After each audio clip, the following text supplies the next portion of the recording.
That's a brilliant video. No, it really is.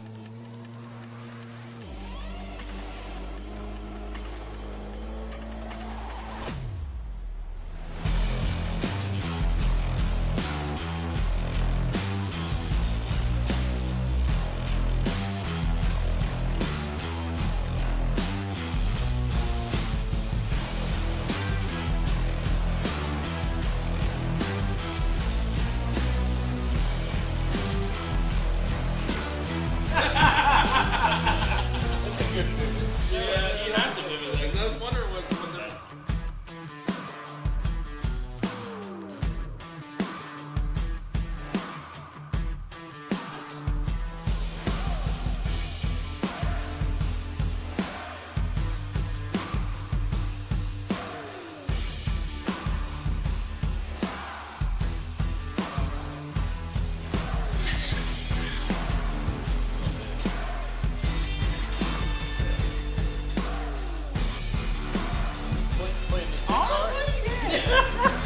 I was like looking at the vibrations and those strings beat highness.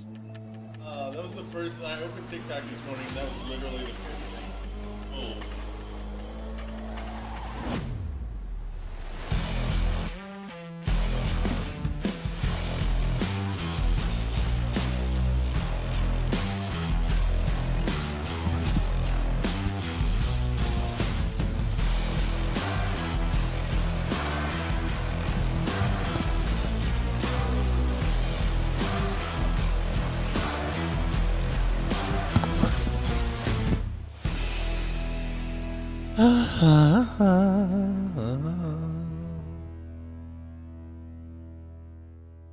All right. Here we go. Putting us on and oh.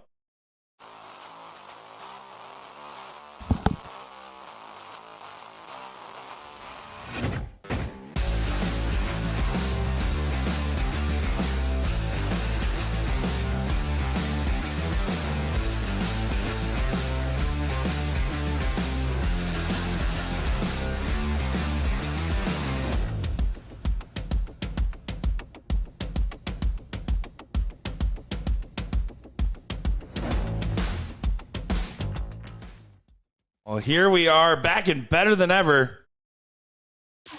Excited to have a good one here. And Jack Wagon, I'm excited to have you here to let us know if we said anything bad because oopsie doopsie. Hey, one in every tour. I'm allowed to have one. Next year, Gordon Dixon here. We have some great doubles 0-1 coverage to get things rolling today. As we have the French Canoe and Hat Trick taking on K-Ray and Jeff here in the second round of Sunday Doubles 0-1. We're starting off with level 1 today, double in, double out. Race to 3 format. Looking forward to seeing this one. Gordon, how are you doing today? Mortified. It was a good day up until that point. Yeah. No, excited. Talked about it yesterday. 0-1 day. This is a game that is near and dear to my heart. Been watching the Grand Slam all morning, so anxious to see our competitors out there getting it going. Couple of teams that we've already had on the stream here. They go by the Green Mountain Boys, I believe. Vermont. Yep. The French Canoe. I heard he appreciated my conversion of his name.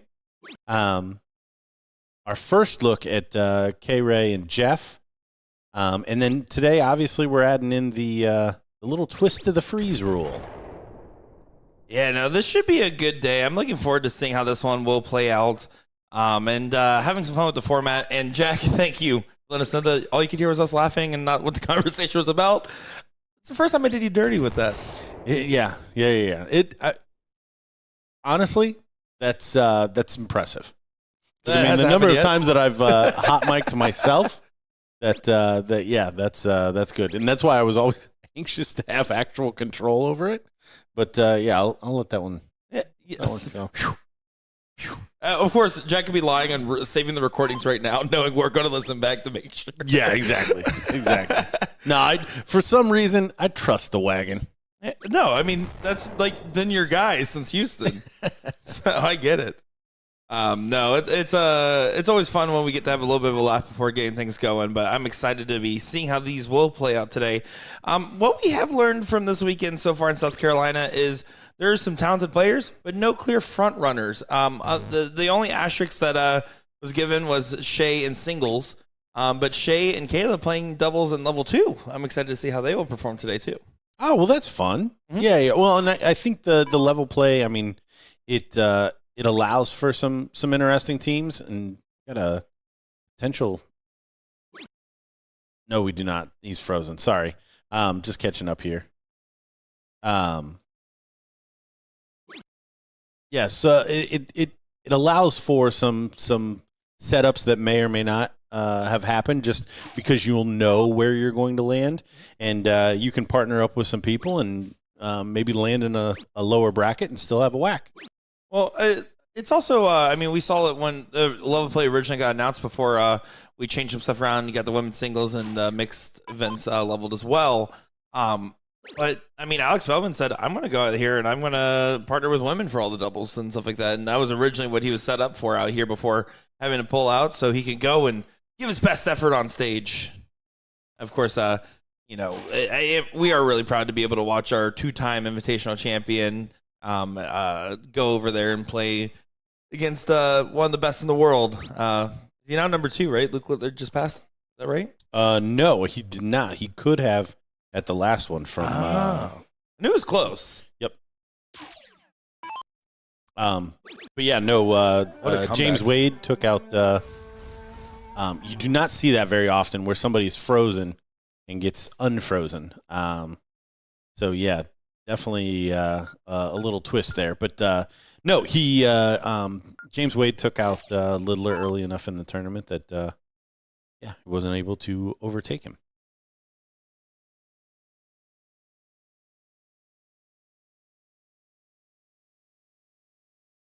So 3 out of 5 is the format. So loser first. So again, not the end of the world getting quote unquote broken in the first leg. You just get to start the second. It is that second leg that's always the most important to make sure that you do get off the mark. Yeah, I couldn't agree more. It's all about setting off the right tone for today, which Green Mountain Boys did. They did start in round 1 with a 3-1 win over JNS, and Jeff and Kevin did start with a bye, so they're coming in a little bit colder than they probably would prefer, because that's all. I really do feel like more often than not, when I see a bye, I think I'm happy about it, and I usually end up not being happy about it at the end of the day. I'd rather come in with a little extra games under my belt. I guess it depends on my mood.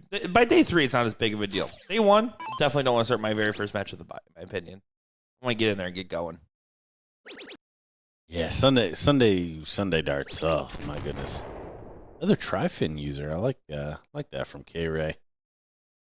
We'll say Sunday darts not going to be as much of an excuse for 2 different reasons, right? I mean, for the last couple of years, it's been 9 a.m. start time. Now it's a 10 a.m. start, which helps.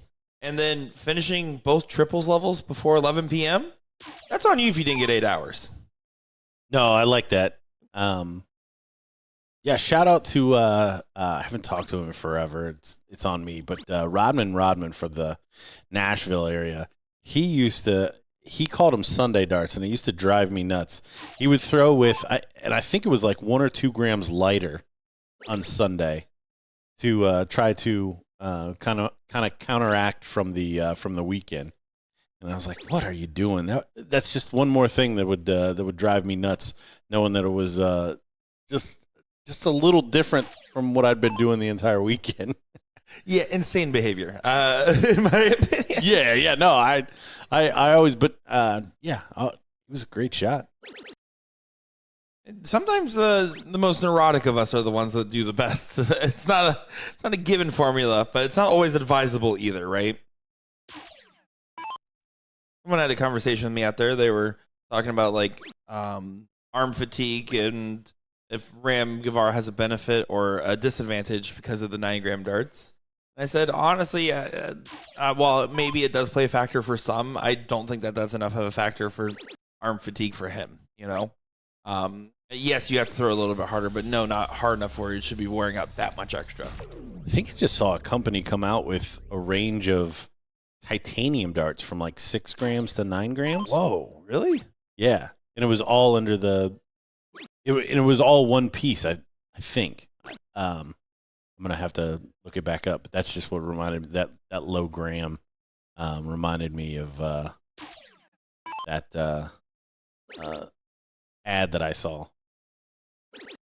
Well, the first thing that popped up was a picture of Stephen Bunting when I looked up titanium darts. So fair enough. I guess I should have saw that one coming. I'll see if I can't find it. Try to spell titanium correctly.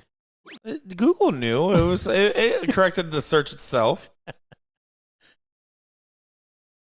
have to look that one up later. I'm curious. You got me intrigued. Throw a 9 gram. That was something that stuck out. It's the second one. Nope, that's not it. Never mind.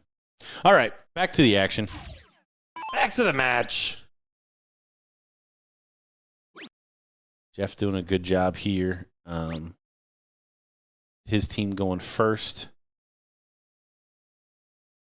Trying to get down to that finish. K-Ray needs to do his part. You want to get to a spot where you go down 2-0 due to a freeze. Bubba's got your back. Yeah, Bubba saw it too, yeah. Well, honestly, the number of things that they market to me on my Facebook is,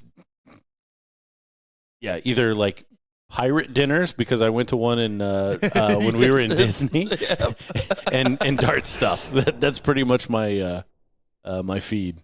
I saw one about I started getting a bunch of TikToks last night about Chattanooga because they kept talking about the Tennessee BullShooter. And I started getting like videos. I'm like, okay, come on. Like, and there's nothing like I didn't look up Tennessee on my phone. This is crazy to me. Happy accident on the last with the miss.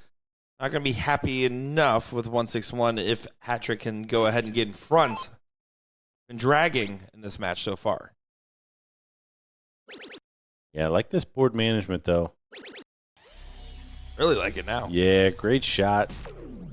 Set up extremely well, but again, in danger now. K-Ray needs to do some work. And for the record, not where you go and eat pirates. That's not a pirate dinner. You go and eat like dinner pirates and watch it like a dinner show. Just wanted to clarify for everyone. Oh yeah, that's very important to know. And today for dinner, we're having an appetizer of Petey the Parrot, and then going on to black Side of beer crackers. truffle.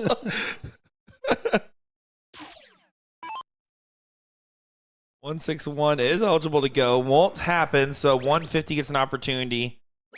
Frankly, because of the 174, I'm more worried about getting low, and letting the French Canoe take out 42. Obviously, shoot the same way. You get the dart, you get the dart.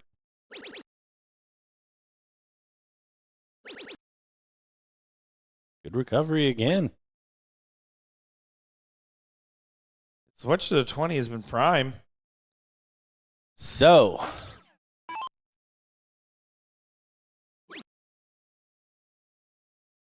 Troubles for K-Ray. Did have a great conversation with him. I went to go watch the sunrise on the beach, and I ran into him, and we were just watching the sunrise, talking about life and darts. It was a good conversation. very nice. He took a family day yesterday, so played Friday, and then took some family from South Missouri visiting out here. Nice clean finish from the Canoe. Rowing along. 2-0 lead in this one.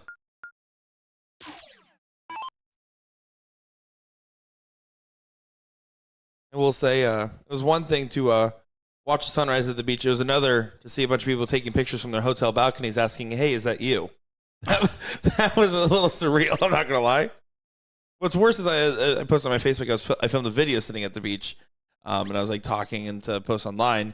I kept having to do multiple takes, so like people just saw me sitting with the beach behind me, holding my phone out for about 40 minutes. I realized how silly it looked, but no one realized how much my arm hurt.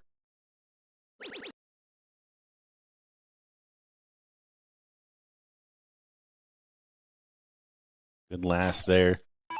2-0, very tough to come back from in this format, especially in 0-1 because the advantage is so heavy towards the start. The double in does give a little bit of a wrinkle in that as well, but the Green Mountain Boys doing well to get in and down in all of these legs thus far. And that's all it is, right? It's not about being fancy. When it happens and you get something inspired like a Ramgavara 9 or something, that's great. What it is about is just consistency. That's how you avoid freezes. When you have really low rounds and then have to hit the really big round, that's where the problems arise. And sometimes heroes are made, but you don't want to make it because you're forced to from yourself, but rather because the opponents are forcing you to play good.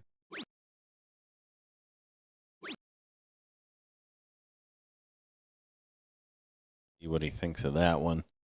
Just a little wayward on that turn.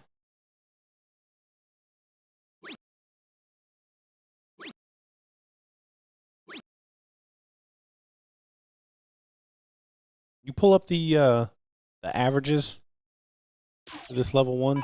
See where the teams fell. I would love to. I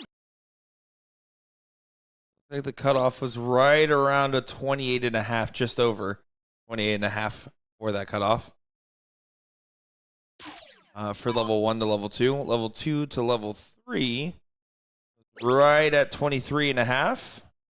And then level 3 to level 4 was right at a 20. 20.5. And what's the top end of 1? 38 with Mark Youngblood and Grant Beavers, which makes sense. They were some of the higher average individuals. And then you have Jason Godek and Steven Skinny. Sarashman. Yeah, thank you. I knew Skinny. Our friend Lane and Mike, we found our sleeves. Okay. There's payoff. Please tell me that Mike's actually wearing sleeves. That would actually be even better if he wasn't. We found him, chose not to wear them, but we found them. Oh, I hope they make on stream just for that plot line to finish. Oh, they're on the loser side. No, I wished for them. It's like from the chat, Lauren and Brian might be the chat favorites here. Up 2-0. Kevin Beeman, I know you work for TikTok because you just want me to say the word Chattanooga out loud again. No, I keep getting videos of Chattanooga. We'll be in Chattanooga, Tennessee general area. The hotel information will be down soon. Go over to BullShooter.com on the 40th tour page. I'll link it in chat below. That's where you'll be able to find out all the information of our upcoming stops as they get updated. Of course, if you follow us here on Facebook, we also post all of our updates over there as well. This is where you'll find all that details and everything else to come. Excited to be back out in Tennessee. I'm excited to not be in Nashville because I'll be honest, the hot chicken, overrated. I like to judge regional foods, like based off Wisconsin cheese fries. Not underrated, but also like really bad for you and don't eat them. So you ate at one hot chicken place, and Nashville hot chicken is overrated? So far. Buffalo chicken wings are better in Buffalo. Alaskan king crab is better in Alaska. Alaskan salmon, just the same as regular salmon. Okay. Gumbo's better in Louisiana. Some of them are true, some of them aren't. All right? All right? Was I... Man, that took a turn. I wasn't even making eye contact that whole time. Don't know what happened there. I'll let you guys know about Philly cheesesteaks in December. I have already my mission set there. I was so glad that I got linked into that group chat, by the way. Philly decided to add me in there when he sent the picture. Oh, did he? Yeah. Okay, good. Wait, what? Yeah, he sent us a Facebook message, didn't he? Am I inventing that in my head, too? He still left a comment about don't go to this place and that place. Yeah, but I think he solidified it with the follow-up.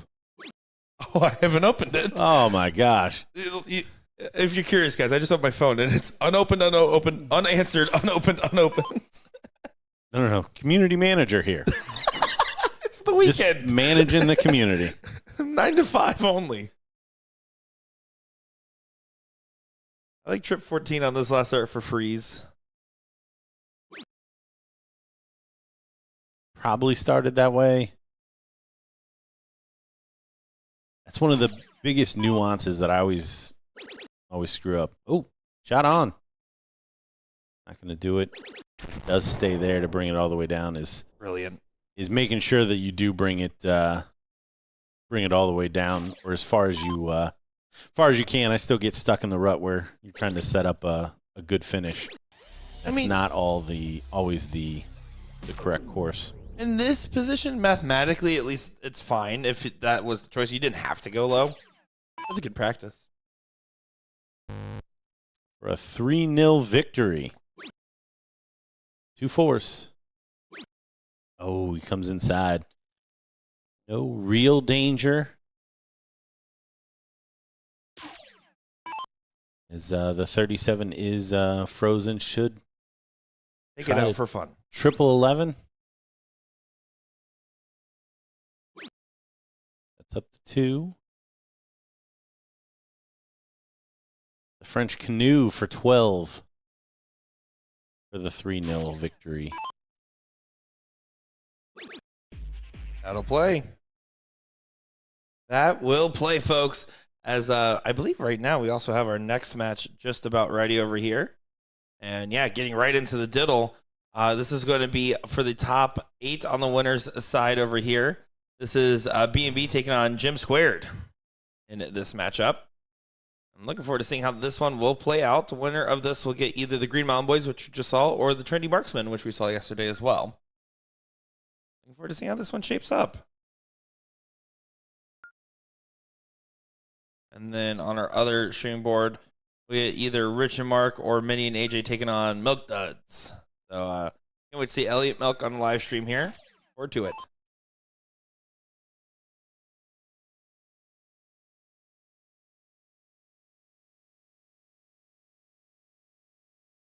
Both teams here familiar with the stream. We saw a lot of Grant and Youngblood. Got to see a good glimpse of the General.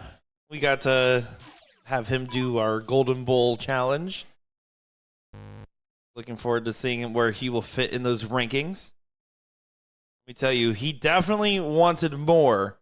But was his aspirations too high or too low? That's what you guys have to figure out.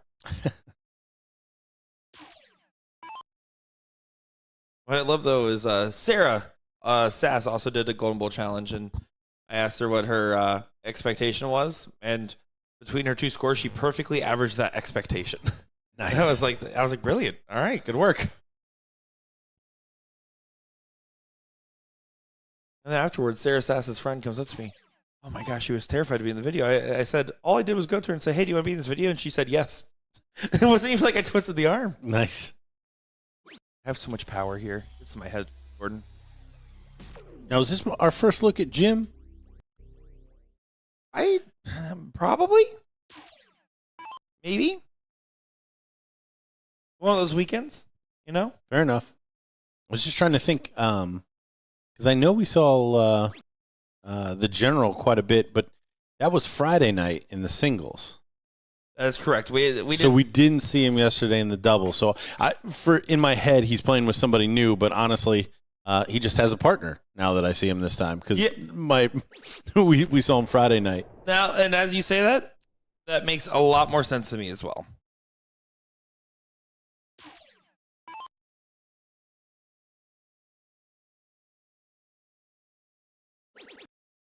So really, we'll come down to who gets moving and grooving, and the power scoring ability is going to be high for every individual here. You'd have to expect. I mean, we saw Beav and YB have their moments and have the timing.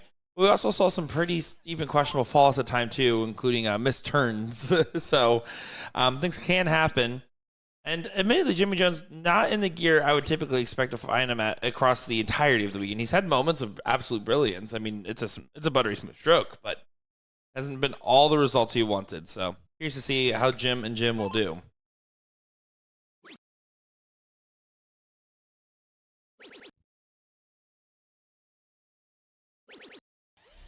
Nice shot there.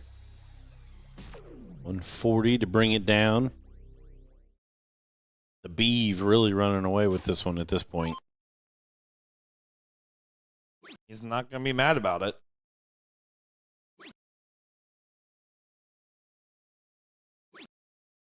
Saw 334 points and 6 darts in the mixed triples level 1 final last night. Yeah, that was exciting for that clip to get out there. Absolutely. No, I am as well. Did see a question about it. The mixed trips is always live with no commentary on twitch.tv. Been the same way for the last year and a half now. It's a way to give us some bonus coverage, but then we go back and try to commentate over finals when we get the opportunity. We did for Florida last year with myself and Ashley Ritchie, actually. And I'm glad you and I got to commentate that one because let me tell you, there's some beautiful darts in that final.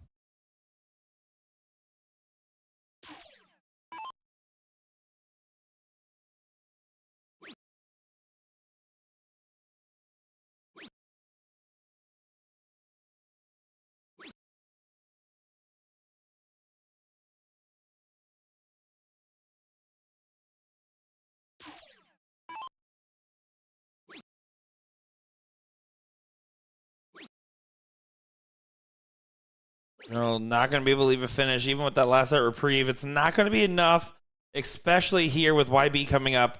A good opportunity to get out in front, play for a potential double free scenario.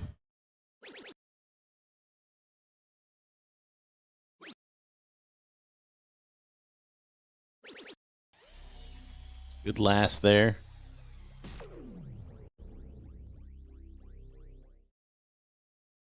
So setup shot now for Jim.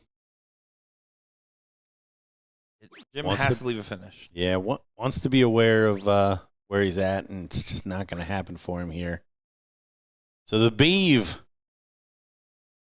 for 100. Alex. Oh, what is 2 darts? Oh. Nice setup there. I like that, though.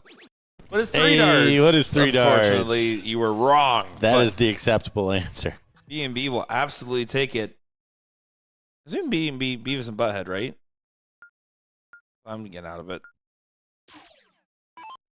I said bed in bed, no breakfast the other day. I heard you. I figured if I said it again, I had a chance of you laughing. Swing and a miss. Air enough. The general is away. You can see he's really starting to feel it, though. He is not firing the way he wants to. Yeah, no, he's played very frustrated quite a bit on our feed this weekend. Especially coming in with he was close to the highest average At least in of our level 1 field. Was, yeah. Yeah. So it's always tough because you've got expectations, and anytime you drop below that, because again, it's an average, so you should see yourself play at that level most of the time. My one of my favorite experiences with Jimmy Jones was over at the New Orleans EDC finals last year. We were over there. It was me, him, and Alex Spellman playing a game of Bermuda Triangle, just passing the time.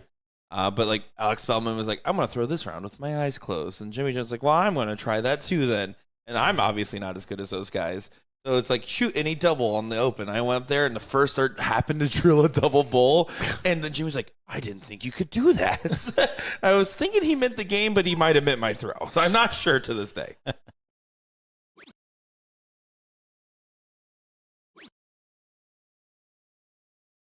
Oh, he doesn't have his Crocs in sport mode. Great call out there from Bubba in chat. I think that might be the biggest difference maker for the general.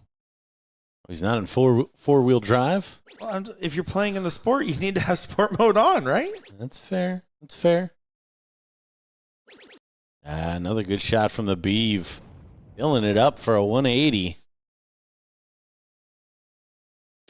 Gonna need Youngblood to get off the mark.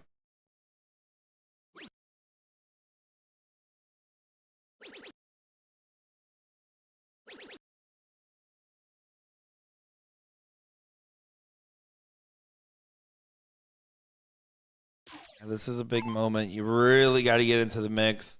Especially with Jimmy's still behind. You can make up for some lost ground with where Beeve's at versus Jim. Good find. Big triple, and it's all forgiven. That's going to still make it close.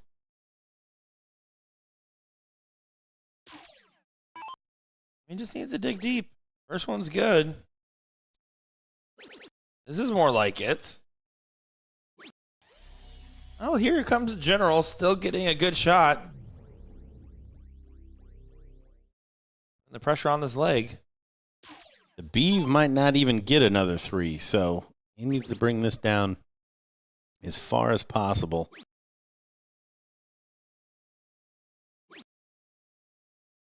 $106. All comes down to the next couple of shots here. That 106 is going to be in play.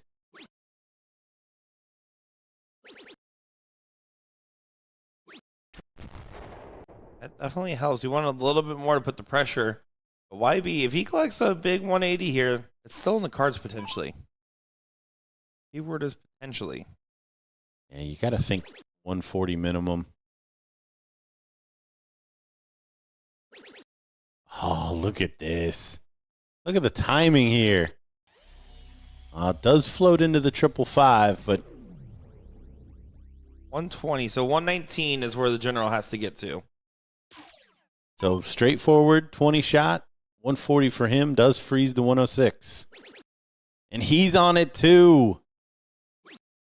Pressure shots back and forth. You can see him checking the angle. He wasn't 100% sure where that last star was ending up, but it's just enough. It collects. Feels frustrating because if it was a single 20 instead of a trip 5 on that last start, all of a sudden 106 could have gone. Yep. There was a big difference there in that shot. The Beeve, though, going to try to set up here. Take it out. Punish your partner. Oh! I was kidding. Don't do it, Grant. The Beeve almost blew it. Yeah, his partner's laughing at him right now. I can see him in the background having a conversation about it. He's like, yeah, we're happy that didn't go in. But the route to success is that's a massive last start, is for a finish to be left by YB. You have to play smart. Don't hit a 140. Start with the 19s. Yeah, and this is where my frustration with Sunday 501 usually starts, and there it is. Somebody perfectly capable of hitting 2 triples a turn. Yes, Bubba. Kenny Doyle would be proud. Only in league and only against me, I feel like. Or with me. That's one of my favorite things that I ever learned about Kenny Doyle. The classic get good. Yeah. All right. No. And he's going to... No. I'm going to have to lay down again. Don't lay down, Gordon. We need you. You already had 2 coffees and half an energy drink. You can't lay down. I know you can't. Oh, my gosh. What in the world is going on? Hootenanny. It's hootenanny. I don't use that word lightly or ever. The score is 1-1.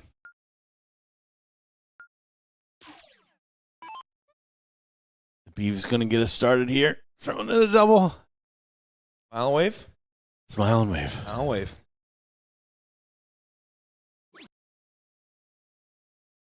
Bubba said he did it. Did it to Rick against DJ last weekend. Oh, I hope that's true. I feel like that is true. No, yeah, I don't see it. Yeah, no. I don't know who DJ was playing with, but like that, just that match in general, I would think that played out well. That was a match I would want to see mic'd up. That's what I want to see.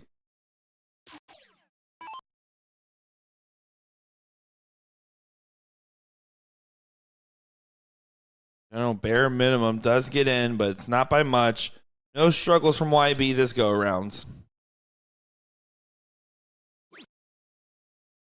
If I'm not mistaken, I think Mr. Youngblood did take a break there for a while, getting back into the game.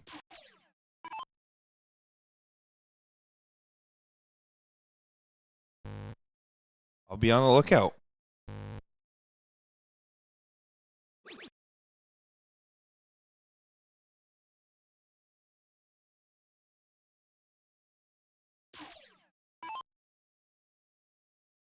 There, 2 points on the open for Jim.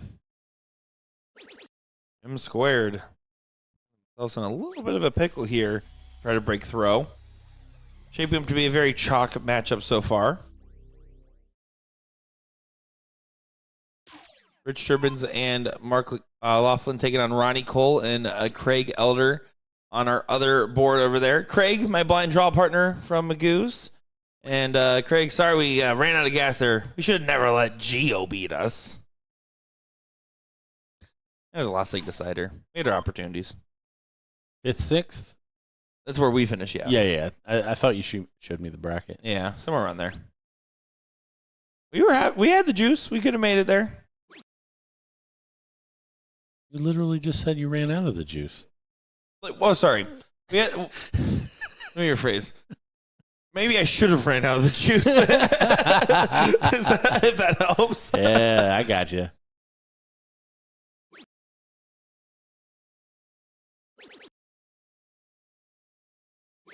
Rhonda's got a question for you.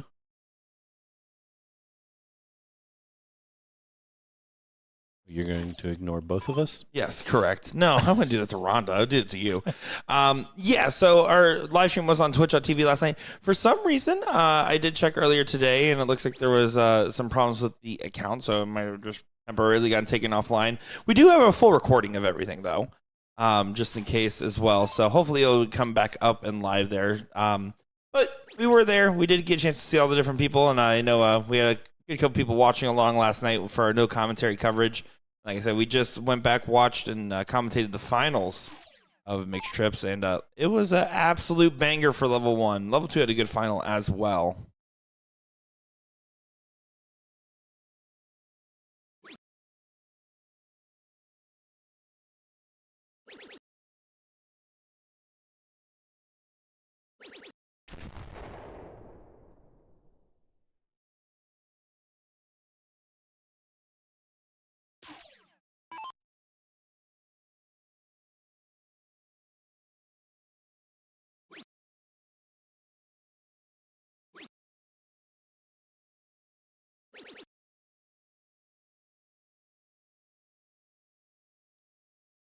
Yeah, seems to be the team that goes first. Not a lot of dramas here in this one. Nice setup shot there from the Beeve. The General going to need more than a 140. Ooh, it's on. He fills it up to get to a finish. Great shot. What a time for a shot like that from the General. Yeah, just kind of talking about how this is kind of chalk, but throws a little wrinkle in there. Jim going to have to do his part too when he's up.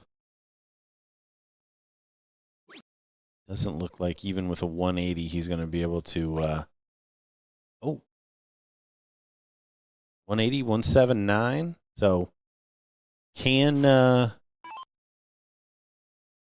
then the Beef goes again. Yeah, chances of that 131 even getting a shot at this point very low. Probably going to be a situation where Jim's got to get down there, but they're going to have to fade winning shots from the Beef and Youngblood. See where he chooses to go on this. Doesn't have to shoot the 54-50. 54 for 32. Setup shot complete. General now probably is shooting to score about 127.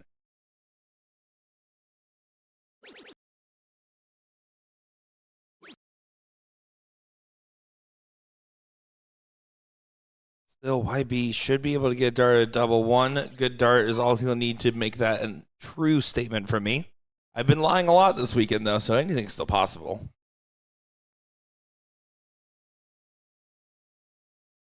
Should be 420s and a double 16. Not going to happen in the slide into the triple one takes away all opportunities for the finish here. Only down to 7, but Jim making it difficult. Again, has to leave a finish and hope that 6 starts get faded. Most of those starts being already at doubles, and it won't get to a finish. This will be 2-1 advantage for B&B.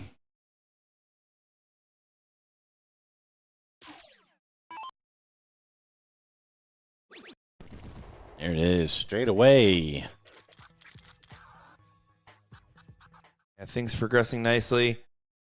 Team Alex left me. I think I figured out who was supposed to play with Alex Spellman. It looks like. Well, he said he's playing with ladies this weekend, but that's Joe Giordano and Gibby, Patrick Gibson. So I think they're playing a little bit of a joke. They were already playing doubles. Who knows? Maybe.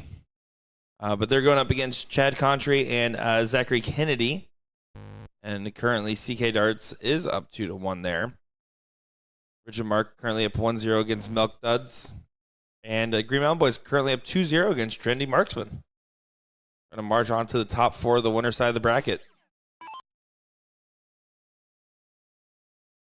Bracket moving along nicely.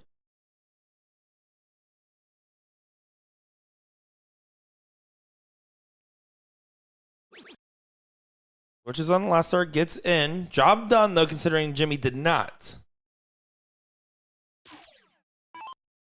Sometimes, guys, Gordon points at me when I say something smart. I feel so good when it's like telling a dog good boy. Like, that's what that felt like. That was awesome. It's my way of petting him without touching him. Preferable for both involved.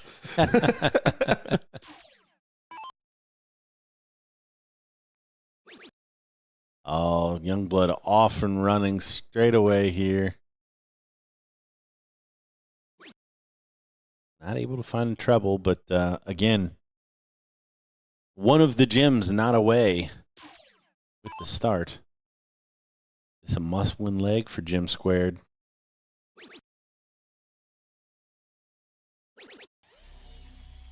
Good course correction there after the first dart. Yeah, it's really up to Beeve on how do you follow. Yes, you only got on the last start, but that's fine if you can follow, especially with a 2 treble turn here. I want to switch. He's hanging. That's a convert. Beautiful grouping. Yeah, unlucky. I mean, you could tell even from the angle he was trying to kind of crash into there and go under. But best case scenario for Jim Squared.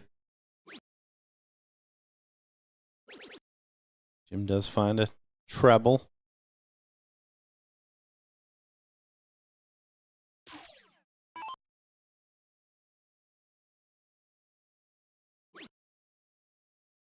Why be trying to get out in front on the bottom side? Going left and right now. And now the throw's fully been regained by Jim Squared. Yeah, I mean, you see the averages, a lot of parity here in this leg for whatever reason. In the general, in that treble. 140 shot, so. I still can't help but hear Hamilton. Here comes the general. Every time. Believe it or not, Jimmy Jones actually looks very similar to the true historical version of George Washington. Pretty much identical. Is that true? No. I was like, wait a minute. Every portrait didn't look like that. Yeah, they just want you to believe that. No, they keep changing these textbooks, but yeah. Did see an AI Abraham Lincoln retiring from basketball and a memorial video, and it makes sense. He was a professional wrestler, or collegiate wrestler, I should say, and vampire hunter. That's what they really don't want you to know, unless you're in Hollywood. Oh, AI. The internet wins every day.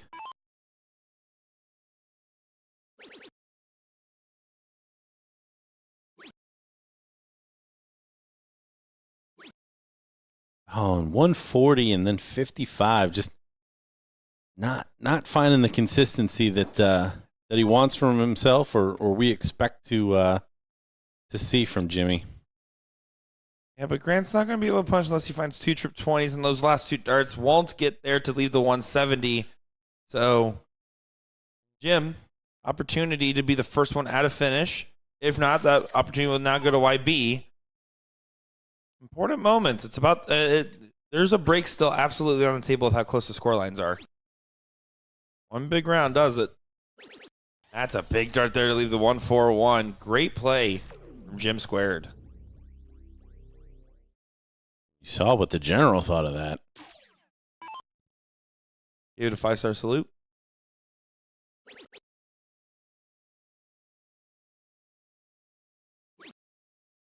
The general is a Air Force veteran. So I'd like to thank him and anybody else that we've seen out here for their service.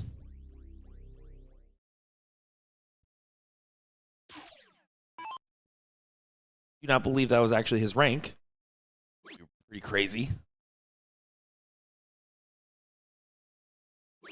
All right, can't make the dart tournament this weekend. I have to go to the Pentagon. Down to the 19s. And 3 solid. So Beeve got some work to do here. Got to think this is 140 minimum. And this is very unfortunate timing now. I mean, treble will leave a finish. He has to leave a finish because YB wasn't on one. So now 141 doesn't even necessarily have to go. Of course, you want to give a good look at it because you're trying to play around that freeze potential scenario.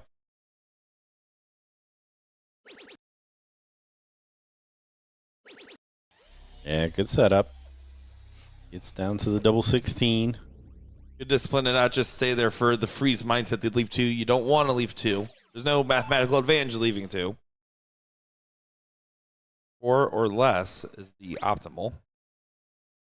By that I mean 4. Don't leave 3.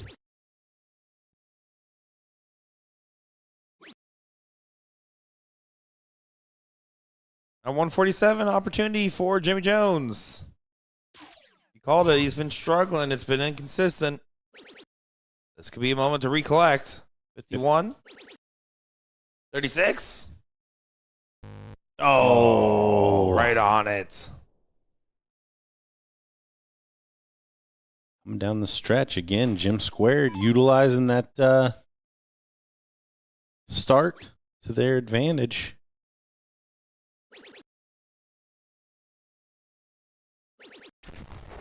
Looking like we're going to a decider. That's the way the cookie is currently crumbling. As long as you don't crumble on your doubles here, be a very true statement. Even there, 56. Not going to get an opportunity. Just settle in here. Nobody misses double 4. Not one.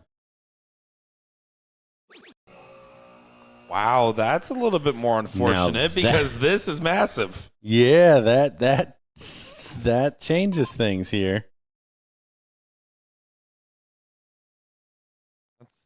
See what assuming does?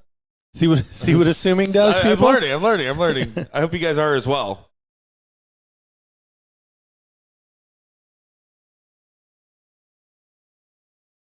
So again, just to be clear, this is not available.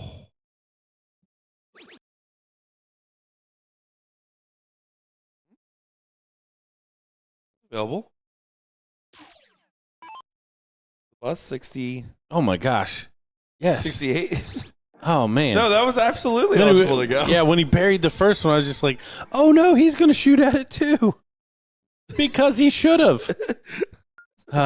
See what the soft tip aim does to my math? Do you see? This can't be my fault. I'm going to be honest. I'm going to start double checking your invoices now.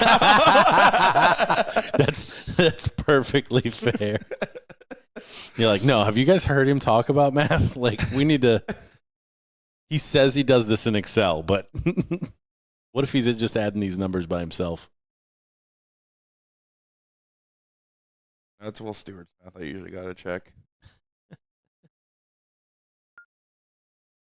And look at that. Jim squared. Going to get the shot and the start here in the decider. Not going to waste my shot. They're young, scrappy, and hungry. Something. I forgot the next line of the Hamilton lyric. Chat will help fill in the blank there. And look at this. The general is on the march. 160 open. Doesn't get any better than that. Beautiful start. Eve looking to reprieve. Can you believe? Answers right back with a 160. Hello, everybody. Welcome to the match. And look at the retrieve. Is anyone going to miss in this leg? Yes. But still gets in. Yeah, no, it piles the pressure onto Youngblood after both of the one holes open with the 160.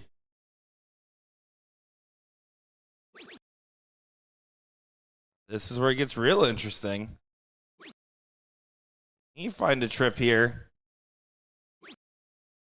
Oh, this is pretty much as even as it gets. 1 point of difference after 12 darts thrown. Here comes Jim trying to follow up the max start.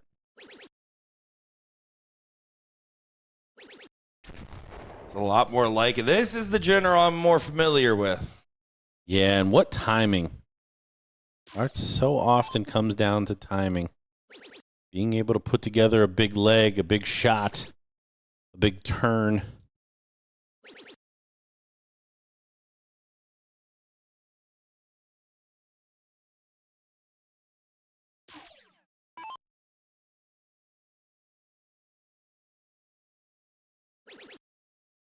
Jim's also going to stay in that treble.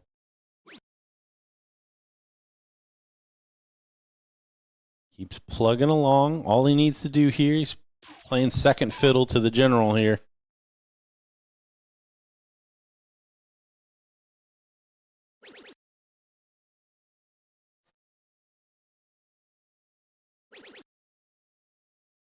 Still doing a good job of keeping up with Jim on the bottom side. Oh, and he's on both sides of it. Not gaining any advantage. The man who is lighting it up right now, 5 for 6 on darts in this leg. Yeah, big setup shot here.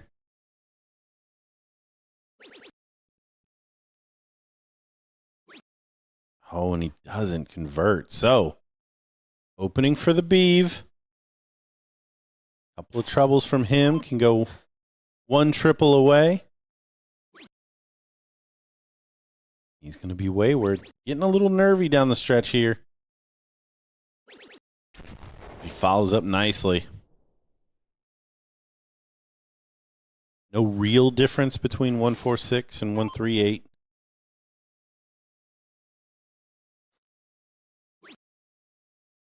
Yeah, nothing meaningful at least.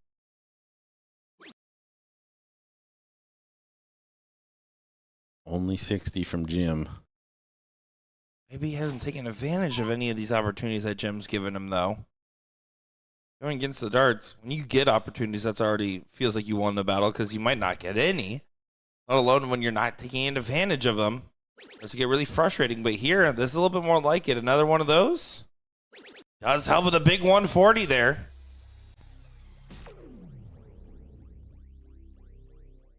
And just heaps the pressure onto this 146. The general may not get another shot. Oh, what a shot. 57 for 32. I like the position of the dart. Oh. I think when he let go of that, he probably would have told you it went where he thought, or where he was trying to throw it. It just did not react once it got to the board. From downtown. Oh, and this shot's on 54 for 24. I would have liked to see him stay there, honestly. Yeah, the hesitation there is, I think, what killed the shot. It was honestly such an inviting first start, even if it's not an ideal double. All the way to the right. Yeah, he's followed it in there so many times, too. So, big shot here. Trying to get another whack at that 68. I don't think that's going to be enough. Yeah, big dart, but not, 179. Target line to 178.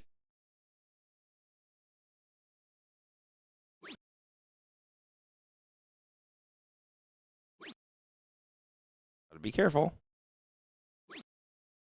Just gets it done. Whew. I almost was thinking left side of the board there for a second. Trip 11 might have been the shot there. But that's fine. This can't go.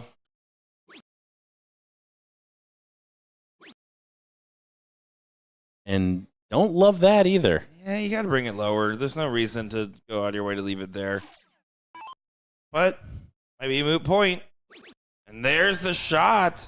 I believe we're in the final moments of the leg over here on board 5.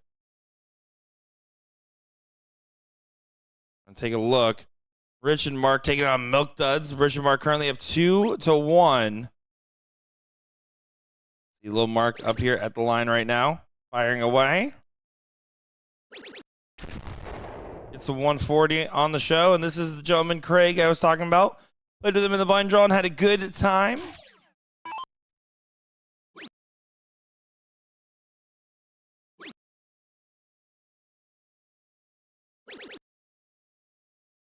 See the disappointment. 43. He feels like he needed to get to a finish in this visit. Sturbins has an opportunity at 2-6-5. Be the first one on and out. Again, 2-1 advantage. And matching jerseys once again for Rich and Mark. This is the third time now we've seen them in matching jerseys in 3 events. They're a team, man. You love it. Is that why you and I match? Because we're a team?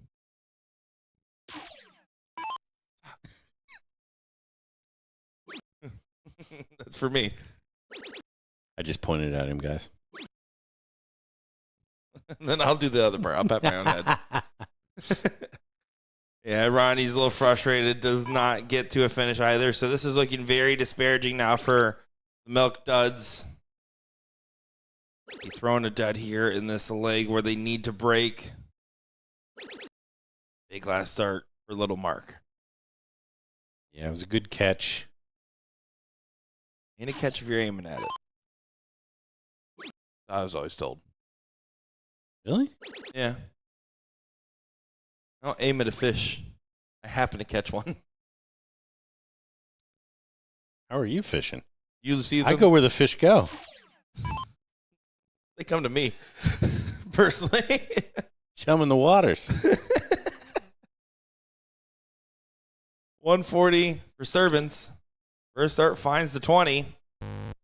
Oh, top stop. Well, he's been throwing a lot of doubles and crickets. Not unreasonable, but that first start was too juicy to not stay, in my opinion. What's grinding Gordon's gears? No, I mean, listen, double-double has become a part of the game. I'm not that is what it is. My old crotchiness is going to have to get over that element.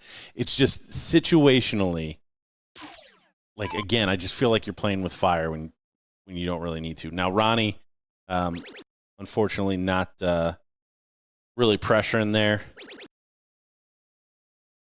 But, yeah, Rich really should have been down a little lower, too. But more likely here, Rich and Mark will get shots. Only out route there was 180 from Craig and a miss from Rich. Could have left a 155 shot for Ronnie. But yeah, this is looking likely a 3 clear. You already hit the double once in this leg. Just hit it again. Maybe twice. I didn't see the opening.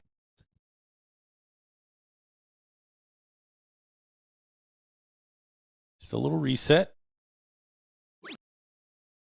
Oh, Slap in the flight. unlucky. Yeah.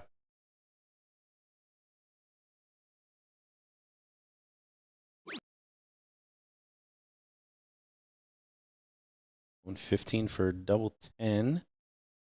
So maybe 1 for 32 or 15 for 18. Also, is math? It is math. 155. Guaranteed, not an option here. I do love that Rebecca Serbins, Rich's wife, also rocking the matching jersey. So it's the manager even has the matching shirt. You love to see it. That's next level.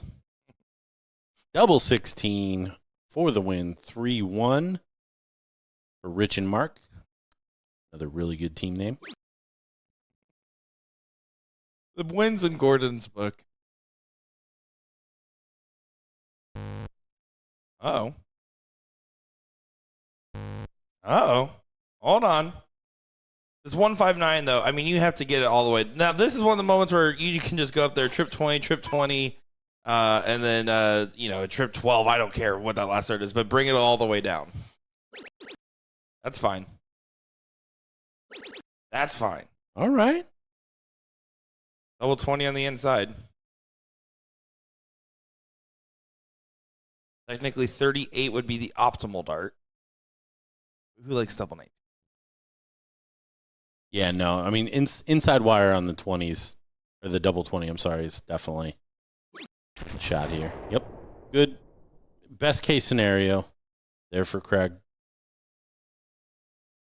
Rich needs to make sure not to bust this if he doesn't take it out. But the plan will be, well, let's take it out.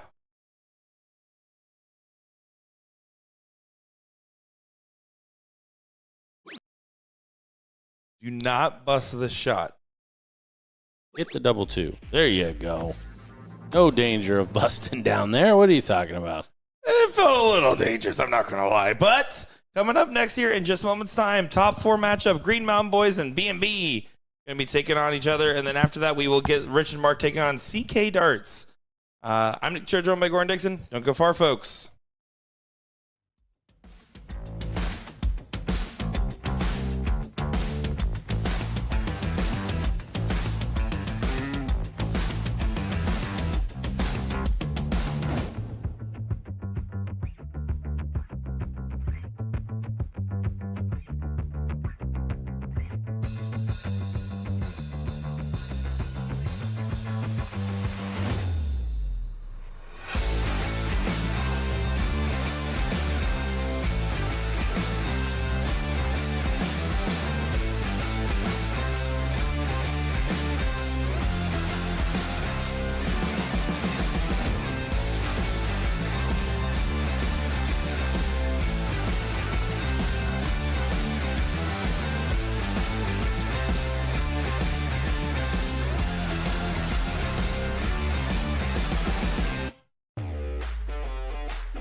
Here we are. It's a top 4 matchup in the level 1 doubles 501. Level 1. Level 1. We got the Green Mountain Boys and B&B in this 501 double in, double out. My name is Nick Teixeira, joined by Gordon Dixon. How you doing? Doing well. I do want to, now that we're kind of like fully cooking along here, give a shout out to New Hampshire Darts. Yeah. We had a little breakfast encounter with a couple of players that skipping some local tournaments where they're at, steel tip tournaments, which I have mixed feelings about. Decided to come down and join us here in South Carolina, and they're excited to play in that. We talked about Chicago; they might come out and play there. But plan on bringing a bunch of players next year for this tournament. Yeah, I'd love to see it. As they were talking to us about it, traveling around and making the decisions. They wanted a little bit of a vacation out of it too, and you get the best of both worlds with some of these destination locations. I loved it, and shout out to the New Hampshire people, and good luck on not banging the neighbors, as they also said at the end of that conversation. You also want to shout out the people from Pittsburgh that were sitting right next to us after they left. And then I asked you when you were getting your cereal if you were going to go milk first or milk last.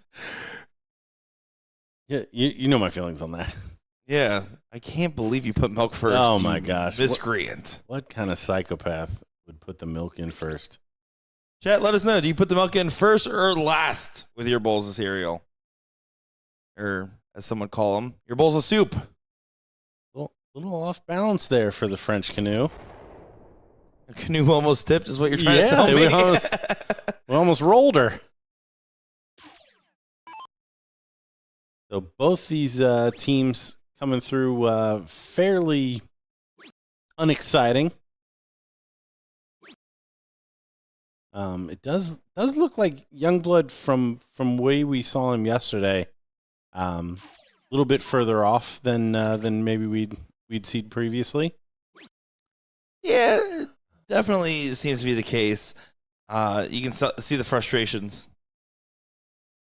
Mike Warner saying a very fair response, by the way. Only time it's acceptable to have milk in already is when I'm on my second bowl. You're topping it off? You need to drink that like an adult.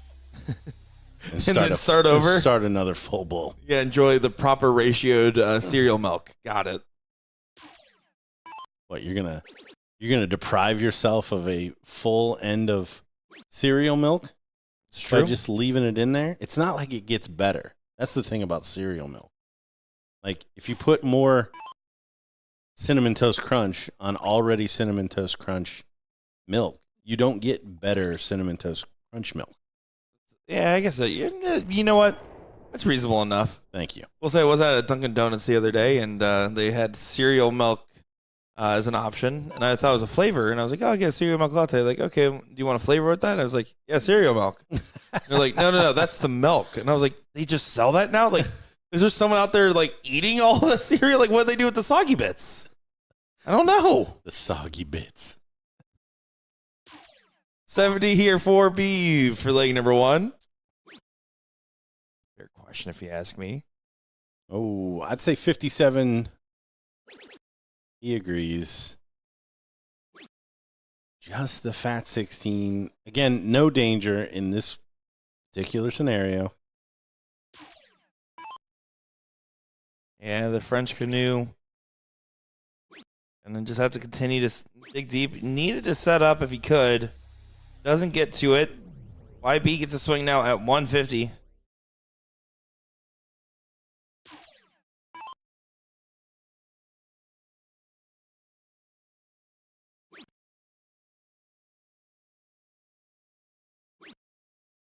This isn't getting brought down as much as you would expect.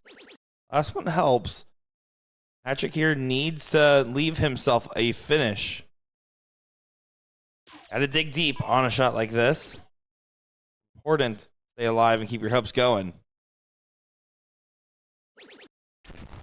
Solid enough, but still 32 has to get dodged.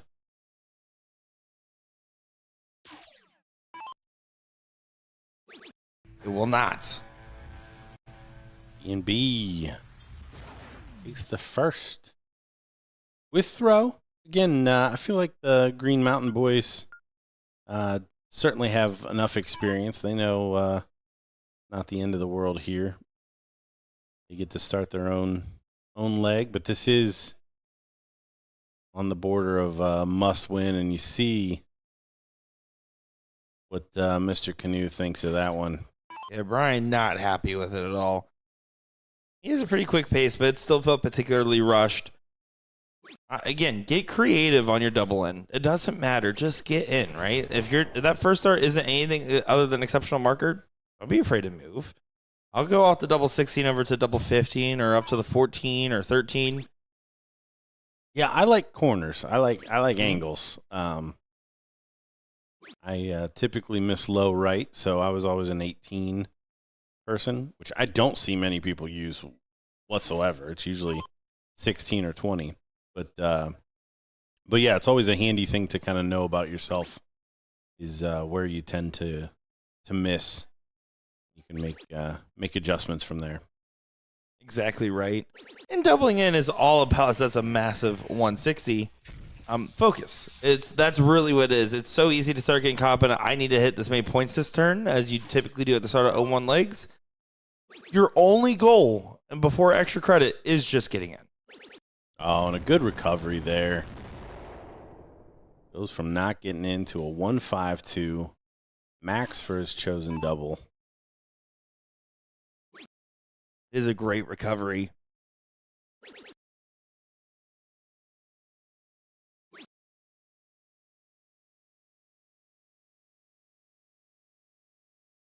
Your hat trick needs the support now. Make sure he finds at least one treble and a couple good singles. There's one treble. Make it two. How about three? Finds a 180 there. Back-to-back perfect turns from the Green Mountain Boys. Sounds so nice. I want to go to the Green Mountain.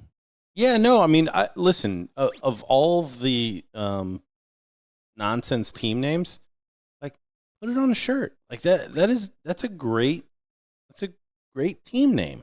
No, instead he has to put French Canoe on his shirt. Just get off of the bracket with that nonsense. Lauren and Brian. See, I know you don't like any team names, but I really would love to do a segment where we just go through the bracket. I'm going to read you different team names, and you give them a rating of 1 to 10. Depending on what time of the day you catch me, it'll either be truthful or I'll just say all zeros unless it's two people's names. I want truthful. I want to have a little fun with it. I think we might have to sneak that into our content schedule. I think I've decided our bonus video.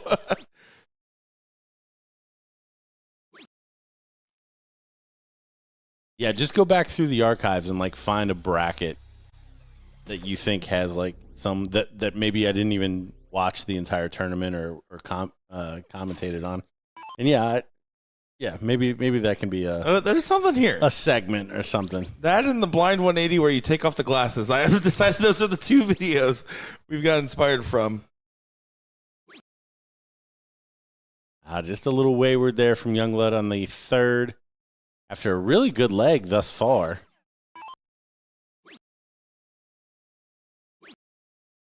Needs to find a trip.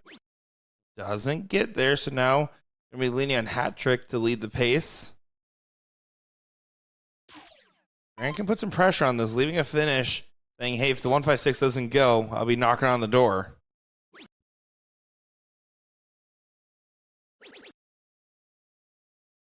Steve's wrist placement and movement is so fascinating to watch.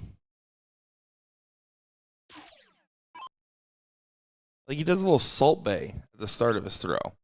Or doing like a sideways follow through. That is the official term. That is what it is called, the salt bay start to your throw. No, I get it. Sorry. 207 setup shot. Yeah, again, just continues to go a little wayward here down the stretch. After some good opening darts. Youngblood not even able to get to a finish from 207.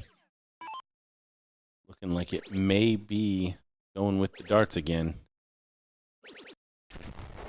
I'd just like to say that we found our sleeves. Mike is not wearing sleeves. I can see that over on the side. Now, he did not freeze 178. So this 135 is up for grabs to take a 2-0 lead. Not going to happen. Wayward first. Doesn't even really bring it down. That trick at 111. A couple different ways you can shoot this. Not one of them. Goes to the left. Has to focus on setup. He stays on the 20. Falls into the 5 from 86. So still gets low enough that can't freeze.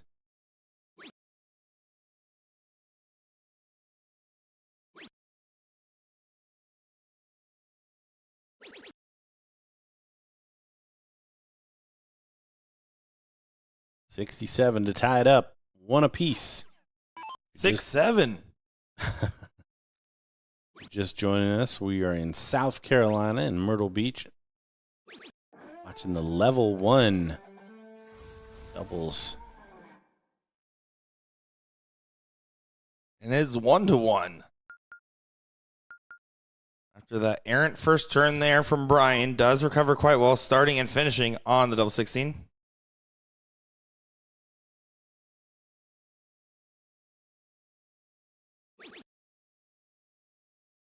Zach's in the chat saying YB and Beavers are live around me, so I hope they win. And at some point said, don't ever do that again, Nick. So whatever I did, I'm sorry. Didn't know Gordon had an alt account. You did just see me typing, didn't you? Yeah.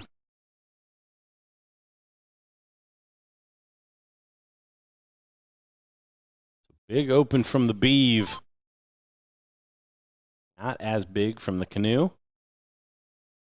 Away. And so is Youngblood. Great shot. Oh, 6-7. Fair enough. Trying to be relatable.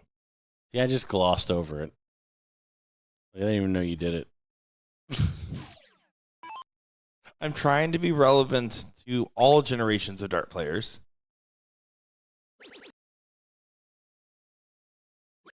It has been unsuccessful, but I've been trying. Everyone's off to the races here in leg number 3. Trying to follow up the 160 Open. Doing a good job so far. He's on the 9. 180. Oh, He's on the my. 9. I love it. Wasting no time at all. Some massive stuff going on for Grant.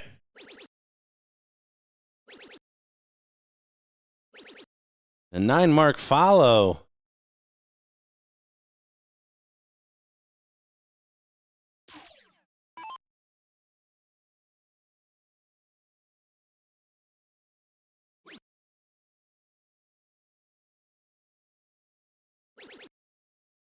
Does recover well after the 5. Right now he's leaving it to the partner.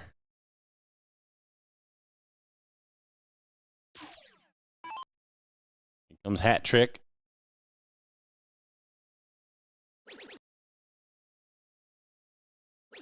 Back in that treble. Could have renamed to a different accolade going for the 180s, right? So here's it is. 161. Oh. Oh, goes high. Gotta be careful because YB's back at 374. You still actually are in a hurry to take this one. It wasn't just for show, but that's only if Brian here can punish by getting a big round in. Or when Brian punishes, finds a 180. Good shot. Back-to-back 9 marks for the Canoe.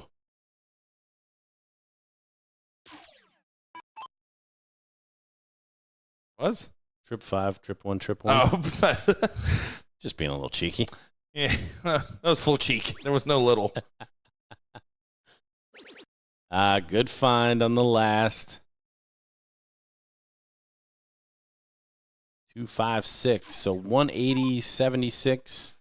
Cannot freeze here, so the 119 will be in play. And he set up a potential freeze if the 119 doesn't go. Want just a little bit more juice on that squeeze. Yeah, didn't really love the 119 leave. There was an opportunity there the last time to leave 120. A little bit more straightforward shot. Should go 12 here. Does not. So 13 for 4. Can't do that. Went 1 to try to leave double 8. And on for the 9. Now all of a sudden all over. Green Mountain Boys take advantage of this. They are looking very likely to take advantage of this so far. You know what? Brian's showing restraint. I feel like he was about to give the bird to the dartboard and he stopped himself. Thank you, Brian.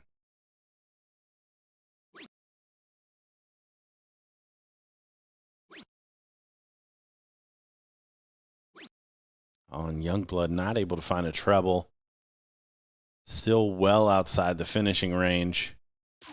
171, not a finish, but a 119, not going to get another look.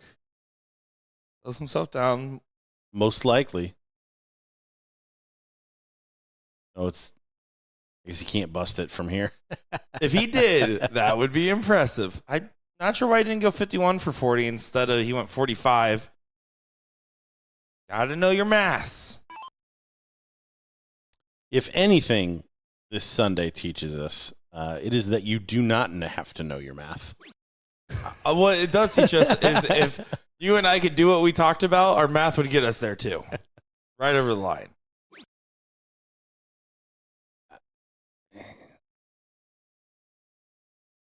Is that a fat 20 setup? No, I think it dropped. I don't think he was trying to not take it. Right? Right? No. He was frozen, right? Oh, then yes. Then it was fat 27 and it was wrong. Oh, look at this I got shot. the freeze wrong. Double 16. Good finish. The French canoe. He's smiling. The French connection with the double 16. Yeah. And see, that was my turn to get the freeze rule wrong. I was like, no, he's not frozen. See, now we're 50-50. Back in line with each other. Oh, you were winning for a little while? Is that what you were playing? Yeah. Yeah. It was like when we were playing in Seattle, and at the end I was like, oh, yeah, you know, I'm up like 4-3 or whatever it was. And you're like, I wasn't even keeping count. And I was like, oh, yeah, that's right. This means more to me than you. Sometimes I just play these little competitions in my own head. Yeah, no, it works for some. I have a running tally of how many times someone calls me Sean or Will. And I can do a competition between them in my head. What's the tally? I've been getting a lot of Wills lately. A lot of Wills. That's because Sean started getting skinnier, though. Not that Will's going in the other direction. I was just going to say the implications of what you just said are not good either way. I was in Seattle. I landed the first dart player I saw, Simdog. He comes right up to me and goes, "What's going on, Will?" And I was like, "That's not it." That's not it.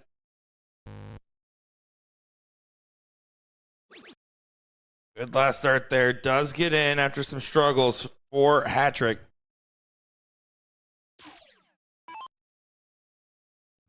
No one's ever called me Jen by accident. I have gone to Gordon and I have gone to DJ once each. That's a big 180 there from Grant.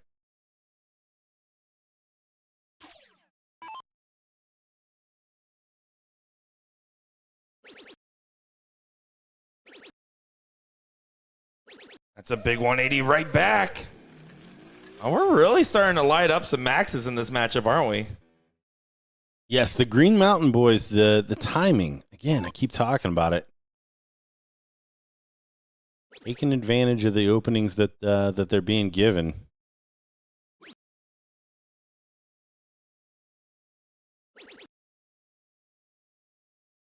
Saw Youngblood happy with that last dart.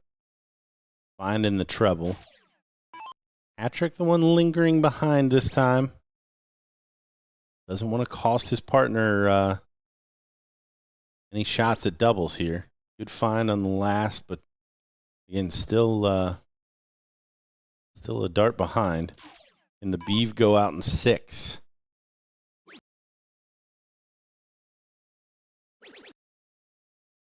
He's got to find a treble if he wants to. It's not going to happen. Only 43. Row, row, row. Here comes Canoe. Can he take advantage of this opportunity? Takes an extra moment. Does go ahead and drill it. That's what you ought to do there. Don't need to get too fancy with it.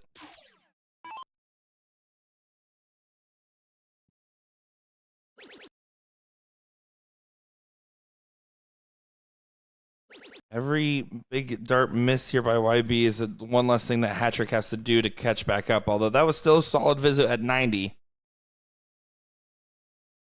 The Gordon Dixon 9 mark. Prove me wrong. Look, he's on the 9. Oh, and just low on the next 2 into that 20. Yeah, 2/3 the way to an Amish triple. So 178. Let's just bring this down, that 109. Didn't want to say anything too early there. 109 not in play now. Yeah, I can't take it. Doing the math, analyzing the data.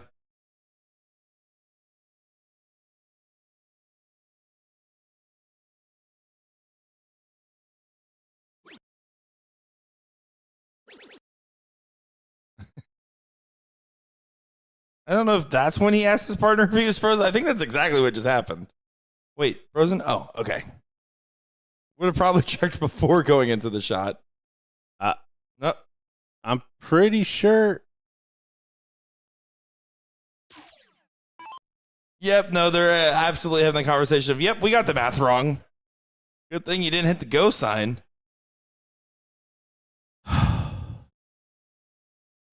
I'm proud to be a soft tipper, or at least I don't know math. Oh, goodness gracious.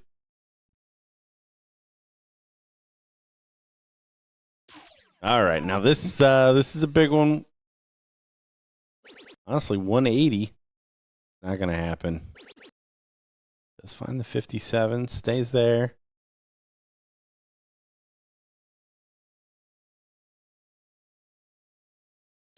Frozen again regardless, even if the Beeve busts.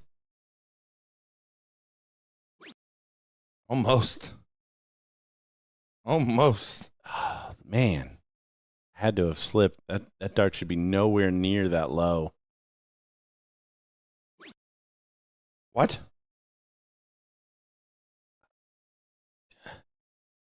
Like, no. I'm trying to find an excuse. That one was just a little silly. Because you're not going to rip the double ball in the first round. If you do and hit it, though, you are really cool. That's the only factor I can come up with. No, I'm rooting for it now, but it's just like...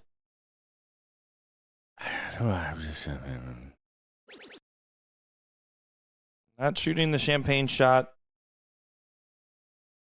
This is fine if you find 2 trips. Double 6 for 132. Doesn't quite go, and 6 is not a favorable double. And doesn't bust. And that's massive. Because a 180 here, unless the 50 busts, means that 2 will not have a chance. Even with the 180.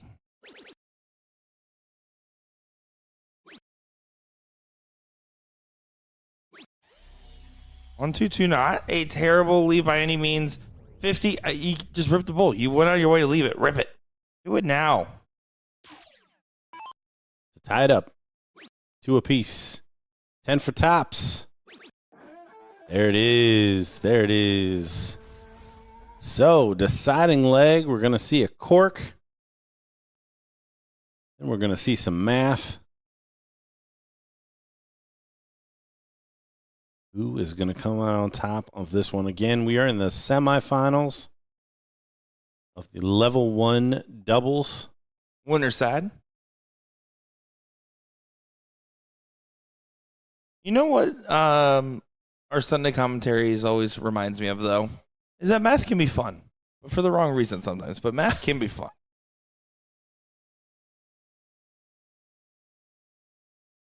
We do have our other top 4 match called up and heading on over.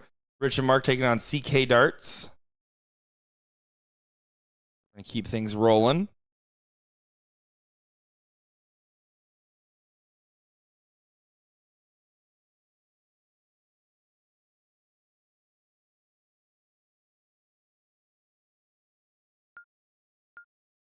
The last league decider coming in hot.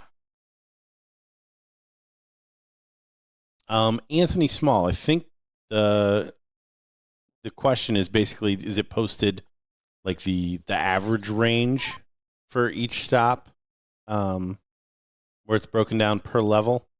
And the answer is no. We do talk about it a little bit where those cutoffs end up being, but it just changes per stop depending on the averages that are submitted and verified for that particular stop and that particular event.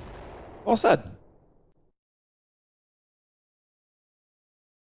Also, a little bit of, again, we're constantly tweaking the system. It just rolled out in Florida. We're working on it a little bit more before we start giving that. But we do want to make sure to exercise transparency more and more as the system continues to develop in places where it makes sense.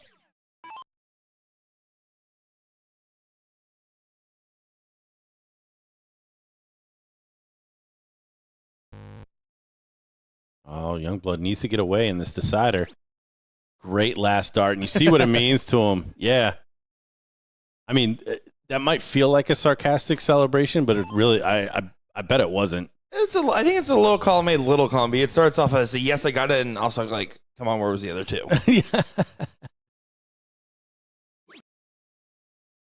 So all 4 away. First turn of asking. So it's a race now down to 0. Wanted to try to get 6 into a 9-darter once again. Hanging low, should switch. Does switch to the 17. Any cover works when you plan on tripping it.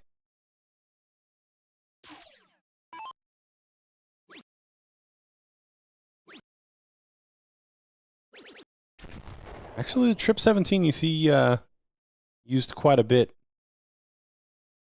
at the higher levels as well, especially opening shots. Not always double in, obviously, but yeah, the 51 early in legs is kind of handy. Oh, and what a shot! Look at that. All right, no, now I believe you. Yeah. No, that was genuine. Because again, from everything that I've seen from Youngblood this weekend, he has seemed off from what expectations were yesterday.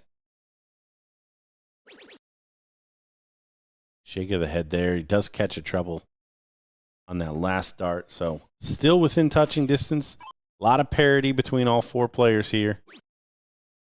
What it would mean to the Beeve to get a setup. Stay straight. Does. So options from 150. Yeah, some good play. French Canoe going to have to do what he can to get into the mix. Been hanging in well. Yeah, we've seen big finishes from him, too. Just needs to get down there. Oh, it's a trip 5. I was going to say, he's been super comfortable from pretty much everywhere in the setup shots and finishes. Youngblood locking in here in this deciding leg.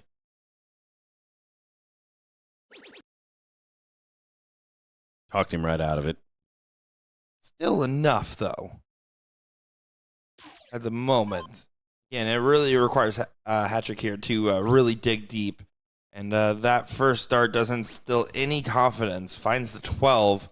Bringing all the way over. Troubleless visit. And it's feeling more and more like the Green Mountain Boys are going to be sent on a hike to the Green Mountains. I see what you did there. Yeah, I didn't really get there well, though. Oh, another 57 for 36. Love it. Yes, sir. What a finish.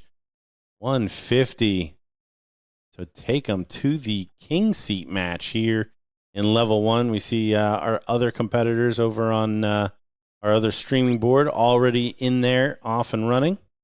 Yep, leg number 1. So we didn't really miss any action here as we are into our other top 4 matchup in level 1 for our doubles. 0-1 here. Rich and Mark taking on CK Darts. Looking forward to seeing this one. Seeing how this one will play out. Rich and Mark did a good job being off to the races in the previous match against Milk Duds. They're going to have a similar level of expectation going into here. They seem to be a pretty well-functioning duo. I would know. We are one. High functioning? Well-functioning. Well functioning. I didn't say high-functioning. I'm at work.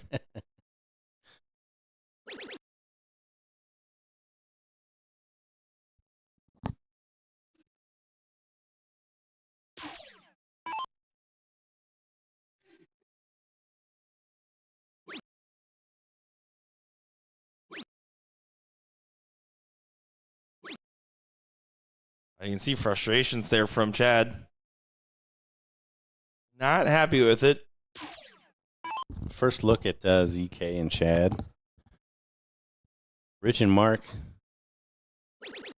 the best team in the room. Matching hats, matching jerseys, winning attitude, matching fan base. Yeah. I mean, top to bottom, they got it. They were runners-up in the doubles, weren't they? They were winners in triples. Definitely winners in triples. And B&B got the... I want to say they did. Doubles? Yeah, actually, I know that they did. I'm going to fact-check it before I say no. But yeah, they lost in the last league decider. And because I just saw Jazzy back there from level 4, and she went right up to Rich and Mark after and said, that's how you win in a final. Yes. And I said that as a joke in commentary. I asked them, they're like, no, that's exactly what you came up and said to us. That's funny. I mean, admittedly, they won 3-2 and then lost 3-2. So they did a good enough attempt in the finals.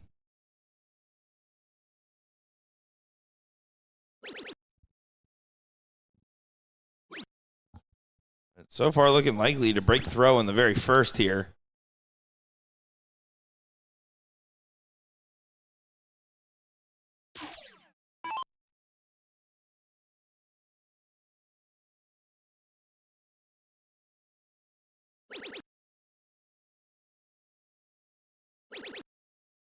Yeah, good timing once again. 140, leave 140, chops it in half. Rich at 79. Looking pretty good for the Florida boys so far. Yeah, Anthony, good point of where your average would fall. I mean, you don't state it here, but if you do fall into level 2, obviously that will be a split bowl. But also just understand that everybody that's submitting averages are going to fall into that same category. They're probably, quote unquote, qualifying, or their stats are going to be with a full bowl, and everybody will then play split bowl. They're put into that level 1 or level 2 category. Level 1 will even be double in, double out. So that's another piece of it. I do love the latter aspect of the formats changing per level. I know that some tournaments have the philosophy of every level should have the same format, and for depending on what you're trying to do, that can be a great thing. I think for something like a regional, I love that it has variance. Unlike Sturbins, does not go for the double-double. Does drill that single to make sure it is going to be good to go if the 20 doesn't. Yeah, not a whole lot of danger here in this first leg. Not a true break of throw, but best to win as many legs as you can. So very much a co-signable strategy is these other levels, by the way, are absolutely cruising. So we're hitting 7th, 8th right now here for our level 1 bracket as Rich does bust. Level 2 currently in the 9th through 12th position. Level 3 in the 7th, 8th position. And level 4, in the 7th, 8th position. So pretty much all brackets having some pretty good parity there. Parity, Will Stewart, parity.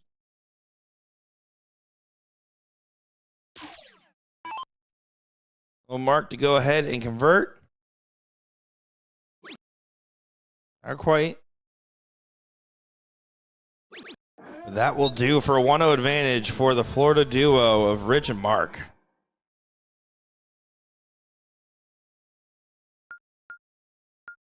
You want to place bets in the chat, folks? Who thinks I'm going to get stuck at one of the airports tomorrow on my flight back? Will it be here in Myrtle? Probably not. Or will it be over there in Baltimore on my layover? Where am I getting stuck, folks? You can parlay it with Gordon's travel as well if you'd prefer.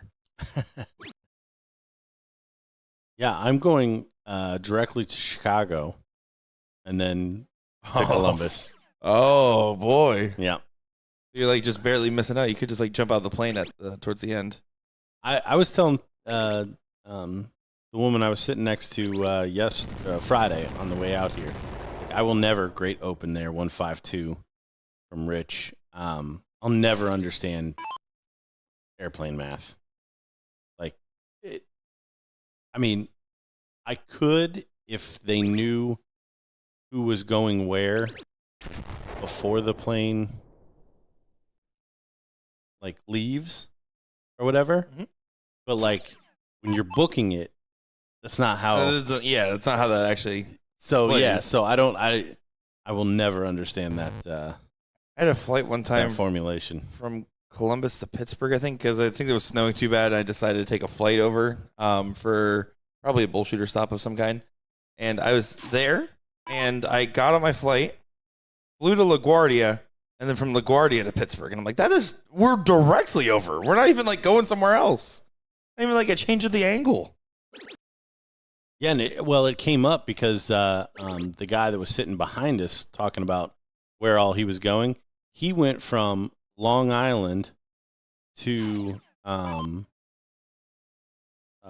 Columbus to Baltimore to get to Chicago on Friday because he was going for the Notre Dame game. So just a little world travel over there, basically, all over the place. How in the world does that make any sense? It's all made up. But to be in vogue, I blame AI.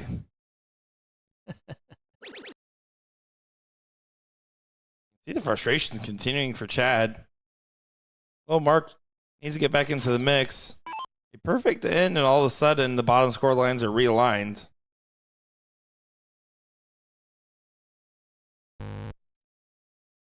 Outside. That's correct.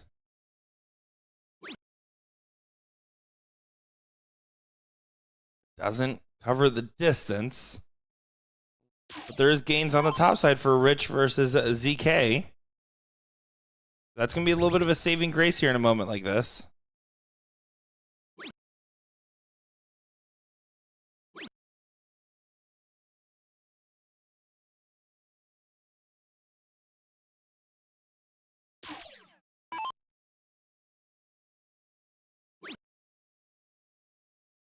$120 leaves a finish. Another treble. It's there. Nice setup shot there from the 300s. I just saw a picture pop up here on the side as I was going to check the messages, and I saw a picture from last year where I was hanging out with the Green Mountain Boys, and that was where Brian carried me in a blind draw. I looked and I was like, what is going on with my hair there? It's never, I guess I had like a silver fox thing going on there. I'm not sure exactly what I was going for.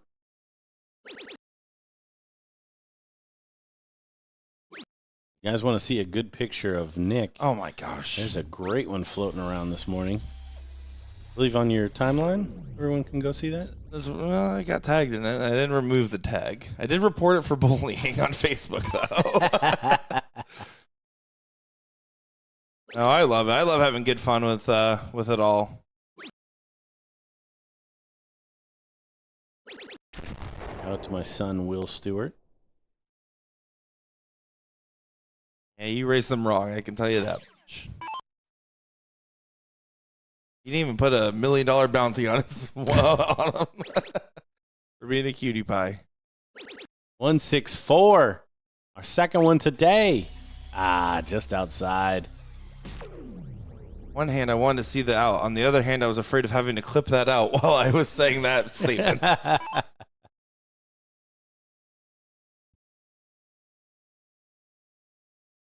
Could be a setup shot here for Chad. I was trying to talk himself into it.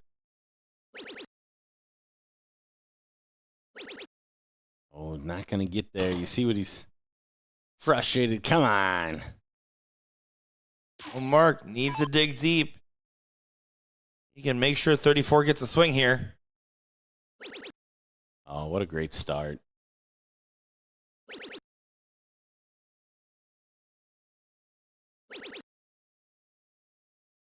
Well, he didn't like it. No, it's definitely put this into dangerous territory. It's going to take some work.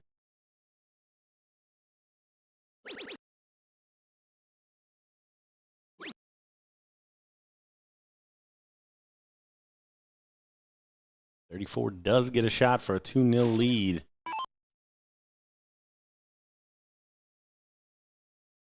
Straight at it. He's a man. He's going to go right at it. Drills it there for Rich Durbin. That's a break it throw and a 2-0 advantage for the team looking for redemption, who almost successfully double dipped in the finals. We do have a lot of questions that we've been getting on and off here this tour about the Pro List. We will have some updates about the Pro List coming out in late December. But it is safe to assume, as far as at least for qualifications, the higher levels will be incentivized there. Nothing's been finalized yet, but it's safe to say level 1, obviously, top 3 finishes will stay the same there in that base qualification. And same thing for level 2, as that is effectively the new amateur bracket. Nothing for level 3 or 4 from what we've currently discussed. And then women's level 1, top 3 is currently. And then for the doubles, we actually have a very alternative solution going on there, since there's no gender separation, of some cool stuff that we're planning on doing there to show how you can become a pro in that regard. Nothing's finalized yet, so take everything I say with a minor grain of salt, but we will be having some announcements here in December, not only talking about the eligibility and criteria, and then we will also be talking about incentives and rewards for being on the pro list, not just getting it for a title, but also some other longer-term incentives. The pro list still exists and still goes on. Oh my gosh, 3 questions at the same time. Hi, guys. Hopefully you guys all heard that same explanation. If not, rewind like 20 seconds on YouTube. I talk long-winded. It's more like a minute and a half. But yeah, pro list is also fully up to date from the 39th tour, Charles.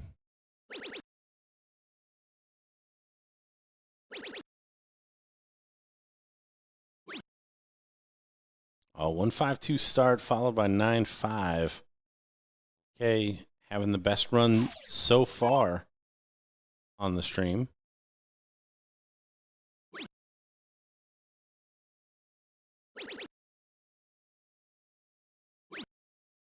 Unlucky from Rich there, not able to find a big treble, just wayward.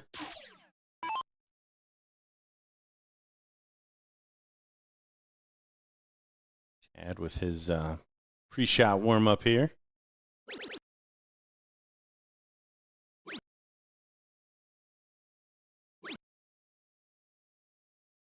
Yeah, Chad's still not happy with where his darts have been at, but again, ZK doing a good job in the A position for the most part. It's just original Mark not really getting off to the races in this one so far. There's still time.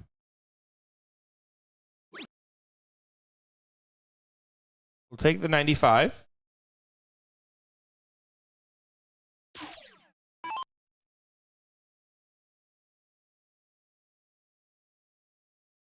ZK would love to go out in 6 here.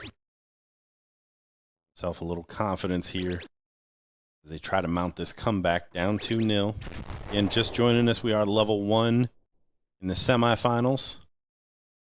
B&B already in the king seat match. The winner will take them on.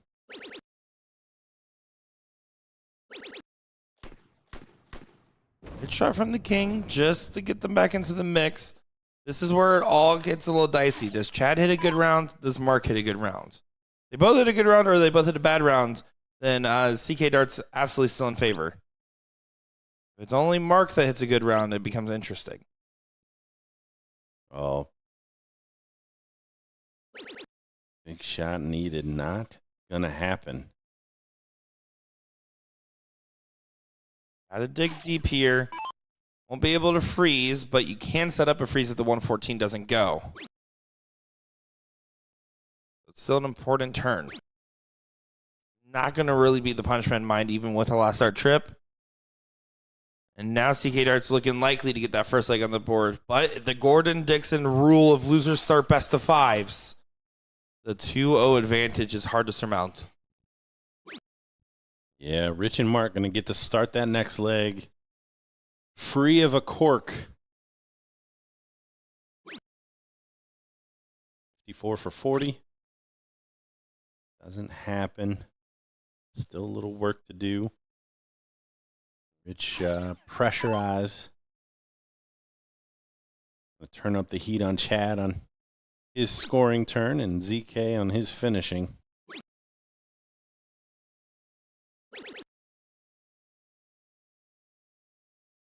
The answer is no. Does not do a finish.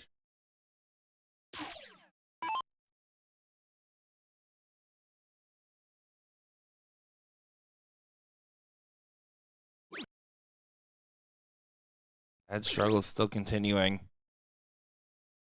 Not to this point, though, so I'm curious if there's a little stream anxiety here playing a factor. Looking at the run for CK Darts. After a first run by, they had a 3-2-1 over, I don't know, and then a 3-2-1 over Alex that left me. The team's name was, I don't know, for the record. I'm not that lazy. I don't know, consisting of Junior Myers and Daniel Brown, and then going on to play Alex left me, which is a tough team of the Patrick Gibson and Gio. So yeah, getting through 2 last leg deciders. I mean, that's nothing to really scoff about. ZK, you can tell, frustrated with the way this is going. 14 for tops, 18 for double 18.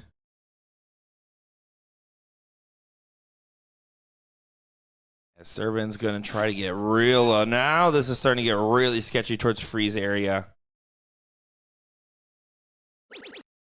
2 meaningful trebles. Not quite 2, but that does help.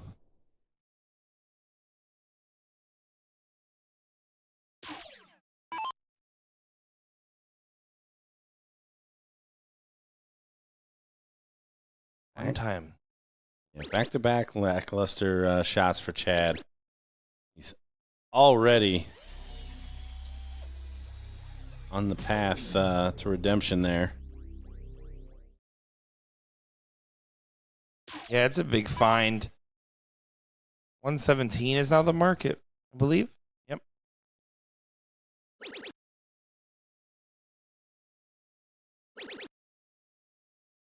Not going to be able to do it now. So, does get a shot at this 40.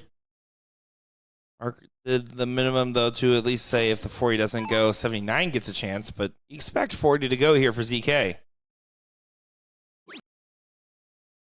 Fortunate first, but does drill it. There it is. 2-1. Rich and Mark. A step up here with the darts. What could be the deciding leg of this semifinal?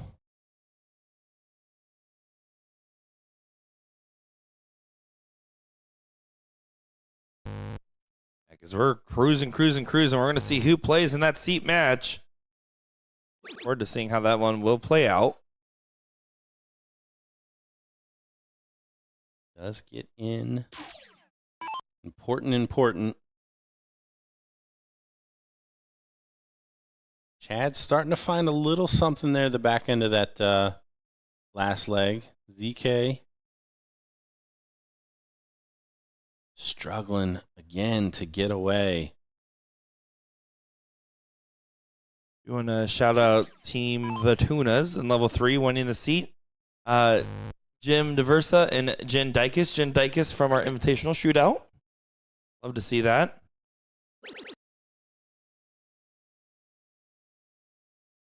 And our seat holders in level 4.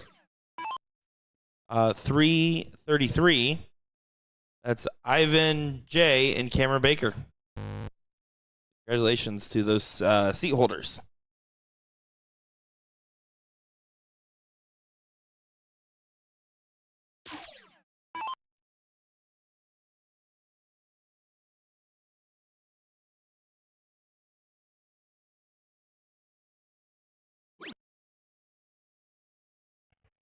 Do you know, statistically speaking, there is less librarians that play darts than any other type of profession?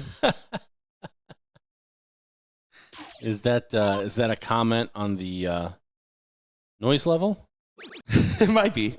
Yeah, our microphones probably didn't pick it up, but we're right by the hallway, and these walls do feel thinner than they should be, or the dart players are louder than they should be. Overpowering is that, I think, might be the word that you're looking for. Love to see a dart tournament just librarians. It's like those raves where they give you the headphones, the silent discos or whatever they're called. I was just made hip to kitty raves are apparently a thing. Where they just get a bunch of cats to like hang out? Oh no. Kitty as in KIDDIES. Oh, okay. They just, like, moms take their little toddlers and everything and they dance to house Coco music. Melon? Yeah, Coco Melon, yeah. That's the special guest version. DJ Coco Melon comes out. There's like pyrotechnics going on. There's a Miss Applebottom comment in there somewhere, but we're not gonna go there. I think one of my favorite clips I saw is it's like the silent disco, like everyone has headphones on so no one can actually hear it at the rave, right? And it's like the guy going up and ordering at the bar and he's like yelling at the bartender. He could just take off his headphones the whole time. Great opening from Chad. Don't want to skip over that as he's kind of struggled on stream here. Finally put together a good open in a leg that it's a must win, or they're going to have to do it the hard way through the losers bracket. Yeah, minor asterisk just because, unfortunately, they just didn't get on the first round. But a good comeback there from Chad. It does put pressure on Mark, who is slowing down here enough to be able to potentially regain the distance. A 140 will do so effectively. 180 is ideal for the finish, trying to take this out in 6.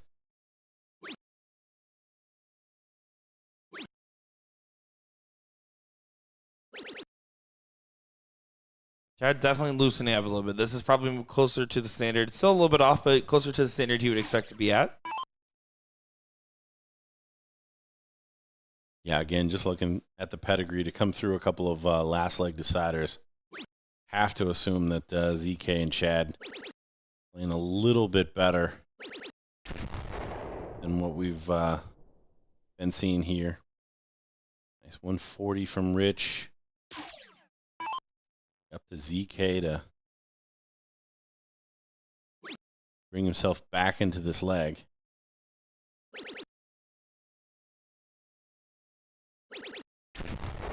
That'll play. Getting interesting. I mean, advantage still to the team with the start. Little Mark going to be able to ideally set up a finish here. How low is it going to be? Ooh, it could be a single darter, 57. Look at the setup, 177 to leave 32. See the acknowledgement there from Chad. Yeah, just put the darts in the hat and let Rich take them out. Beautiful stuff. That's what it's about. It's good partner play. What I'd love to see, and that's, I think, what's making Rich and Mark a pretty dangerous team so far. I talked about it all yesterday. They just felt like the best team. Now, they didn't end up winning, but there just wasn't both of them weren't off at the same time. Each time one was there to pick up the other.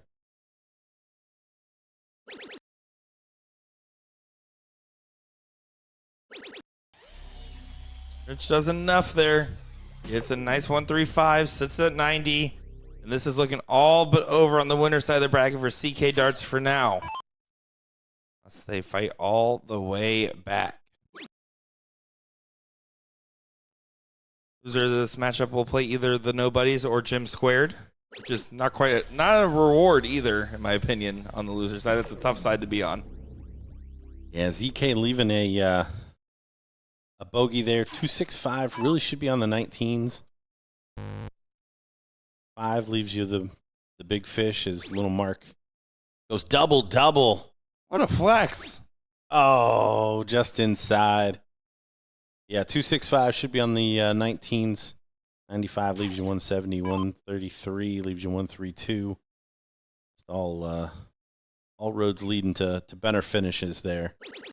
And starting on the 20. And Chad again, just a little wayward with each one of those. But also not leaving a finish is detrimental, right? You have to leave one. I mean, Rich isn't even pressured to shoot this to 20s. Right? He doesn't have to at all. He can just go for the 18s, which I believe he does have a preference towards as well. At least the double 18.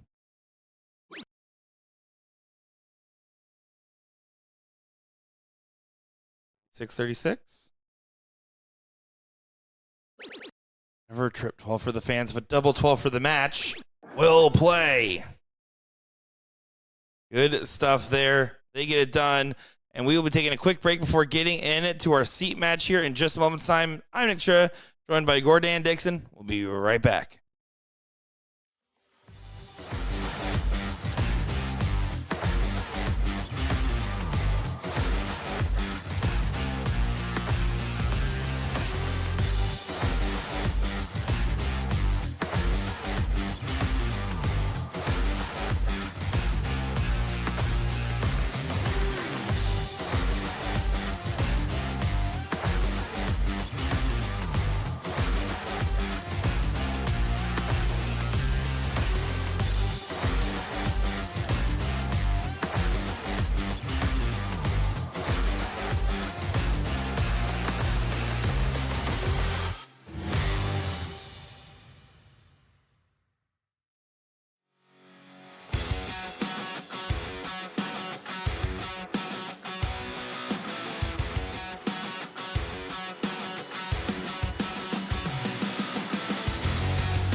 It is time now for the King Seat match in level 1.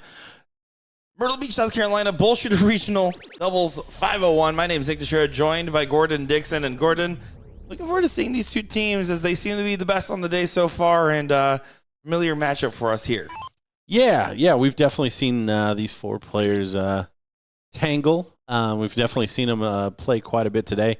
I think it is safe to say that I don't know that we have like a necessarily standout team from anyone that we've seen. We've seen a couple go the wrong way for some of these teams in the fifth leg deciders. Here we've got YB going first. That's something to note. I think that was a clerical error, maybe setting up the board. The Beeve normally starting for B&B.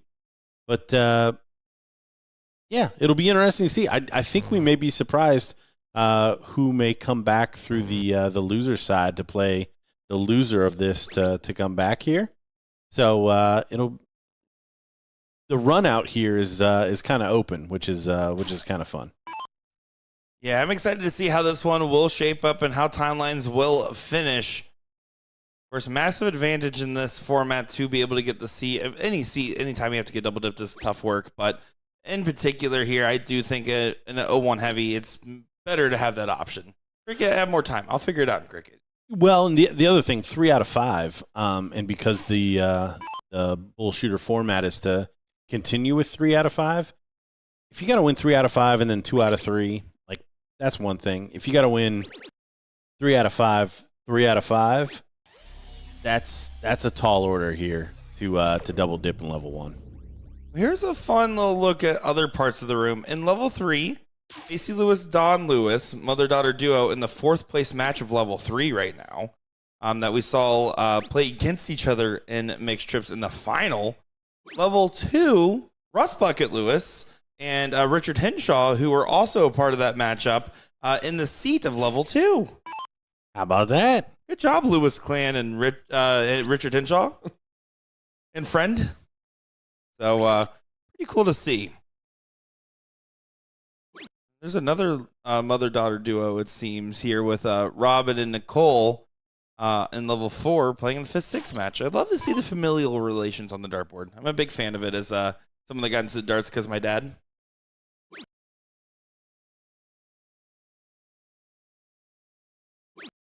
YB trying to hold down the lead here with his new starting role. Admittedly, again, a very experienced player, just having a little bit of struggle. So he's not going to be intimidated at the fact he's going first. It's just about mathematically taking advantage and making sure you're dictating the pace for your team in the matchup.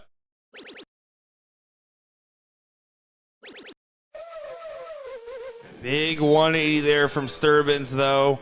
Gets the 84 in double quick fashion. This is some good standard for the Florida boys.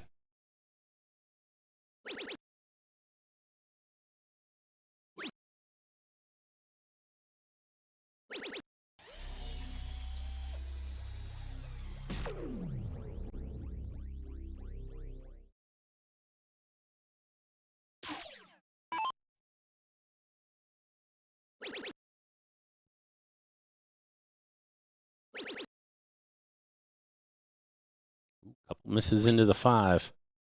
Could make this interesting.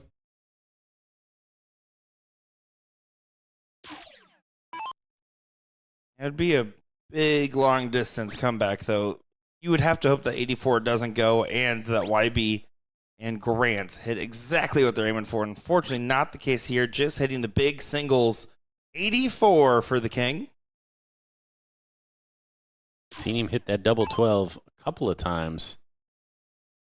We trip 20. Still a chance. Trip 19 will get him there too. That's the Sturbins math. And a Sturbins execution on that one. 84 taken out.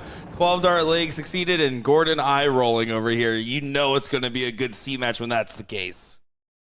Does equal 0. To commend Rich on knowing that there was a 1 at the end of a 1717. Just the extent of thought. Remember remember earlier when I said we're going to film a video where I say team names and you said it depends on your mood?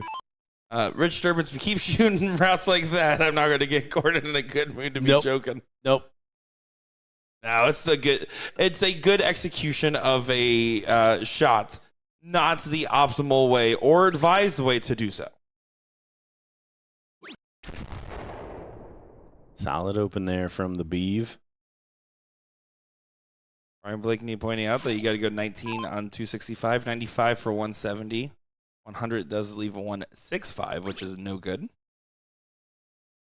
Yeah, we saw that the tail end, that last semifinals. EK putting in the ton from 265, leaving the bogey. See the team order readjusted here.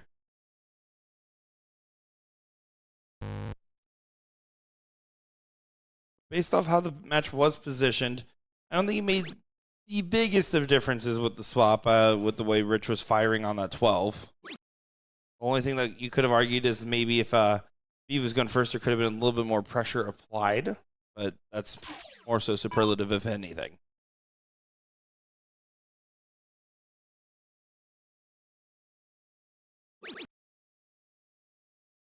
Little mark away. First of asking.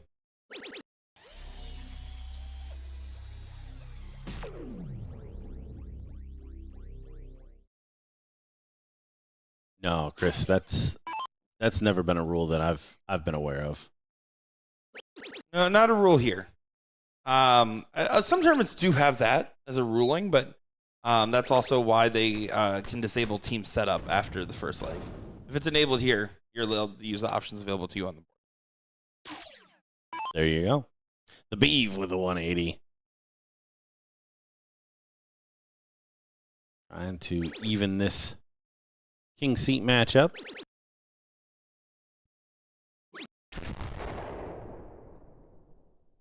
Almost an exact follow.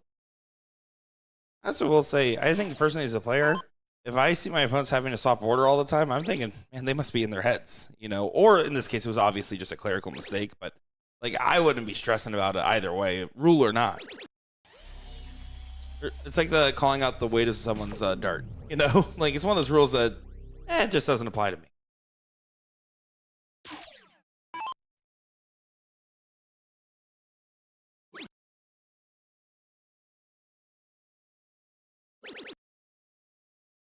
Oh, good adjustment. Actually, a really tough dart to get under. It's on a solid visit, so Beeve has to follow up his excellent turn from the last. That's going to be where it applies, and we saw Beeve get some big celebrations in his last match. He's feeling it. You can definitely tell that he's trying to dig deep. That's a slight opening. Last start lets off the gas. 180 is the minimum. We've seen Servants get some good darts at the 164 so far. Missing on the bull.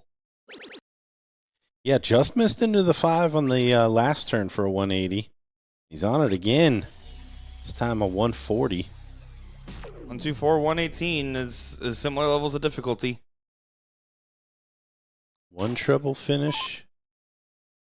Exactly what you want to look for. Coming down the stretch here.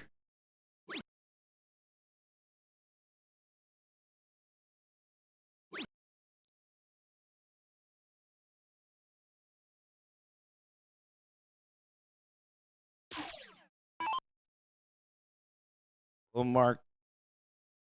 No pressure as far as worrying about freezing Rich, so he's just going to continue to score, and score in this one.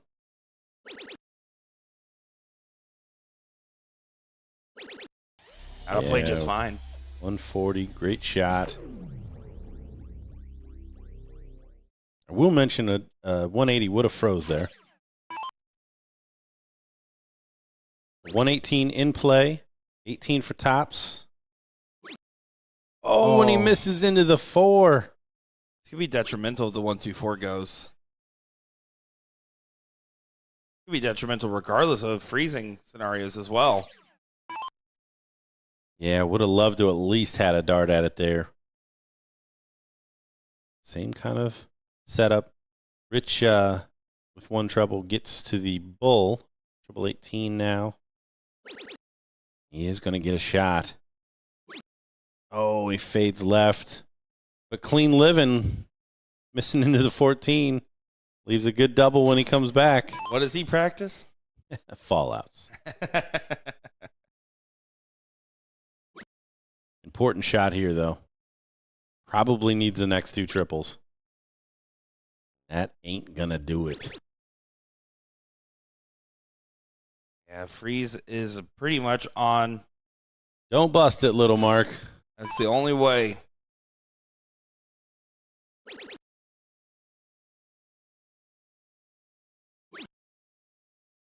Can't bust it now. Back to the treble 20. No harm, no foul. And we see this earlier. They clearly do not understand. I mean, it probably doesn't mean anything. In this situation, but 32 to leave 4 would have been the shot. And Rich and Mark take a 2-0 lead. To break that down for a second, because the reason you say it probably doesn't mean anything is because Rich obviously goes up there and nails that double in the first start. When you're doing stuff and setting up for freeze in scenarios like this and leaving yourself in a 10 or less scenario, the reason why it does matter is because, yes, 99 times out of 100, there's the moment there where, Rich just goes ahead and takes it out. But that one time out of the 100, you can come back and win a league you weren't supposed to, right? You're playing for opportunities like that. I got an argument commentating Tuesday night ZPFL with Steve McDowell, who is a brilliant businessman, terrible dart mathematician. And we were arguing about like setting up like 303 or 302, right? And he was talking about how most players shouldn't even bother and just keep doing what they're already doing because you're not going to hit it. And I said, it's not that you're supposed to hit it. It's that you guarantee you can't hit the thing. You don't even try to hit the thing. Well, and here's my argument for that as well is, like, if you don't know those shots, as you get better and you put yourself in a position where you can hit those shots, you're going to have to also teach yourself that. So why not learn it all at the same time? And by the time everything comes together with your ability to hit the shot or get an attempt at the shot happens all at the same time. So, you have to remove thinking from it. I always say it, like, I give everybody an out because, like, right now is not when the Beeve should learn his setup shots. Correct. That's not what right now is for. And specifically freeze-type setup shots. Yeah, well, his board management otherwise was fairly decent. Any of them. I mean, Rich Sturban's the 51-30. Like, now is not the time to learn. Correct. Shoot It's what you're before and comfortable after, with never and take it during. out. That's why we always harp on that in commentary, or at least when I'm on the mic. I do. I back you up sometimes. You do. You guys give a lot of outs. I've been I used to be a lot nicer. You used to get really annoyed at how nice I would be to people. Yeah, no, I look at it. I think it's a responsibility for especially level 1 players to play in a way that is teaching everyone how to do it, which is why Leonard was so frustrating for so long because of his talent level and lack of. Anyways, I'll step down off my soapbox. Keep going. I like it. I love it when he's standing up. He's starting to move a little. Well, that's because you guys did not bring me the right chair in my rider. That is true. I didn't get peanut butter M&Ms. I don't have the right chair. It's so annoying because we Whole only have weekend. a private bathroom, a fridge, a microwave, and $1 forks. Okay. But no. Moral of the story is before and after, learn, practice, and memorize your routes if you can. Memorize best strategies. Well, maybe you only play freeze Why you once gotta a throw year. if you can? Don't throw in if you can. I honestly didn't realize I said that until you Learn said it right back. learn the proper way to do this. It will pay dividends. Don't let the I promise. facade get you, folks. Gordon's acting all tough, old school. I'm mad about this. But he asked someone what their team name was at breakfast this morning, so he's a faker. Oh, it all goes out the window. You literally asked and then looked at me like, what did I just do? Love to see it. Rich does bring it on down, but Beeve doing a good job staying 100 points ahead on the top line. But this is the leg you're supposed to win for B&B. I appreciate that. You won't even be in New York. It's for your son. As long as someone gets peanut M.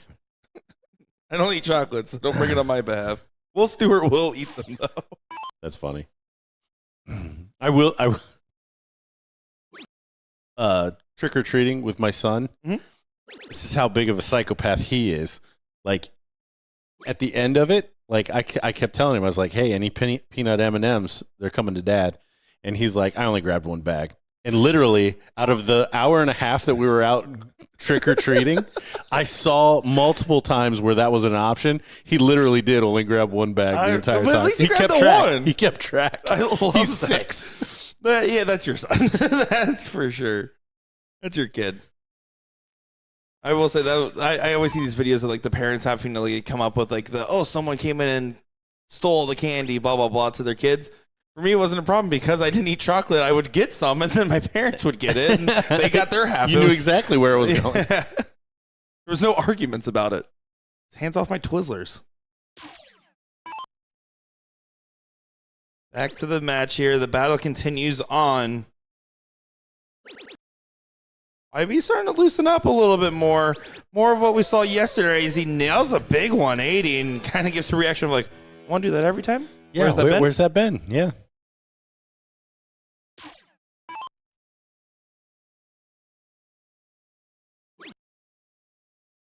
Mark had to leave a finish here just in case, but more than likely going to B&B's direction. 126 should be 419s for the Bull. Given how, and the reason I say the board management is because Beav and Cricket, a lot of time would, after 17s, go Bull. Expect this to be traditional 419s. That was the attempt.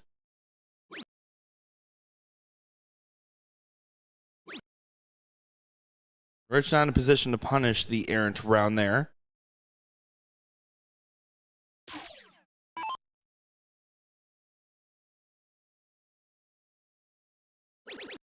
$213. What little pressure he can apply from here. I had to stay up and just focus on power scoring. Don't mind it because it's really more about Little Mark getting to a finish and taking it just with how freezing play typically would work. Yeah, Rich and Mark hoping for a bust here, honestly. On the cards. 15. There it is.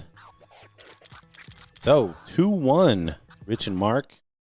But again, going up 2-0, they're going to get a free leg.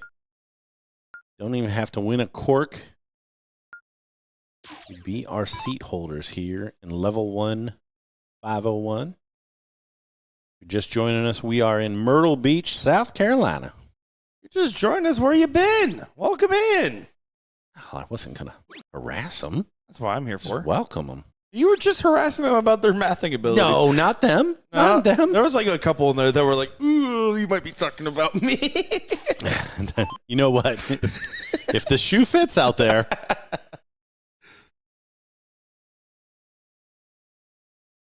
You're needing to find that double. He does get in. And honestly, with the start from Rich, still advantage to the team going first, but not insurmountable at this stage. Uh-oh, a little trouble. The big fine unless you have to hit a dart like that so you can go right after the race of scoring in the next. YB, can you put some pressure, get the ton plus open? Oh, he's away. Started to come alive a little bit. This feels a lot more of what I expect.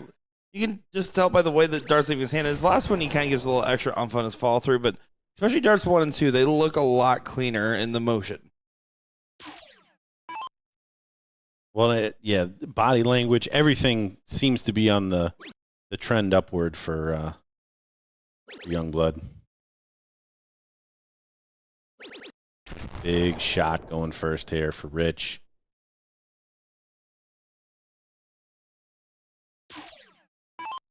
Disturbance just trying to stay in the driver's seat.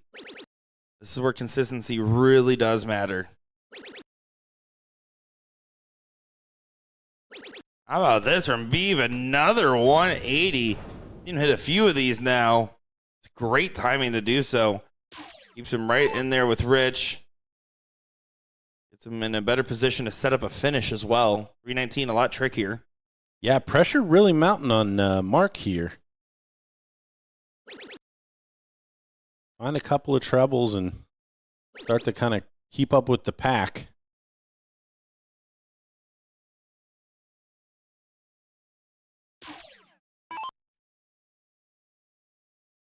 YB, can he continue the flow he just found?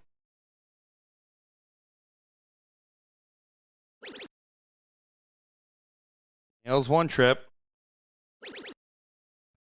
Not the other one he wanted. Still, B&B starting to look a little bit more likely. Can Rich pull a 180 out of the back of his pocket? Yeah, has to have it for a finish. Oh, a little unlucky there. Does find the 57. This is where Beef can set up the punch. You hit the 180. Now if you can set up your 141 ideally. Well, not ideally, but ideally it'd be a little bit more. But we'll take it one way or another. Stay true. Shot. Good follow after the miss into the 5. Does leave a finish. And again, pressure on Mark. They start messing around with those doubles. He wants to be sure that he gives Rich a shot.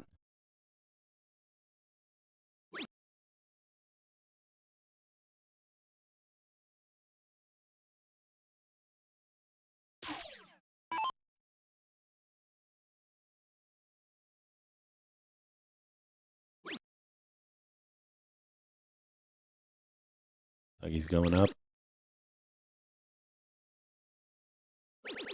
Big last start. This is looking likely for a last leg decider now. Yeah, nice comeback from B&B. Down 2-0. Looks like they might reel back 2 on the spin.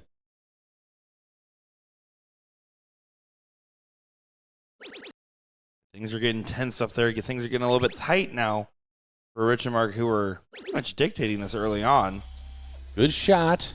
But again, pressure on Mark to keep this. He's going to need at least a 180. And that may not be enough at this point. And that's if this 146 doesn't go away. Yeah, going into this 357 combined to the 342. So you have to hit basically whatever they hit combined. That's a huge favor, though. That helps. That helps. No matter what, if you don't hit at least 2 trip 20s here, you're in a lot of trouble.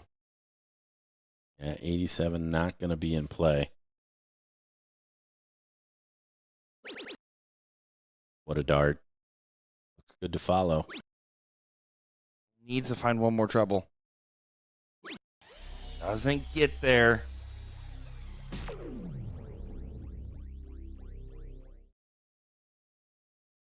$135 is the target line.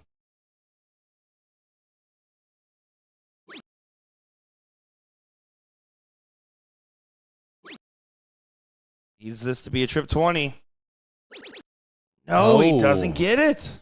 So 87, after all the different iterations here. Bink, bang, boom. Come on, Rich, you know this one. It's 57-30. I'm being cheeky. Come on, one time. For a 3-1 win. Hold the king seat. 54-24.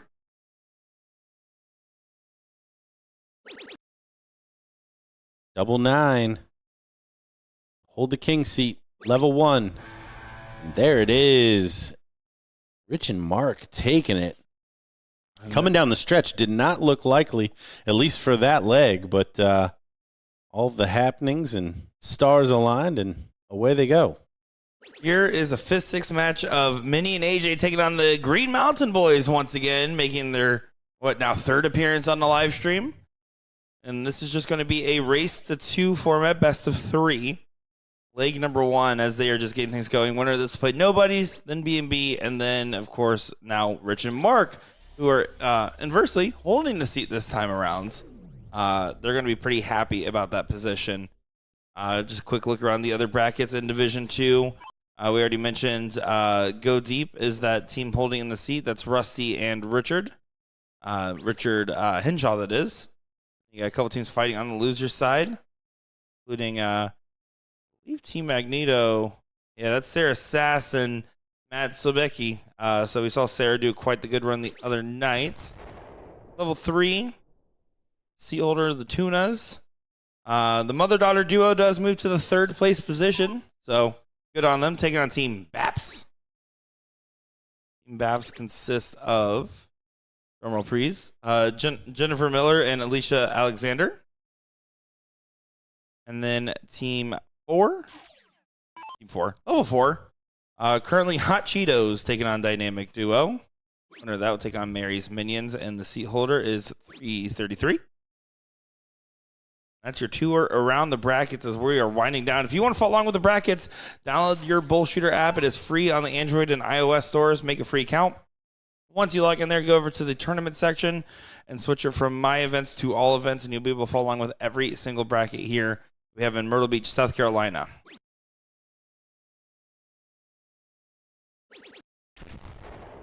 Good last there from Hattrick.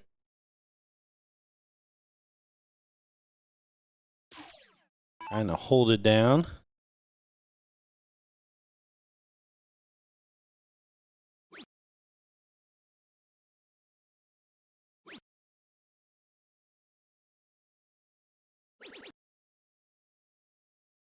See the wry smile there from Minnie. Yeah, it's our first look at Minnie and AJ.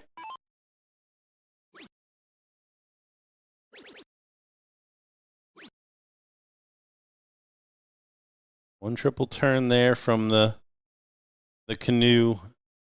Not what he would have had drawn up for this leg either.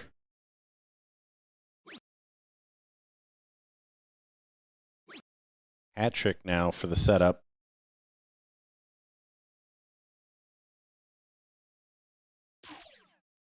Need to fade the 122. You'll want to set up a finish to have a chance when it comes back around. Good shot. Couple of big trebles. Gives him a single treble finish. And he coming off a poor turn. Does have a finish here. Should be 4 18s and a bull. 2 treble 18s and a double 7.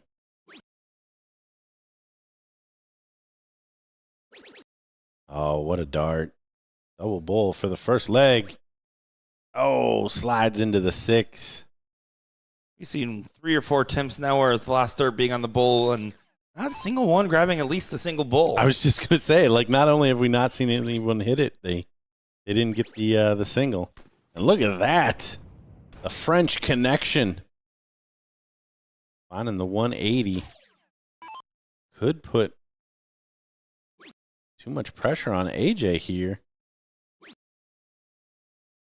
That 44 may not even get a chance. This 107 does not have to go.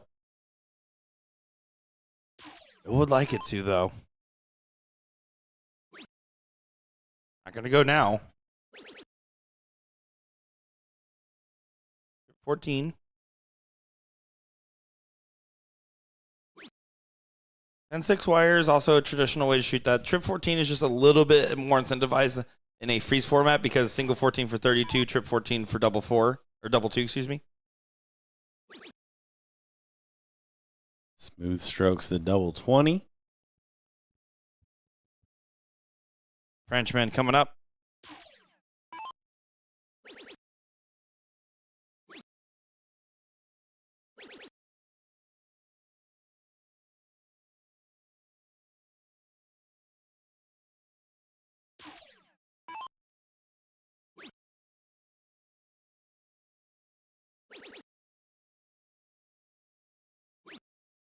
Still not enough pressure. You see the head drop there from AJ. Double 18 now for the first leg. Comes inside. There it is. Hat trick. Polishing it off there. I do want to say for anybody in the area or at this tournament, there is a BullShooter after party blind draw, it looks like. Not hosted by us, hosted by a local bar. That is going on over there today. It doesn't actually say the bar's name on the floor. Oh, there he goes. It's Spencer Sports Pub over there off US 17.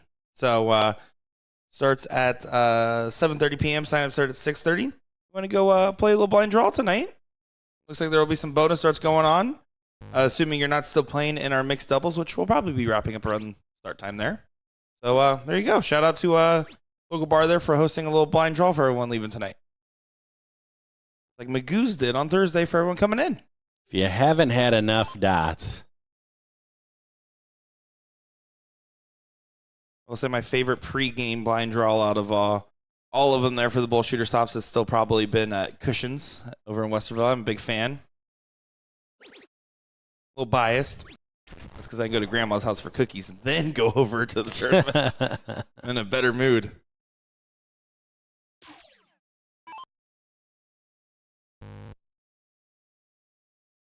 A couple of places do host them as well. Skybox used to host the Florida one, but RIP Skybox. The stadium, I know, has done some for the Houston area as well. Q Club has been the one I played in as well. Out over there. Pittsburgh does one at Squirrel Hill. I've done that one once. We'll say great people. Way too small of a venue for how many people show up to that one. That was a one and doneer for me. I got a partner, and he said, everyone's like, oh, you got this guy. He's really good. I'm like, oh, cool. I'm really good. We go, win our first rounds in a pretty convincing manner. And then he's like, yeah, I got to go home. Hands me $20 and leaves. I was like, all right, cool. All right. We don't even have to mess with this. Cool. I am out of here. Not the tournament's full. Shout out Squirrel Hill. Not a BullShooter, but is there a bar that runs one before the TOC? At Sharks. Sharks. Yep. Yeah. I played in that one as a player, never since getting out there to stream, but I've definitely gone to that one as a player. Yeah, that was always a staple. Mm-hmm. They also do their Shark Tank event. It is becoming its own little soft tip major tournament stop for out of towners. I feel like more and more I see. Oh, I never put that together. That's the same bar. Same bar. Okay, fair enough. It's a big place. Admittedly, the Arizona Open's hosted at BullShooters, where we're having the Phoenix BullShooter as well. See a couple of those places really keep things rolling like that. Had some qualifiers out of there in the past couple of years, didn't they? Yes, that is correct. For back when we did the on-site invitational qualifiers. And I'm sure there's countless other pre-game tournaments and other tournaments. Nebraska didn't have one. I just played a bunch of DRTs that time with Brandon Neal. Had a good time. John Shaman with the big 180. Trying to tie this one up. Mini coming up big.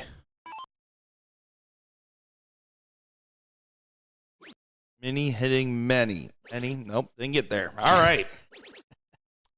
Cool. Big word for Elmo. Actually, after this one, I'm going to have to run out there. I haven't seen John in forever. He's from the steel tip days. I'd be surprised. I haven't seen you run, Gordon. Okay, I'm going to walk over there. Yeah, that's fair. Actually, no, I did see you run earlier in commentary. At one point, you had to hit mute and disappeared. I believe you had to go sign an autograph or something, I'm sure. It's exactly what was going on. Behind closed doors.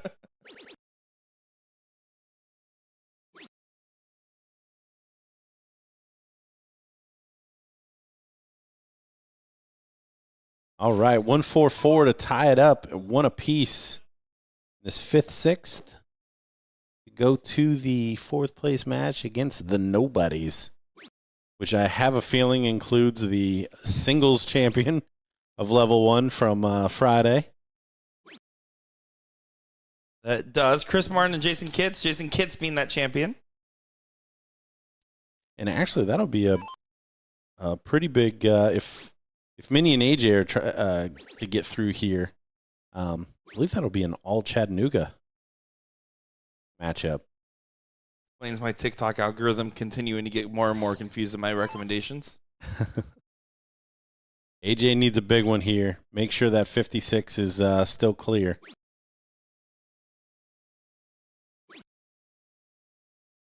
Luca Mania in the chat saying, "Hey guys, what's going on, sir?" I believe 136 is the target.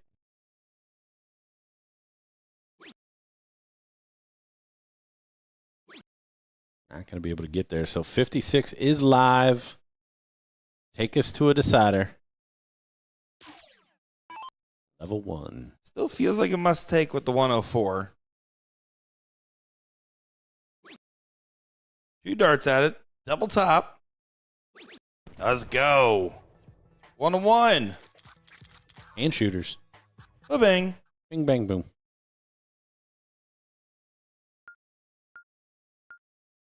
And the all-important diddle coming into play here. Cork muscles.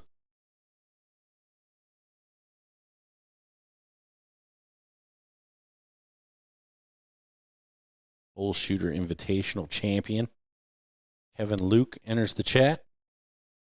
Exactly. You guys didn't know, there is the current champion of BullShooter Invitational entering the chat right now. I already said it, then you said it. Oh, that's funny.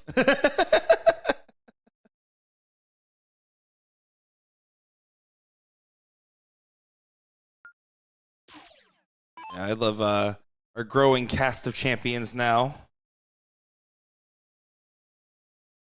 All right. Minnie There's with the the shaman. start. Shaman was in the background. We just missed him. The BullShooter spirit animal. He's the one guilty of taking that very terrible photo of me earlier. Getting the start, it's an important moment. And Stixie, again, it feels frustrating because you want everything all done, but it's enough. It's enough to get the ball rolling. Yep, your way. Honestly, the big question mark here is AJ. Can AJ get away, put in some scores? French Canoe off and running. So far, so good. And he hasn't been far off. It's not like AJ's been spraying him. Just not able to find the trebles. There again, decent group. Just on the top wire.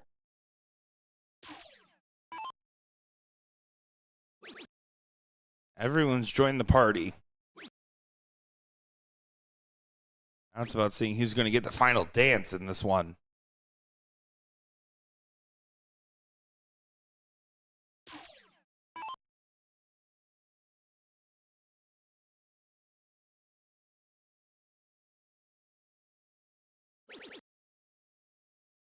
He's been looking real solid so far in this matchup.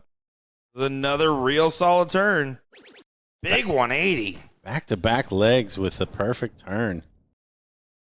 Continuing to heap on the pressure. Really on all three players. That's one of the things that the freeze rule kind of brings you. Is the pressure of trying to keep up so that you don't freeze them. So I just want to point out, AJ has not only one wristband, but like 5 wristbands on, a hat, and a watch. It's Gordon's worst nightmare of accessories while throwing. Oh yeah, could not do it. Could not do it. Yeah, and on the throwing hand, oh, you psychopath! What are you doing? He probably puts the milk in first.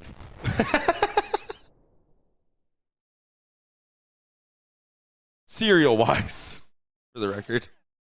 Anybody missed that callback? Oh, that was a callback. Yeah. All right, Minnie. Try to do this in 6 darts. Try to take the freeze out of the equation.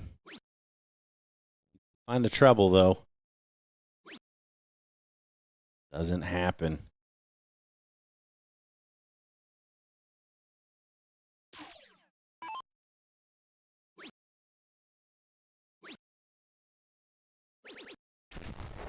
Good last.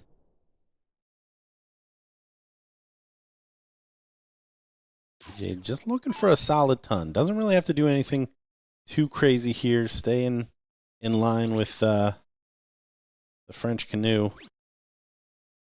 Again, just wayward into the 5. You see him rip him out of the boards. He's not far off. It's just not happening for him. AJ frustrated. Coming from that Sumter area, who always brings out a lot of players. Very active portion of the South Carolina dart community. Reading a talented but also young culture of dart players, too, from that group. I mean, Allison Plumbo, who we saw get second alone singles, 22 years old.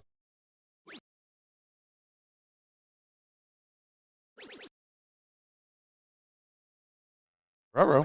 Good switch. Yeah, it does get to a finish, but 42 was not on his bingo card there. Look at this. Look at this. You see what it means to him, the 140. Brings him down to 129. Gotta think AJ needs at least 2 trebles, 2 big trebles as well. You would have to agree. Jumping around the board, trying to find something. No dice, even with the last start hugging the wire. This is a big moment for Hat-Trick to be able to push out. Even block outs. I tell you what, though, John, you can see the interaction with him as he comes back frustrated. He's being a good partner, trying to pump him up. It looks like some lighthearted, I don't even know if it's banter, but just trying to keep him comfy, because this is not over. He does have a finish here. How big would this be? It wouldn't be many. Not going to happen. It was a decent job bringing it down. 129 now for the Green Mountain Boys to move on. Should start on the 19 to give him some options if he misses. Goes straight into the treble 20. Because math. Smart. You can bring it down lower by hitting 2 19s instead of 1. A little bit of an error there. Drags it down. Yeah, I mean, 15 for 16. What? Wow. That is not what you're looking for there. So, if big AJ reprieve. If AJ hits a big round here, who knows? Not like this, right?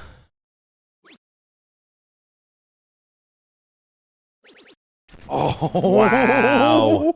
My That goodness. is literally worst case scenario for the Green Mountain Boys. Patrick has to collect. The pressure's on. I mean, regardless, Minnie was always going to get a shot at this 65. Oh, my. I can't believe what we're seeing. 65. Does this go? Clean. Double 16. Double 8. Deep breath. Reset. It's inside to still, and he just hits it. He misses inside. That freezes. I mean, that was wow. Wow, AJ coming up big down the stretch there. Mistake from the French canoe from 129. Wow. Wow. Drama, drama, drama. You'd love to see it. You hate to see it. You feel all over the place. I know I do. I was cheering for Brian. He was my blind draw partner last year. But my goodness, when something like that happens, you almost want to see the punishment a little bit. Yeah, no, I try not to root against anybody, but my goodness, the twists and turns and what a moment for the young man to come up big there to allow his partner back to the board. We will be seeing them again here in the 4th place match. Just one time, Minnie and AJ taking on the Nobodies. Don't go far, folks.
Here we are, folks. It is time for the finals of level 3.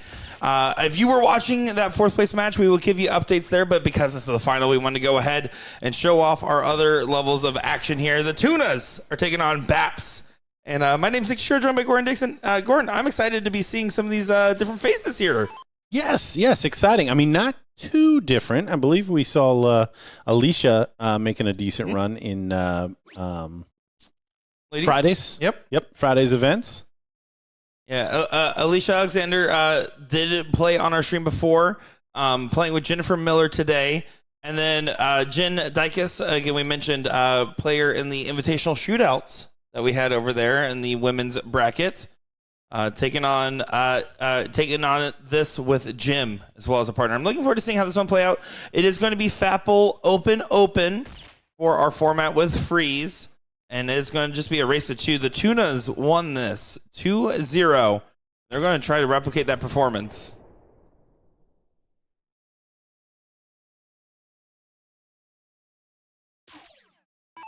Go ahead and see how this one will play out. I'm looking forward to it. All about finding consistency on the middle segment of the board. Yeah, level 3, probably 1.5 bulls a turn is probably the standard. We get into that 2 range, that's where you'll see some separation between the teams.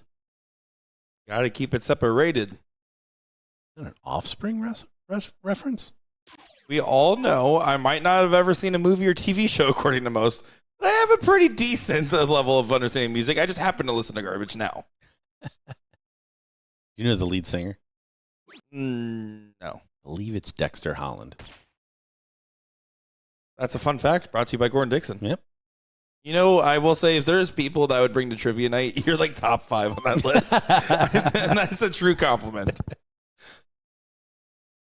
So level 3 doubles, again, a little bit of a different expectation as far as the expected scoring per turn, but also it's really cool to have these different opportunities to highlight the top performers of different divisions and different average ranges, right?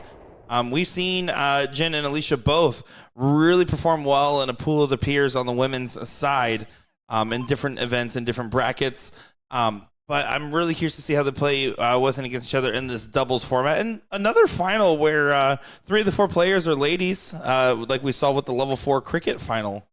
It's cool to see the different ranges of faces. I think I'm okay with being open enough to say with switching to leveled, I was wondering how that would play out. And so far, it seems like we're seeing a good disparity. Yeah, and you're seeing teams that may or may not have excelled in a simple 2 version women's bracket breakdown. And like you continue to say that everybody gets to participate in a competitive bracket. And yeah, again, that's what we really have seen kind of play out in all of our tour stops since the change. This is the separation we talked about coming into play. Button does go ahead and nail a bull in the last. But Jen has the opportunity to push out in front here. Yeah, could be a setup shot getting all the way down to a finish.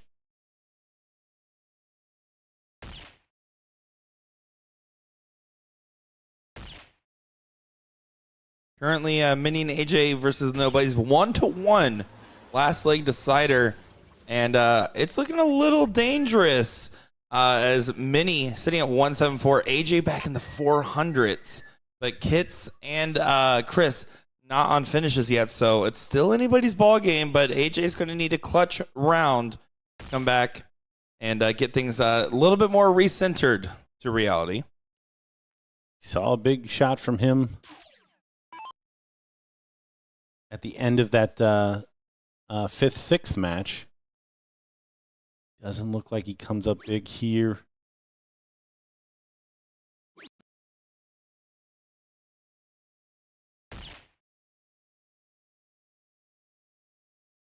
Jen did put in the big 150, so she does have a whack at 134. Baps. I need to find a bunch of bulls to pressure, to not freeze pretty quickly.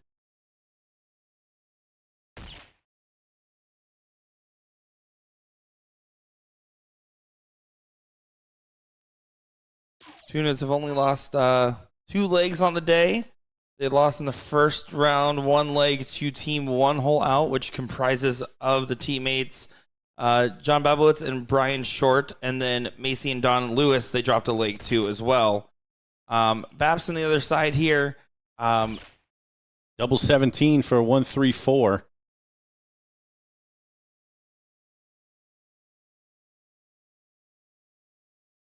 Back to back perfect turns here. Oh, registers outside. Team Babs had a first round bye, 2-0 win over the Jinja Ninjas. Hello, Matt.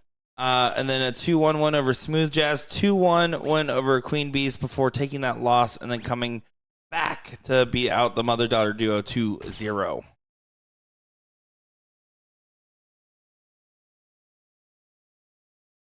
This is still disparaging. Alicia not going to be happy with the fact that she did not get to a finish. Jim playing support role, but with a side of I'm going to leave myself an out. And it's going to be a good one. Going to be a great one. Hits a hat trick. Hello. Can definitely see why Jim and Jen have risen to the top of this this bracket. Both of them putting in some big shots here. Statistically speaking, on our live stream, we've had more Jims go deeper in the bracket than any other name. Jim Squared being a portion of that. Again, it's open out, so it's okay to go inside on this first start. Still would probably prefer to play it a little bit more conservative on the first.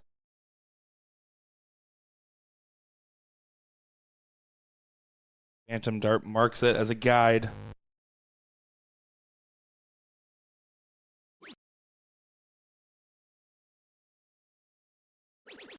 Oh no, goes high and kicks into the trip. Again, no punishment side with Alicia at 211.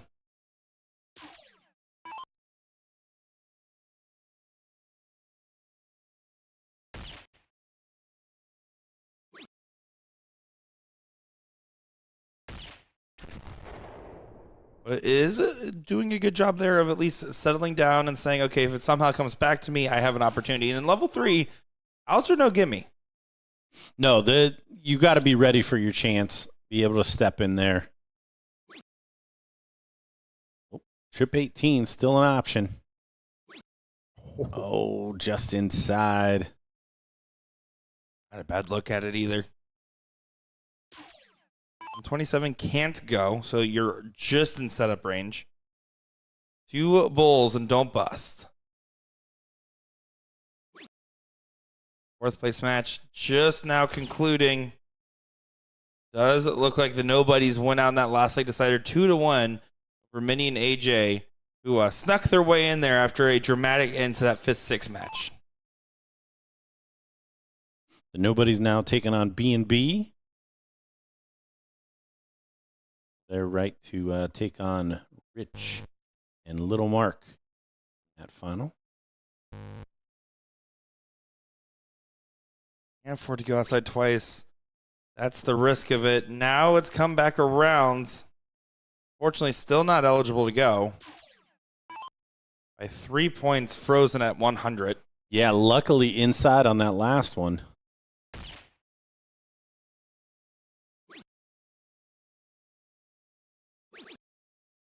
That'll be fine. And open out, it's fine to go all the way down to the 2 if you really want. Hitting a big single no matter what for your last start. Double 18 to finally close this one out. Trip 12 for the fans. Switch it up. There it is. Double 18 for the first leg to the Tunas. Jen with an opportunity to go 284 in 6 darts. And 9 darts later, Jim takes it out. So, again, you always got to stick around. The Baps had brought it down, never got a chance to actually finish the game, but that's one of the things you have to keep in mind when you're playing in level 3, level 4. Well, and again, frozen by 3 points. You saw Alicia actually get all the way down to 2 on her takedown free shot. It's a little bit inspiring for her, you'd have to think, going into this leg, and starts off with a low ton.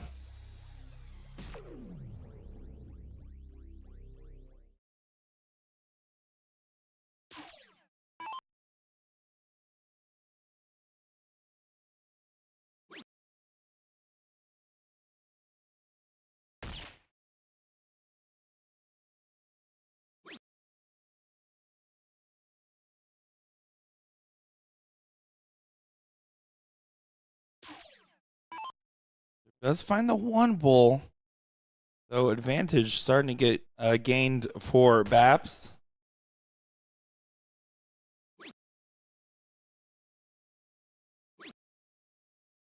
Gotta say, hand motion there while setting up the dart is very unique. Tries to get the grip right before following through.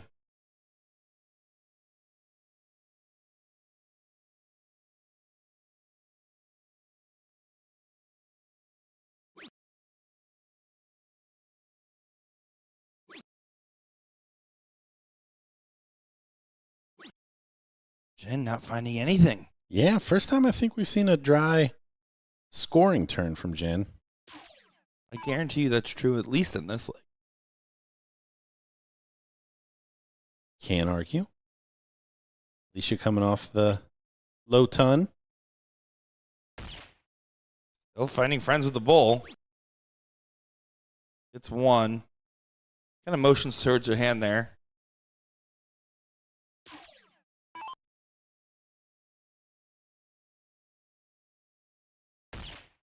You can see Jim holds that arm kind of outside and brings that dart to the side of his head. Floats it on the last. Yeah. Got the elbow out and kind of flicks it up there. Now the hand motion here from Jennifer Miller. Very fascinating to me. See a lot of movement there, but drills the bull. Happy accent on the 19.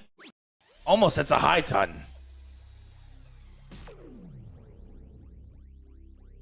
Those are the types of habits that develop when either you have some form of itis along the way with darts, or maybe you started playing before getting into it, and then you've adapted over time to try to make it work. Because clearly, I mean, it's working so far to get to this final. But when we call out stuff like that, especially looking at these other levels, it's just to try to give some insights based on what we think about it, and what you can do to have takeaways. Oh, and Jen back into the bull.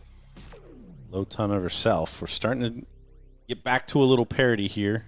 The Baps leading with the start here. We are 2 out of 3 in these lower divisions, so always important to keep in mind that this is blink and you'll miss it. There's not a lot of room for error.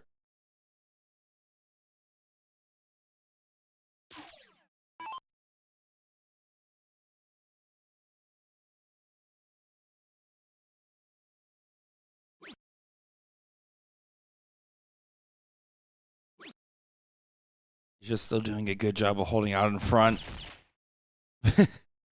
So we get a little team dance. I like it. Dance party right in the middle. I like that. It's a good vibe. You need good vibes. One of the best unknown quantities in dart. You pass the vibe check.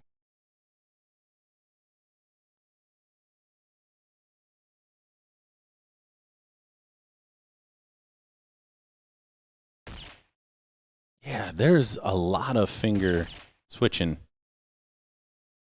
Finger switching good. Finds a hat trick. Loads it up. All right. Already hit a low ton in the last visit. This is looking very strong right now for Baps. Really, Jen has a pretty traditional setup. Once she brings it there, she doesn't hold there for long. But it's pretty much all follow through. I wish she would hold it for like a half more millisecond once bringing it to her eye line before actually starting that follow through. But Admittedly, I think out of the four, it's probably the most textbook throw as far as the eye test goes.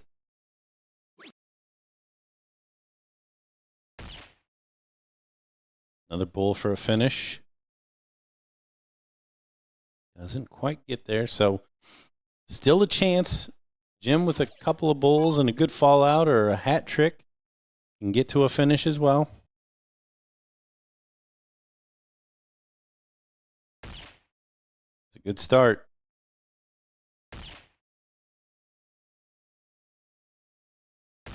What a time to do that. Gets to the finish first by hitting a must-hit hat trick, trying to take 285 out in 6. Almost saw 284 from Jen in the first leg. Seems to be the back end of these legs when the tunas seem to come alive.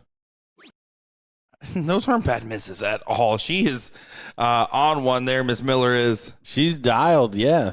The grouping is right where you want to be.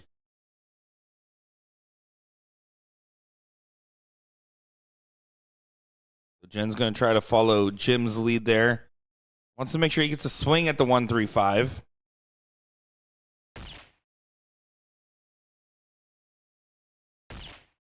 Good shot.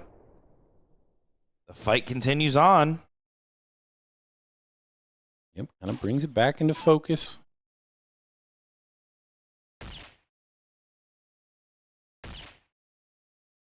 Be careful in this last start. Nails a hat trick. Careful, Schmershel. 83 was the target line to freeze. There was a couple fallouts that would have been gnarly, but it doesn't matter if you just drill it. 135 does not have a chance to go.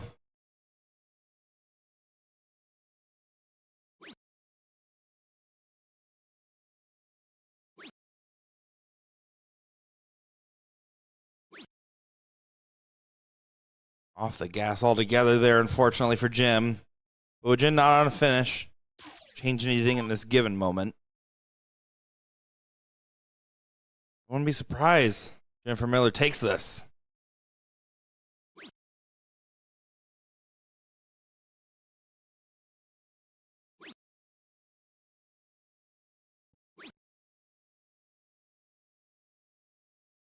It just gets so tricky. 182 for Jen. Wants to bring this down, wants to start to get into the position where if the finishes do start to go awry, that they're in a position where they can take it out.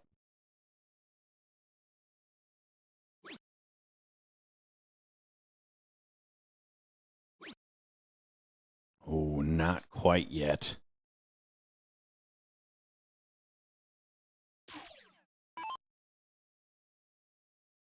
Alicia to tie us up here in the first set, the level 3 final. I think she thought that one was pretty good. Oh, just inside. Inside was important, though. If she stayed outside, it would have unfrozen Jim at 101. So now 101 is the swing.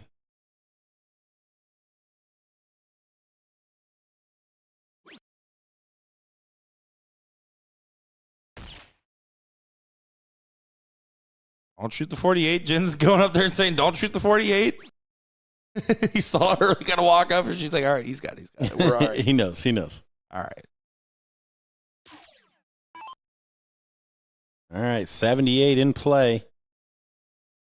Little lemon juice. Puddin' looking to tie us up here.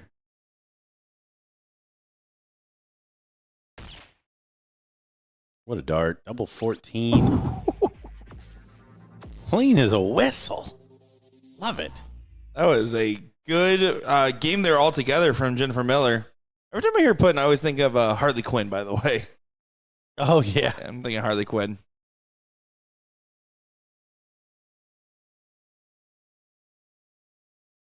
All right, all-important cork.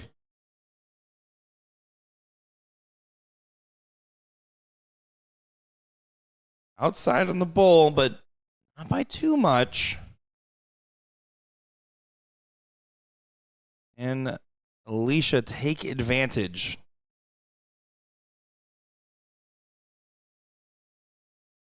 Such a big advantage to go first. Looks like she's got it. Pointing at her dart. I think she got it there. Every bracket, by the way, is in third place other than this final right now. So we are moving and grooving. Just a reminder, folks, after this final, we will be getting the level 1 final in full.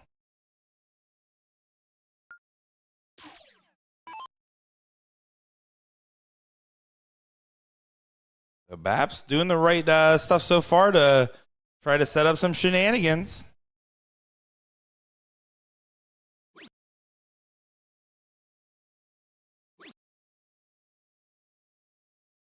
She wants to convert. You can see the wry smile.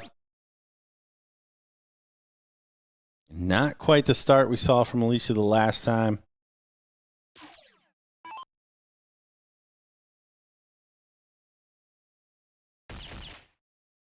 Jim in that center straight away.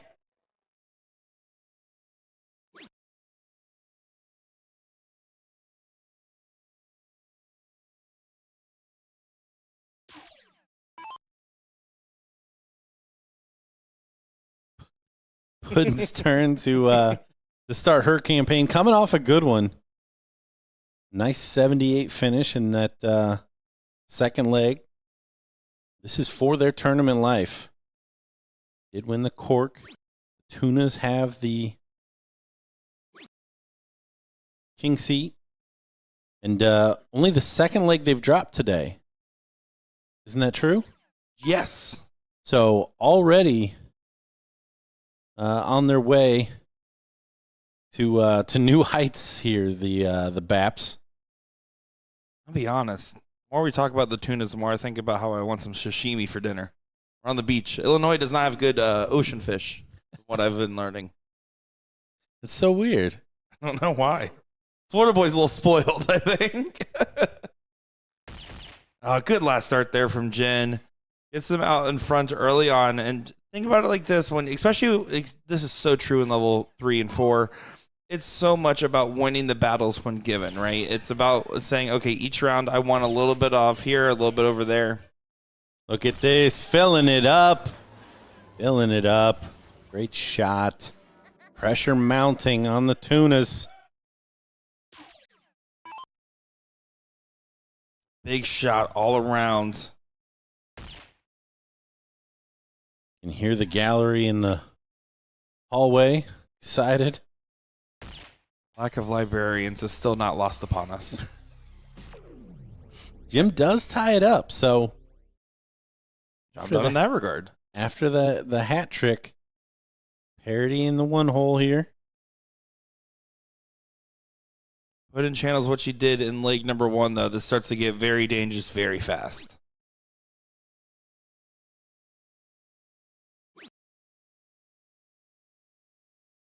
Trying to talk her dart into place, but does not listen. Yeah, and just unlucky fallouts, too. Nothing aligned in there. We've seen bursts from almost all 4 of these players at times. So all it's going to take is one of those 6 dart runs, 9 dart runs that bring their team over the finish line here in this decider. You see a 100-point separation in the beat position, but things staying chalk up top, it really does become a question of how much can we keep up the speed, right? Another 150 here from Alicia would be magnificent. Magnificent. Won't happen. She's still at least in the going first spot, so she keeps firing away. It puts the pressure more and more on Jim.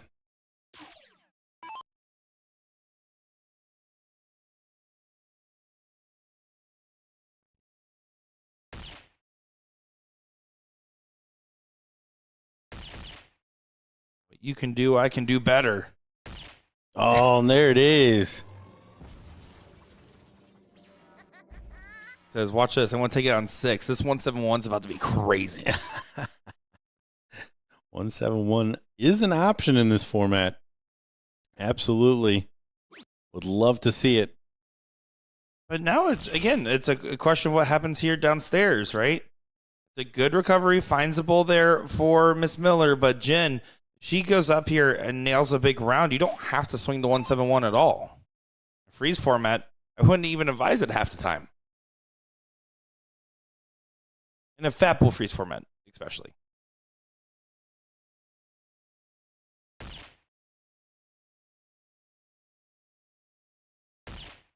Jim looks like he's for the fans.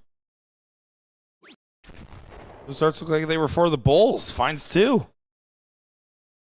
What do you mean by for the fans? He wants to take this 171 out. Oh, for our fans. Yes. Like at home. Yeah. Well, then he needs to throw a trip 12 if he's for the fans. What? Oh, wait a second. Now we're seeing some 171 play on the top end. Hold on. You might get to see 2 looks at this. See the conversation. Do you want me to go for it? Do you want me to not? The safer play is the stay bulls here with Jennifer Miller back at 396. Oh, I knew he was going to take a whack. Vern is smiling over there at the attempt. Yeah, no, there was no doubt in my mind. Does find a bull.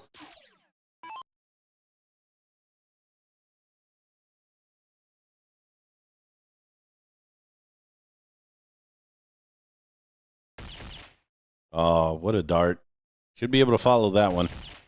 Oh, bonus? Bonus points? What a time to hit that hatch. I mean, that is massive in the state of this match. That's massive. I mean, that brings back all of the pressure. We've seen a hat trick from everybody in this league, right? Just about. Yeah. Jim hit a massive one to try to set up to take out in 6. There was one from Puddin, one from Jen. Or Jen might have only hit the low tons, and then Alicia hit one in their second round. Needs to find a bull. Does flop it in there for 151. This 171 can go. This time you got to shoot This it. one is a shoot. She doesn't take it. See, the other way around. The other way around. Still a good low ton, don't get me wrong, but one time on the one time.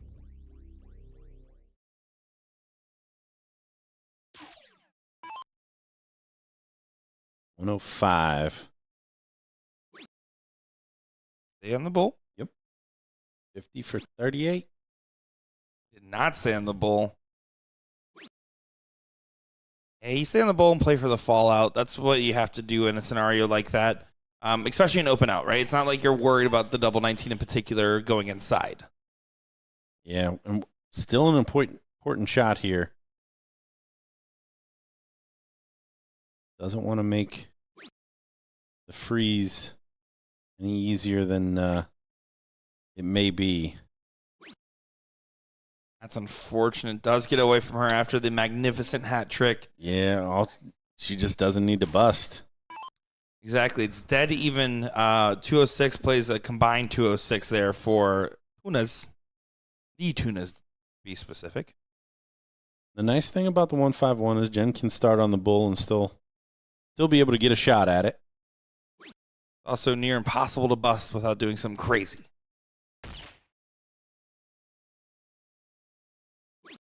Yeah, there's an argument to stay on the bull, just continue the pressure on. Didn't have to by any means. Alicia probably tripped 20. We've seen her preference being to go all the way down to 2.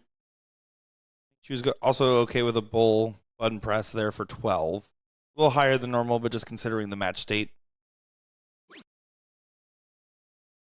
I'll do it. Okay, it does go for double 20 on the last start. Gets away. And now for the match. The Tunas swimming to the finish line.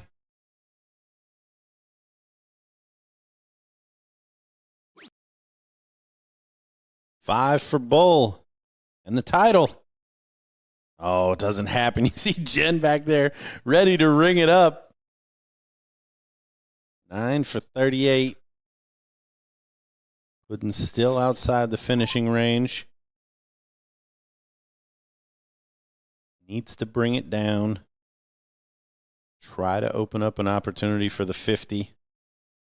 The 83 doesn't go away. Last leg decider in our third place match going underway here with the nobodies and B&B.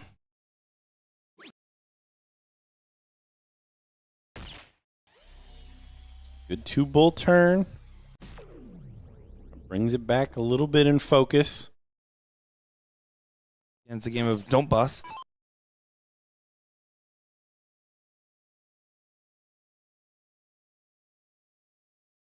It's a 48. Now Jen chooses to attack this. Gotta be careful on the don't bust game. Trip Yeah. 14 is a dangerous friend to have here. It's right there.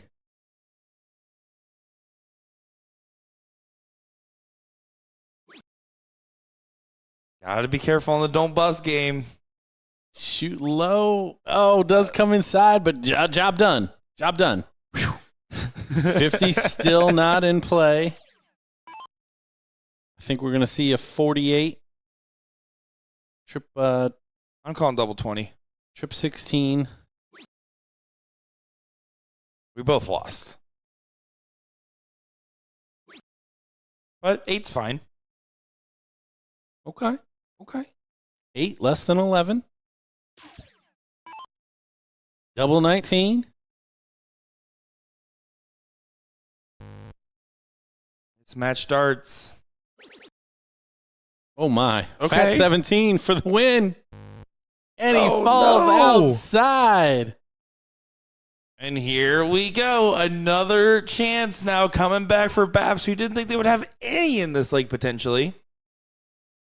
Stuck having a around couple. long enough.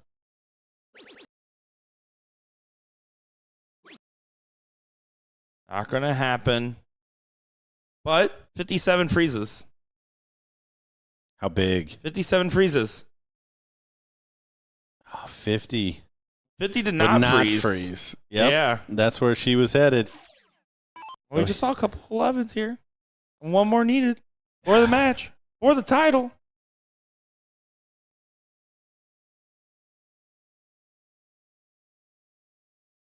Dart tricked me. Did I find the right spot? Oh, she Nervy. falls outside. Yep. Just a little gitchy here. And there it is. She rings the bell as the single 11 goes in for the title. Commiserations to the Baps. They had a great run today. The Tunas, though, come out on top with the title. I'm sure maybe a dangerous mixed team here for the mixed doubles as well. Yeah, certainly, as they're going to be happy to get out and rolling there after a good performance.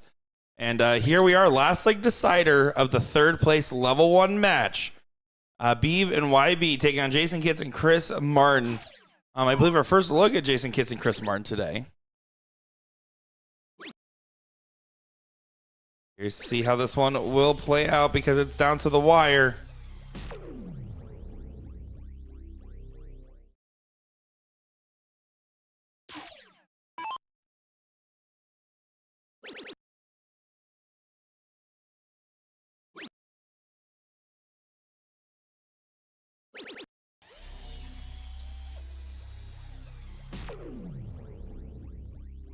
Good 140 there from Beeve. Who's going to get the separation between Chris and Youngblood?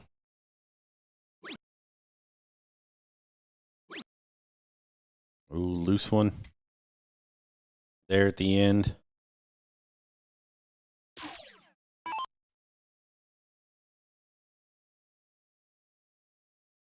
Youngblood. Find a little something here to bring this back into focus for him. There's a big triple. How about another? Oh, just high. These 2 1-holes, these are the guys looking to go out in 6. Can either do it. 54. Yeah, that was the attempt. You saw the shake of the head. Not able to convert. So the Beeve, his turn. On a 121 leave. Hit the 125.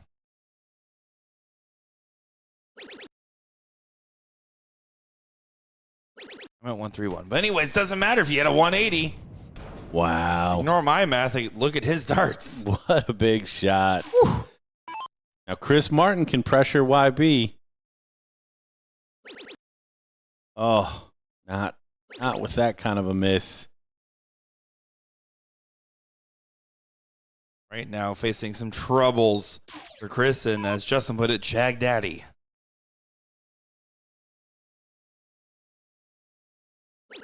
Just needs to do enough, and this is already looking like it will be that.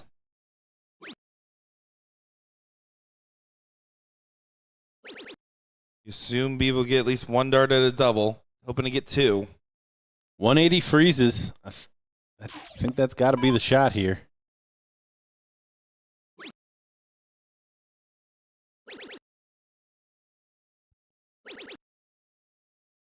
Only 83, so 76 to go back to face off against Rich and Little Mark. What a start. 888. And there it is. Clean as a whistle. 180, 2 darts, 76.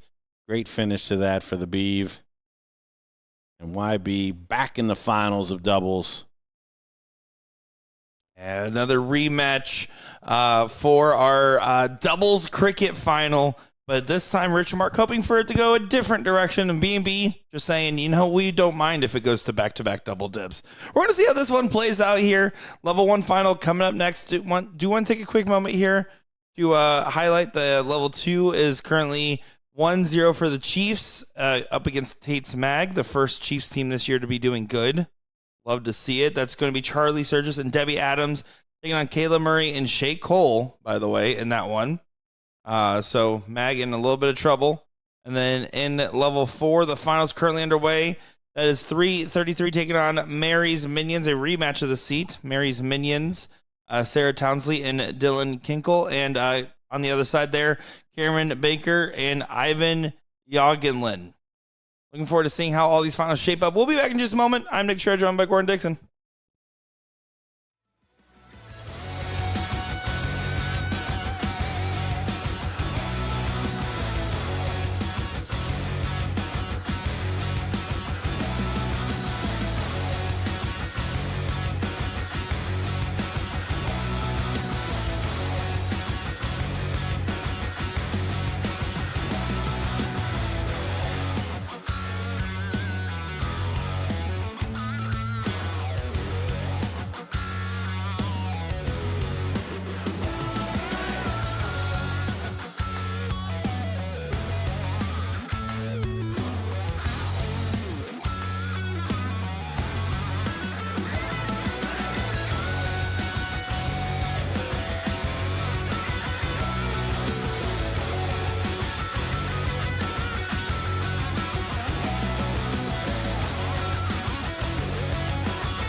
It is time for one more match here in Myrtle Beach, South Carolina, for our main coverage of our 40th regional tour. My name is Nick Teixeira, joined by Gordon Dixon, and we have a rematch of our cricket doubles and our King C of this very bracket. It's Rich and Mark taking on B&B.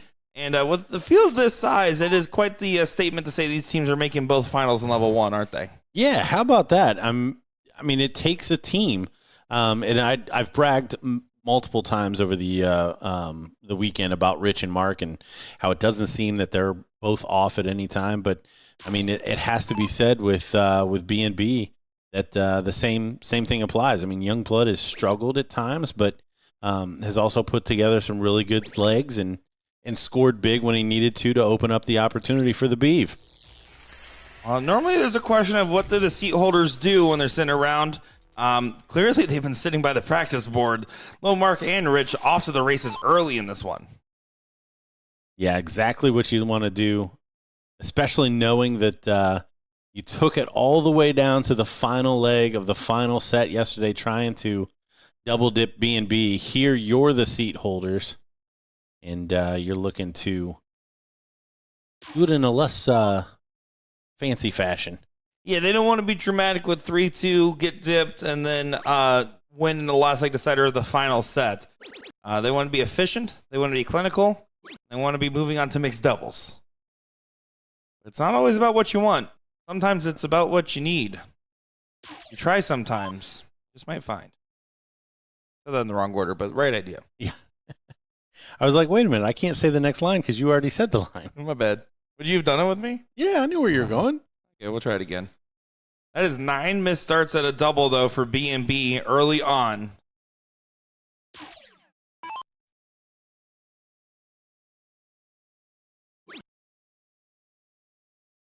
Settle in. Take the leg. Don't want to try to get too excited here.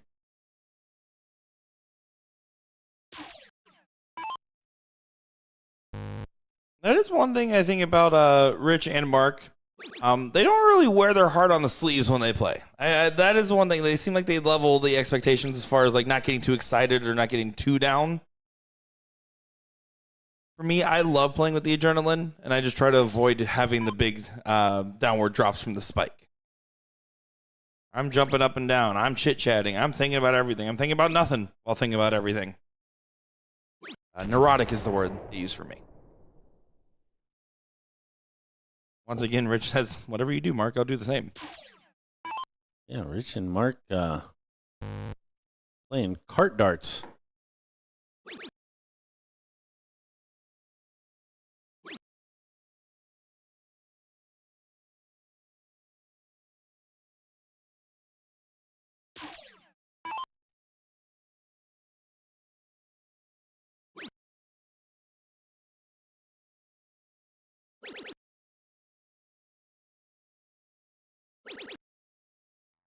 That's a little bit unfortunate. Not really in range to punish for YB and Beeve, but when they're struggling like this, you really want to keep pressing on it, right? You want to make the pain be felt all around.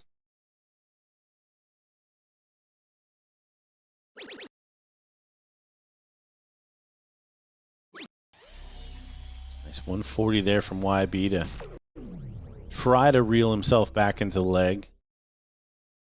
At this point, we'll need some help, though. Rich and Mark both going to be eyeing going out in 6 darts. See this with Rich. If he finds that first one, he's pretty good about following it. Very simple stroke. Really brings it right to the eye line, a slight pullback, and then all follow through.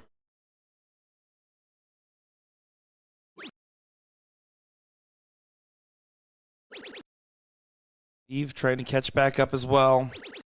Does get 2 trouble turn. I think it was just a little first leg blues. Nothing to lose sleep over considering the fact that Rich and Mark have the throw anyways. It's leg number 1 and it's a loser start format. No alarm bells yet.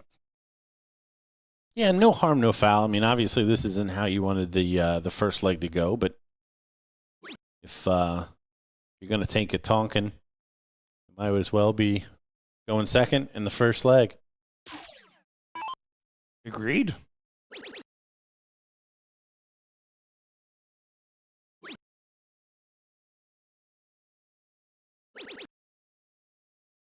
See, with YB, we talk about it with his follow through. Sometimes he kind of points right to the board. Sometimes he's doing that fall through where he's moving his whole arm out to the left, sweeping it at the end. When he doesn't do the sweeping motion, he typically finds more success. From what we've seen from our sample size. Urbans, take it if he wants. Not a single bull every time someone's had 50 with one dart in hand. Yeah, I mean, I get it. There's all kinds of chances still to be had, but maybe I'm just too conservative in those spots. Oh, I think it's all coming down to, do you practice your fallouts? Because clearly it worked out for Rich. He set up just fine. Fair enough. Fair enough. You knew it was either going to be in See, or I just falling can't trust my luck like that. That's a fat one all day long if I gag the bull. Can't be luck if you practice it. That's what I'm saying. I practice blowing on the dice before playing craps. I do. That's a skill. A very applicable skill, if we're honest. There's many places in life where that could work out for you. Back to the top. Oh, slides into the 5. So here's Rich with a clean look at 36 for the first leg.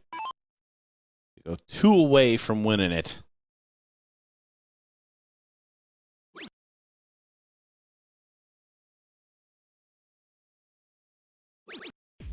That double nine's been pretty free for him. He set it up earlier and has not gone inside on it yet.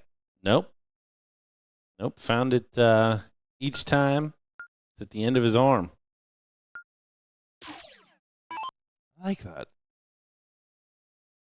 The end of the arm. I dislike how much I really am just becoming a mini Gordon as far as the phrasings. I keep borrowing more and more. The beeve is off. That's not what I'm taking. The beeve is off. On the street. No? Yeah, that one's not range for me. No. That's not the tip of my arm. What did we say? That's not at the end of the arm. It's my arm. Tip of my tongue. There we go. Rich does find on dart number 2. Things relatively chalk upstairs. Expectations for a match like this is all about finding that consistent open of a double, 2 good singles, or a double and 1 good triple. Finding those, you're happy. And I don't care if it's 2 points. I care about my next 2 darts after I get it. And then afterwards, it's 1 trip and 2 singles. You're trying to find a 5 mark every time. You're going to assume that at the pro level, that's what you would consistently find in a split bull format, I should say.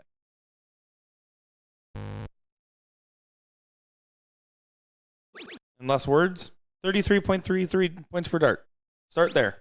Get more when you can. Shizzle. Now, that's something I can. Little Mark off and running. B&B trying to level it up here.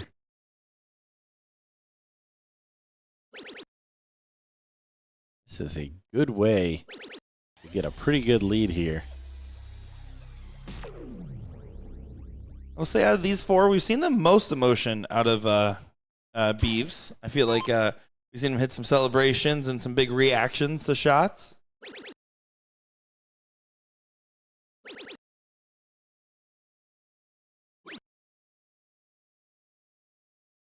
Which finds a big triple.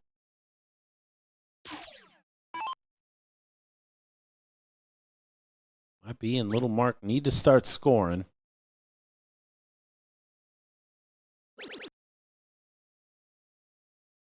Rich and Mark get a 10% darting bonus because they're matching basically in uniform.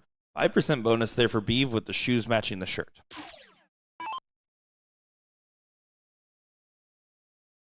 Giant orange fan. For normal size. Looking sharp.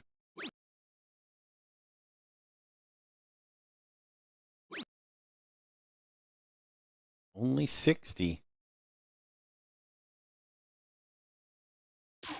Setup shot for Beeve.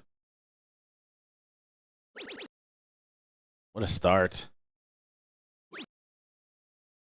Needs another treble to leave a finish. There it is. This is class right now. And Rich and Mark just not really contesting this leg. No, and they got it in straight away. B&B not really contesting the last leg, but it took them 9 darts.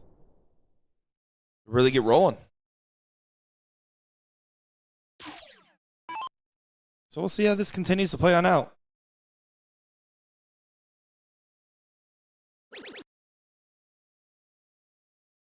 Got any confirmation with the other levels?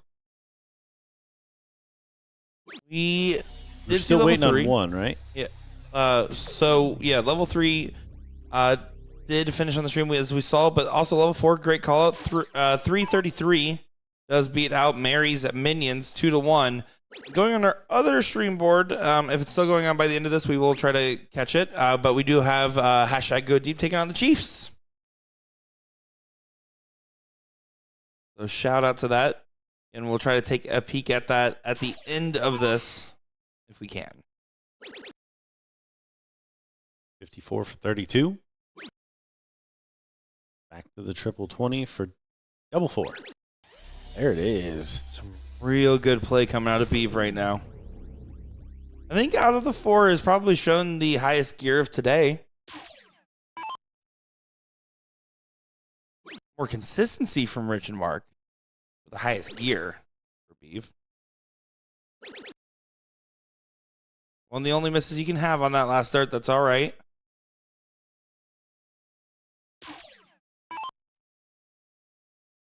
Shouldn't matter just because of where Mark's at. Barring a big miss here from YB.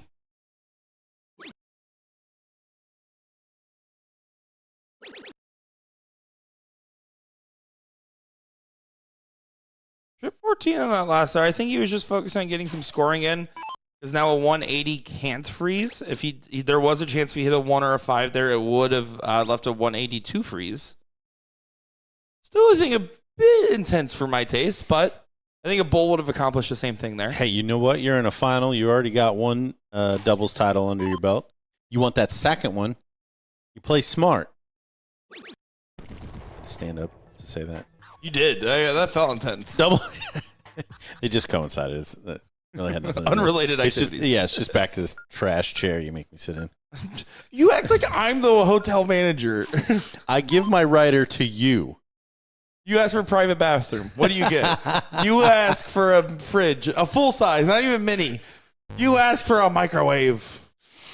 It was always going to be about what I didn't get. Yeah, a chair and Caesar dressing. Rich Durbin's off and running here. Everything with throw thus far does tend to be how most of these higher level matches go. So much parity between the men. I mean, not to dog them. Obviously, we've got a rematch of the doubles final yesterday, but it really did all weekend feel like there was a lot of open matches. Things could go either way. I would say that 90% of matches that we've had this go around, and that's not normal, I will say. Normally it's like, okay, you're going to win this more than likely. We can call it pretty reliably.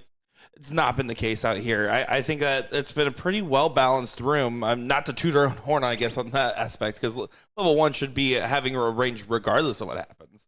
It just seems to be the way that things play out here. Last year I felt very similarly when we watched like Brian Langley and Joey Johnrow play against each other. Dan Naylor and Patrick Gibson, and all those Don Lewis, Catherine Nates. Like I felt like there was a lot of back and forth nature that revolves around this stop out here. And sometimes you get a Florida where Ram Guevara goes perfect And looked good wire to wire in literally every event. Yeah, and then Kevin Luke goes perfect the event after. Stewart. No one will go perfect here.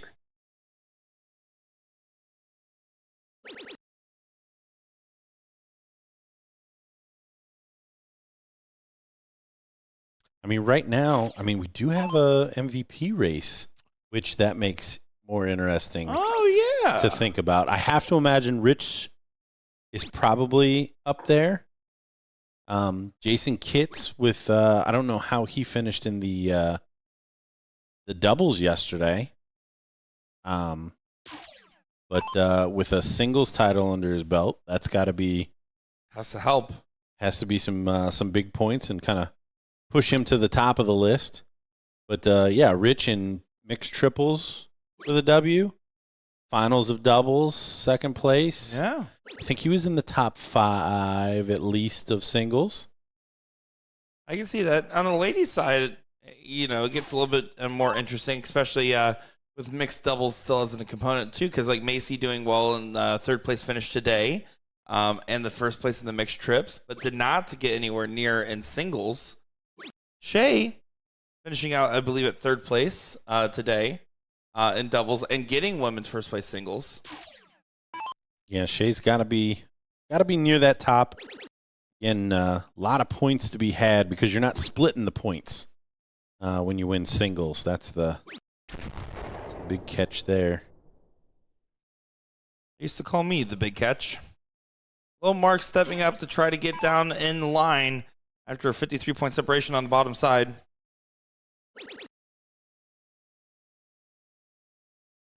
Seen Mark move around the board a little bit more than I remember. Shooting the 19s, trying to get something going.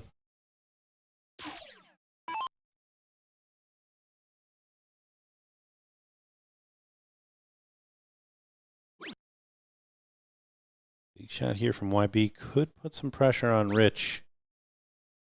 Still got some work to do.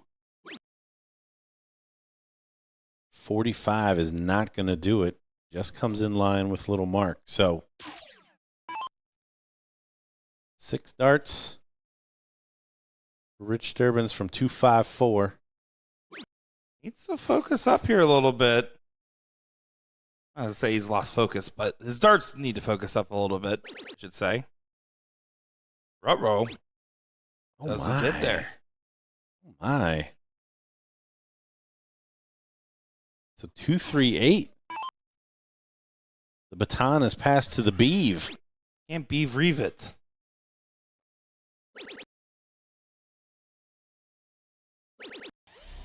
Good shot there.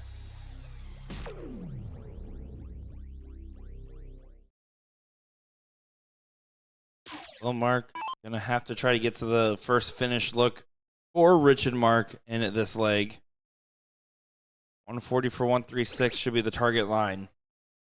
As by the way, Team Go Deep does win 2-0 over the Chiefs, and will be your level 2 winners here. That's Wayne Lewis, although we know him as Rusty Lewis, and Richard Henshaw over Charlie Surgis and Debbie Adams. Congratulations.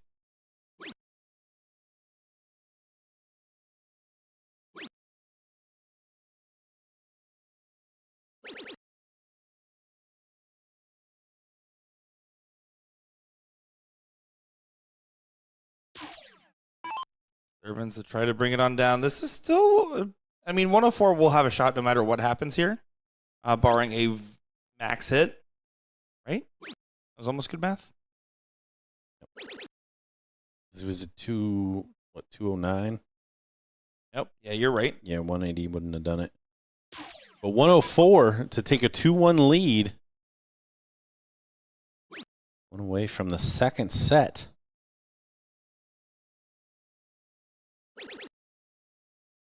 You get a dart. Oh, just inside. Looked like he followed through. Just not able to connect. 181 then.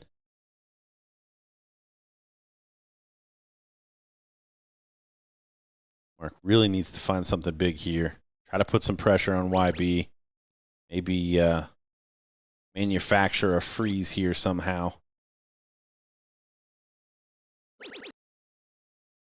That ain't gonna do it. Yeah, this is looking like a break of throw. You were calling for one. Well, here it is. Shaping up at the very least, barring, again, some catastrophic darts going the other way around.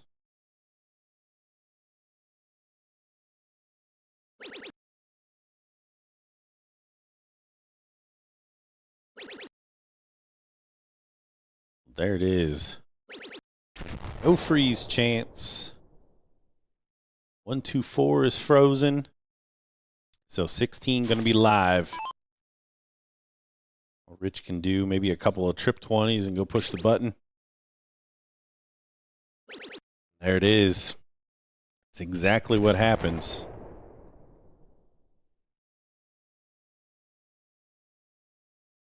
Now double eight. Little cleanup here for Grant.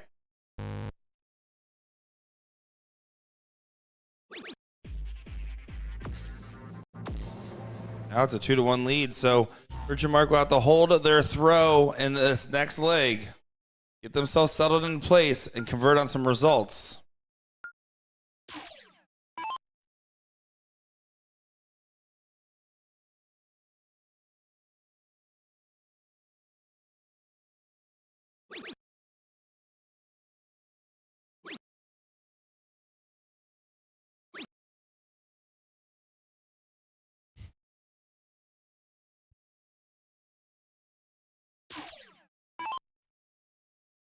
Rich does his job of getting in, but no fancy fanfare, and pretty inspired performance from Beeve so far. A good supporting performance from YB. They're playing a lot like how Rich and Mark played in the seat. Yes. Yes. And again, just noticeably Mark going down to those 19s, maybe not having the confidence throw up. Needs to find. Double does get away. Haven't seen a whole lot of double trouble.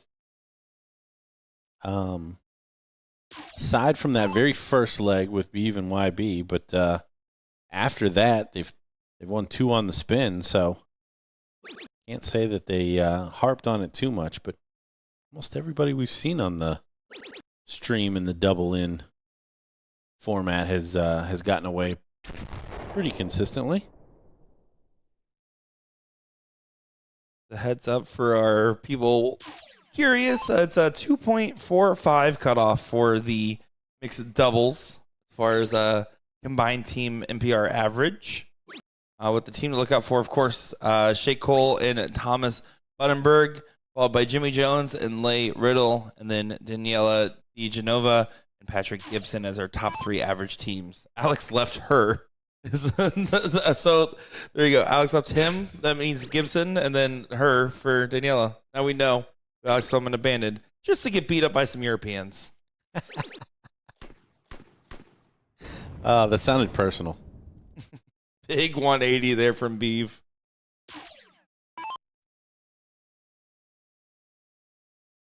This is looking like it's heading very heavily in the direction of a 3-1 first set. Yes, the double dip will be on just as it was. Rich and Mark trying to double dip B&B yesterday. But we all knew the very last match of the stream is always going to go to a double dip. That is how this works. There is actually a part in the rules if you go on our website. It does say that in there. Look at this. Now YB getting involved in the scoring. They become a 2 front assault. It becomes very scary very quick. Already very scary. Scarier. And this is our last match of the day. Last streamed match of the day. No, I've decided I'm going to pull the power on the building. Oh, that's fair. We're all going to go out to the beach together and enjoy some fresh air, touch some grass, touch some sand. Enough internet for you folks. Nice 140. Great leg from Beeve here. Back to back. Breaks a throw here on the cards. take us to that deciding set. Yeah, it's just not happening for Rich and Mark right now.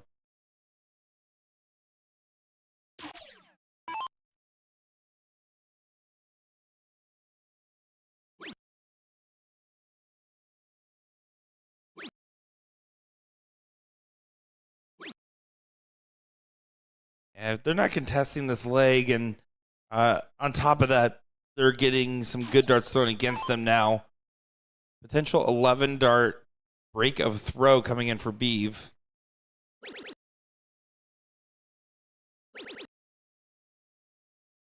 That first leg from Rich and Mark was class. It was right there. It's in the palm of their hand. Figure out how to do that and do it again. 16 for tops. That's the route.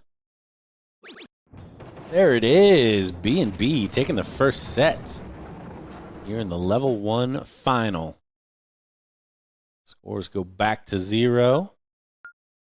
We cork, which been interesting with these guys. Yeah, the cork has been extremely tough here.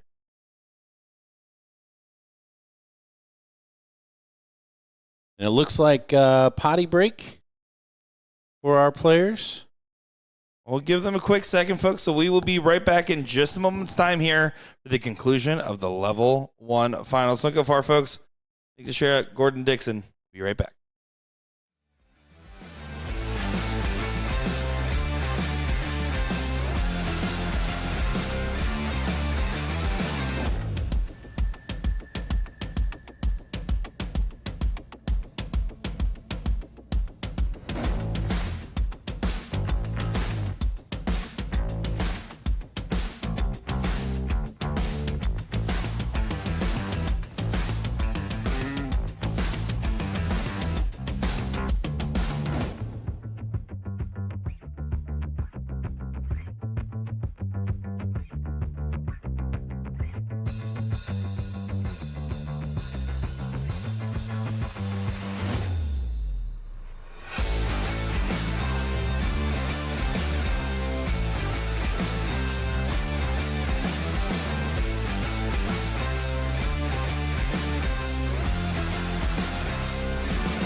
Part 2 here. It's the second set of the finals for Level 1 01 doubles in Myrtle Beach, South Carolina. Of course, we have to switch it over before the diddle starts because it's always been the most exciting part of this matchup, the way that they have not been missing it very much. They might have tied again. They might have tied again. We have seen them tie up more diddles than Seriously, these guys have been battling at pretty much every level of this match. That's an awkward blocker. You have to go a little bit to the right side there, throw into it, try to kick it into the double. Well, and he's got a nice bed. If he can just get it over that his flight there on the lower right. Oh, and that's not. It went to the left. Man, oh man. So B&B gonna have the start. If they win this one, it'll be the first time they've had the lead in this match. I'm curious to see how this one will play out. B&B obviously did their job of holding against Rich and Mark in the final leg of the final set, the cricket finals. I don't predict this to be 3-1. I do expect a last leg decider here. Stream joke aside, I think that we just saw an oddly cold moment there for Rich and Mark, and I think this will be a splash of water to the face. Certainly hope so. But I tell you what, the Beeve has found a gear here. Certainly has. And if YB can stay steady, it's going to be tough. They're going to have to shoot this to kind of overthrow him here. And sometimes if somebody can jump on top of you and it just continues to weigh you down, especially in this king seat kind of dynamic, you can start to get down on yourself like, oh my gosh, we were supposed to win this.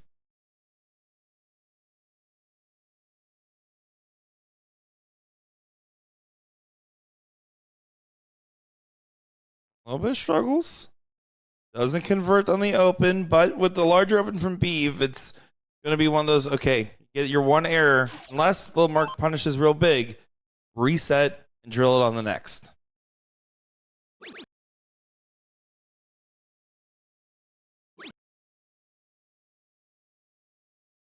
Let us know in the chat who you're cheering for and who you have in this one.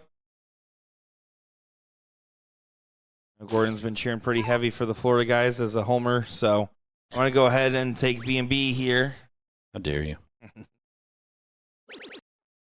Definitely still hard to remove the bias, of course. Rich and Mark, people I know from back home, especially Rich of the two. We're not going to know each other, but Rich has to do with my dad all the time.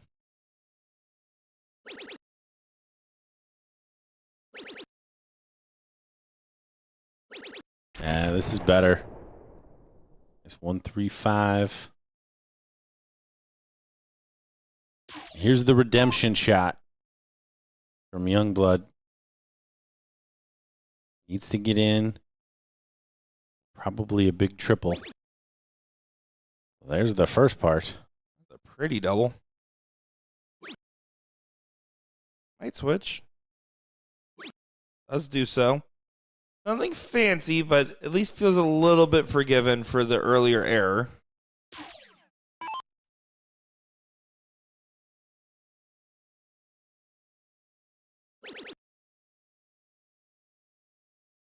I will say for me, if I'm struggling in this matchup, though, again, I'm avoiding the double 20 a little bit more, playing for vertical misses. We're not really seeing wide left, wide rights. Take advantage of that. We explained it in the stream before, but at this level, it's more about vertical, and very rarely is it significantly to the left or right. Well, and Mark changes his scoring target again, back up to that 20. Do you have a preference of the more traditional, just I'm staying up here, or do you think in moments where it's starting to get strugglesome, you do switch it up a lot?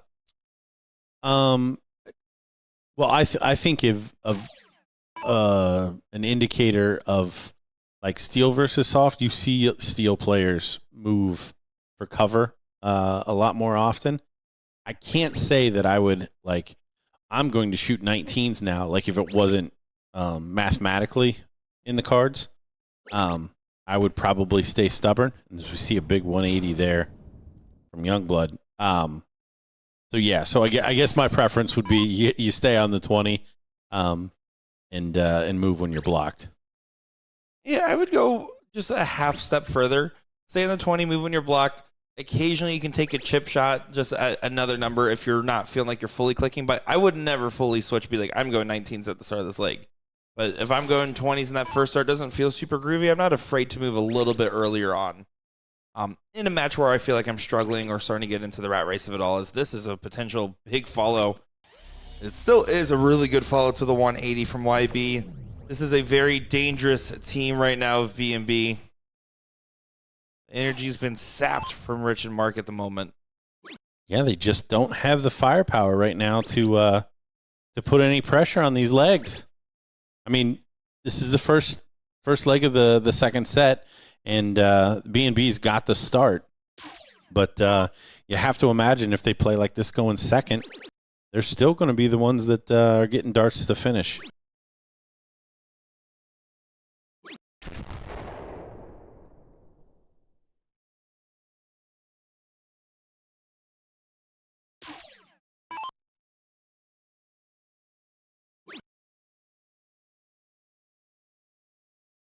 And looking very likely to hold their throw.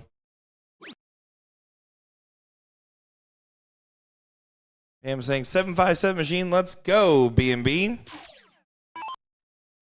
Well, if you had a delayed Gordon flight on your bingo card, you can go ahead and check that one off. Bad delay or like? No, 40 minutes. We will go to get dinner together. Yeah. Andrew Turner saying cheering y'all on from Post Falls, Idaho. Well, thank you. It's awful sweet. So see, she didn't want to delay for you. She's cheering you on. Or maybe she wanted to delay so you could stay longer. So she could cheer for me more. That's the way I took it. I love it. 1-4-2 for the fans.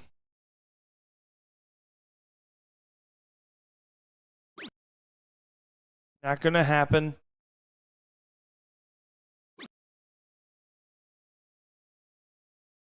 Eight will get a swing no matter what.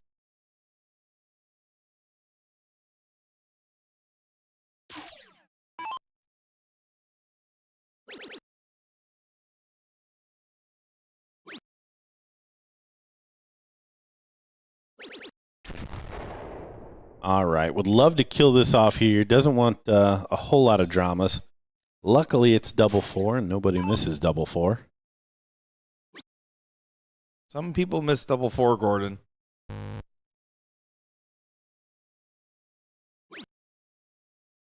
Oh, but now you're starting to get squirrely with it, because here's the thing, right? 148. It is enough to at least freeze this 148, but it gets brought all the way down. 104 is not a gimme for the struggling YB, and Mark can hit a clutch 109 in the pocket. Oh, look at this timeline. What is stayed? You're bringing it all the way down. You're not worried about setup. I don't love that at all. Yeah, no, shot selection comes into question again. 418s gives him a shot at double 16. He's a tops guy. Maybe go trip 16. Does choose the 18 route.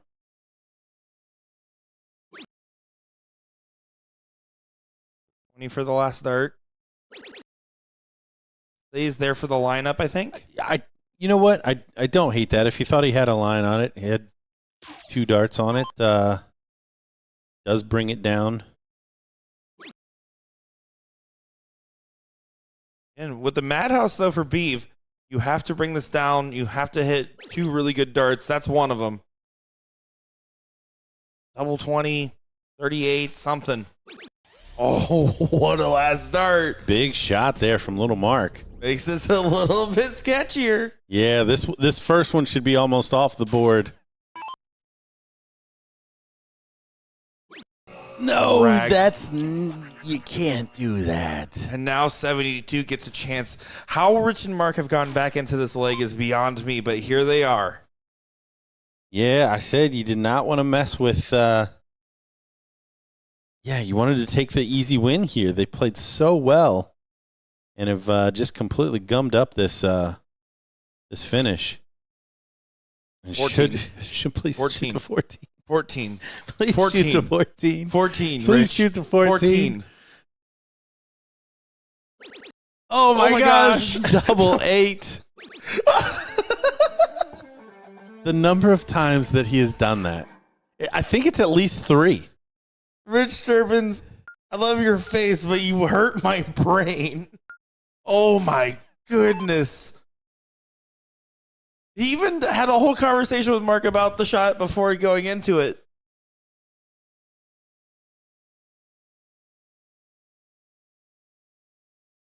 I think they're having a little bit of a laugh about it over there. I can see YB laughing with him about it. I don't think Beeve's laughing. He's going to take a little bit of insult to the last leg. They're not for anything other than to what happened with himself after the big front run at the beginning. Yeah, that one, man, that almost feels like you lost 2 legs there. Rad saying, great seeing y'all this weekend. Well, hey, you really put the rad in Brad. Ryan saying, loving the stream, watching on the moving drive to Marshfield, Wisconsin. Well, I'm glad you're listening to us. Sorry about moving to Marshfield. It doesn't sound exciting. I have no idea about that town at all. Wow, just moving in general. Like, Yeah, I literally, every time, yeah, I don't want to move my stuff. Like, my goal is to always make enough money wherever I move to never have to touch my stuff again if I have to move. And see, I, on the other hand there, was like, hey, Dad, I'm got a job across the country. You want to pack stuff up with me? Drive? Oh. He then convinced me to not get the car hauler attachment. Day of changed his mind, and we called every moving company around, and none of them had a car hauler available. I said, you're driving. There we go.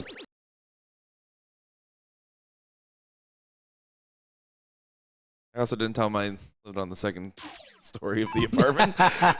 Admittedly, that was part of my problem. Yeah, that's a keep it to yourself, or that's all right. And underestimated how out of shape I've become in my current line of work. I will say pods. If you have a large move, spend the money as far as I'm concerned. You have a large move going across the country and you need your stuff moved with no worries on your mind. Pods is the way to go. Go to pods.com/BullShooter to get your 10% off code today. Like that? Yeah, exactly like that. Can someone please sponsor us? Please? The stream, not us personally. No, us personally. We don't need Gen 4 Helios. We're good. Says who? I've had so many Helios conversations this weekend. Multiple, actually. Yeah. I've been meaning to say I need something for Christmas. I want to add it to my North American dart shelf. I'll play you for a set. If I ever get a set of darts, you can have mine. I'm sure it means just as much. Hard pass. You get Will Stewart's, your son? Relatively chalk here for leg number 2. Dennis saying Bo Greaves and Gary Anderson up in 5 minutes, must watch.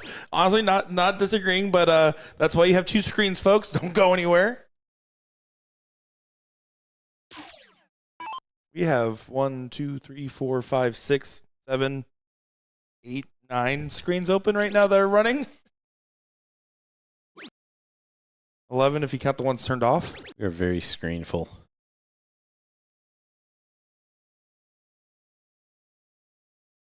Really, we do our homework with all the screening.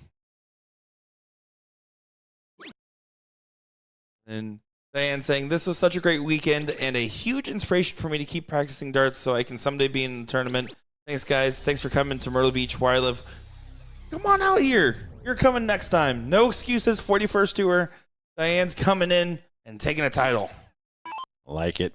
Diane, with the level play, there's really no barrier to come out and play with us. Well, even if you're the type that gets a little nervous, they also do the pop-up blind draws too, which is another big factor. The meet and greet Thursday tournament, also a great way to do it at Magoo's. But hey, little mark there, big 180, but YB sets up at 170, and Beeve now, after finding that new gear, somehow shifted it back to neutral.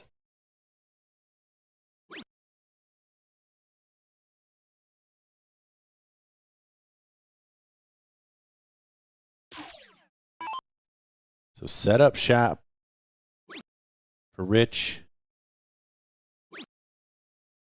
Uh-oh. Uh-oh. Yeah, not what he would have drawn up there. Might come down to the 2 holes. We don't see it very often, but might come down to the 2 holes here to polish this one off. YB with a chance from 170. Little Mark going to be able to get down pretty low if he has a good shot. It's on. Oh, slid down. Or got a little excited, got a little bit away from him too. Little Mark needs to dig deep here to put all the pressure on Beeves. 180 to leave 24, you'd feel like a champ.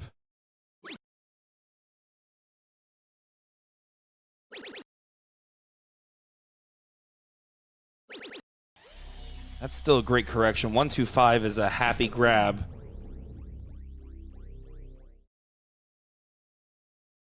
What does Beef do? Yeah, Beef's got some work to do here.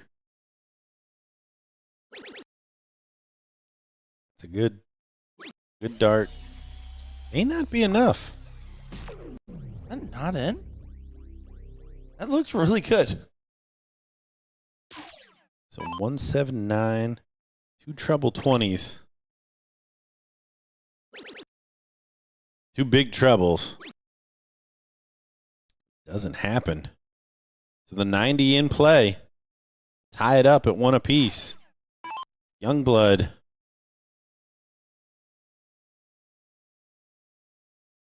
No freeze opportunity here, so needs to take this. Otherwise, Little Mark gets a shot at 79 to take a 2-0 lead here in the second set of this final. Gotta stay there. Don't overthink this. Get your dart at the bull. That's why you started at the 20. That's the whole point of starting at the 20. I think he's doing a little bit of reset.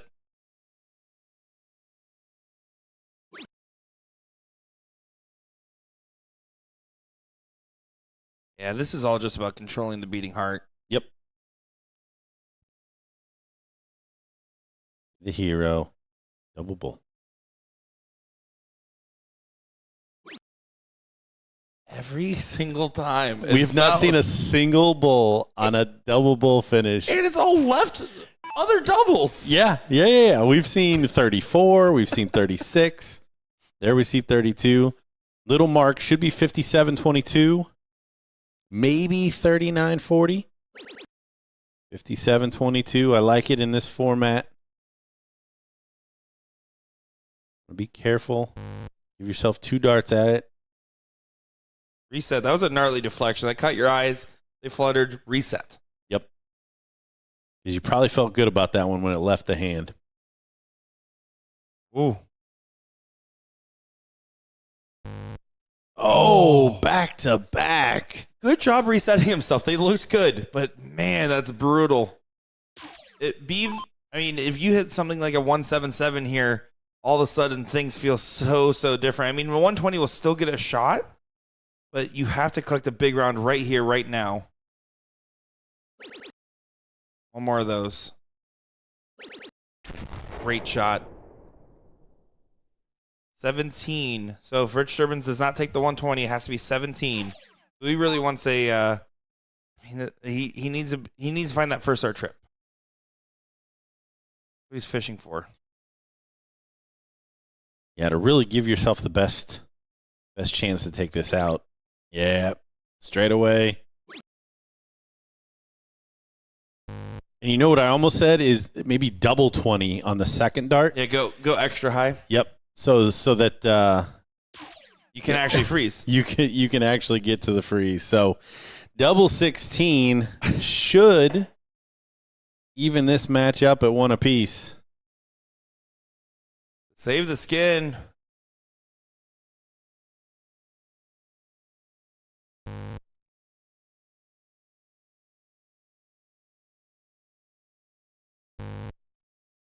Last dart in hand.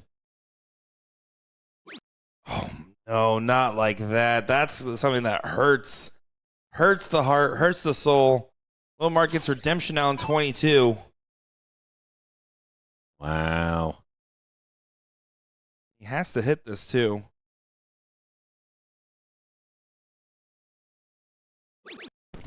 Dead center. Dead center. Great finish. Taking advantage of the missing from YB, who had a really good leg there. Now, I will be remiss if I don't point this out, but I knew I couldn't in the moment. When Rich walked away from the board, you saw him kind of jumping up and down there. Same moment someone kicked the board camera and it started moving up and down at the same time. Unrelated incidents for the record. I just want to say that. But I was trying so hard. I was like, don't laugh about this right now. Don't laugh about this right now. The Beeve already off and running in the must-win leg. They took the first set 3-1, had a giant lead in the first leg. Muffed some finishes. Rich and Mark pull it back. A little bit more parity in the second leg, but again, goes the way of Rich and Mark, and now they got to win the last 3 legs of this final. No matter what happens and who gets the title here, these 4 are going to be tired of playing against each other. They've gotten their fair share of darts in between the seat matches and the finals. And again, a testament, Seattle had a lighter field. You expect to see a lot of repeat matchups. I mean, this was a well-attended regional, and they kept meeting each other. So again, props to them. There's other talented shots in the room. These 4 clearly in doubles, making it work the best for level 1. Well, and out of the 4, did Rich do the best in singles? I think that's right. I think so. So yeah, I mean, even from that metric, like there was a lot of addition by the pairs. You know what I mean? Like it's not like each one of these guys individually ran through the field on singles, but really is a testament to how they played as partners this weekend.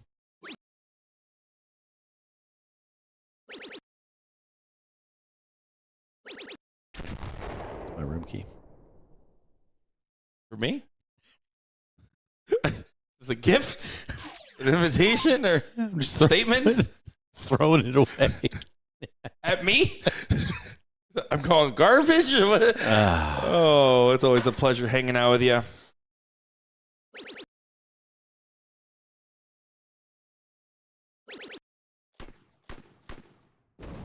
The 180 there from YB. He's figured out his scoring a lot more than where it was, but his doubling has now dipped in the other direction, as we saw at the end of that last leg.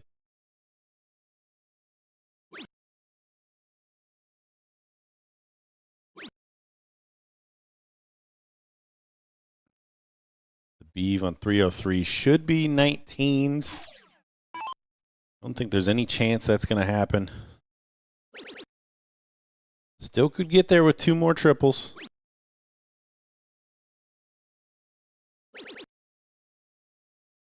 And 133 for 170.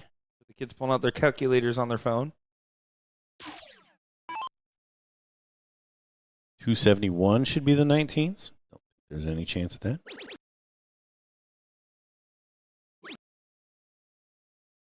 You can hit 4 19s in a bull. It'll get you to 170. 2 trip 19s, obviously. You're off and running with a shot at a finish as well.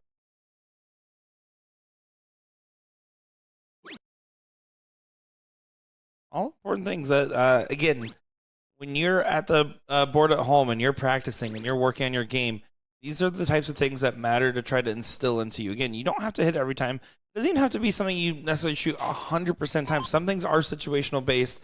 I understand that, but you need to instill it so that way you don't have to think about it when you have those opportunities in matches like this, as Gordon was saying earlier. Needs a big triple. Oh, it goes just high. He knows that needed to go in because Rich may not get a chance, even with a good setup. And the Beeve has been scoring well. It's just it's come down to finishing in both of the first 2 legs.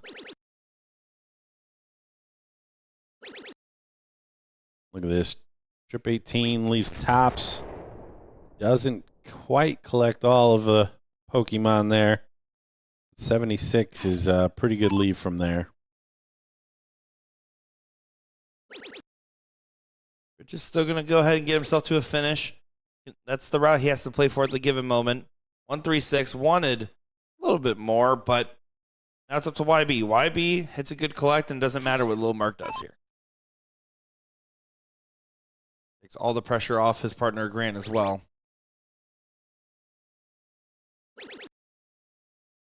Back to the 20. Does nail it on the last. Leaves the little fish and a combined 206. Means that there's nothing Mark can do. Even if he hits the 180 here, more than likely that's a bust from Beeve. 136 never gets a swing. This should be a 2-1 position, barring some crazy double trouble that we saw in the last leg. Which, again, didn't see it that long ago. Yeah, I mean, this is looking like the first leg where you're like, man, I can't even figure out how they would end up losing this. That's important. I mean, obviously it gets a leg on the board, but it's also a clean finish, which is exactly what B&B needs. Don't need or want to mess around at the end of legs. And Rich and Mark going to start.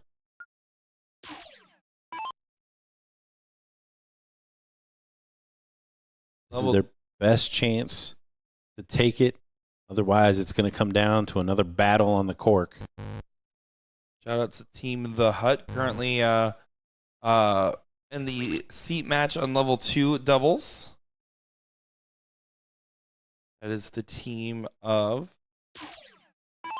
Marty Pearson and Kim Bell. So congratulations over there.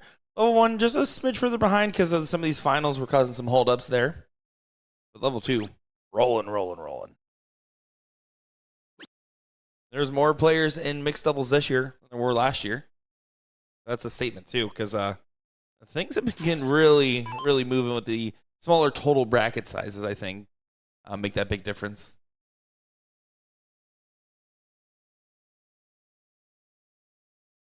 Yeah, with double elimination being a staple of soft tip, more so than I would say like larger tournaments on the steel tip side, that's always been, timing has always been a battle for those events.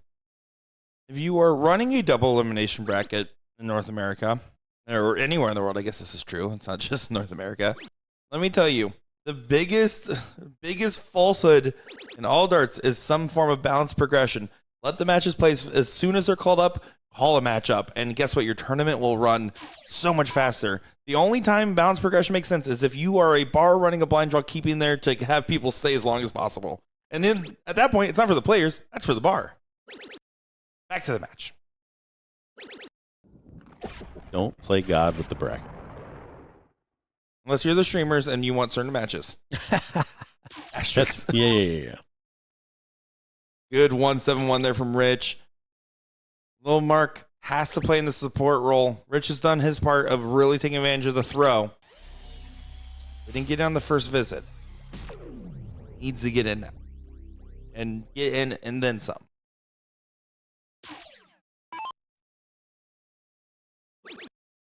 Great. Big triple, all's forgiven. Still needs that big triple.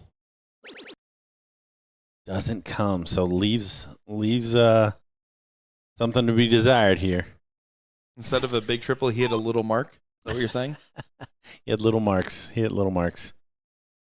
Saw the reaction from Rich. This is good to see between the two partners. Again, we keep talking about how well both of these teams have played together. You don't need to put any more pressure on your partner than they are already putting on themselves.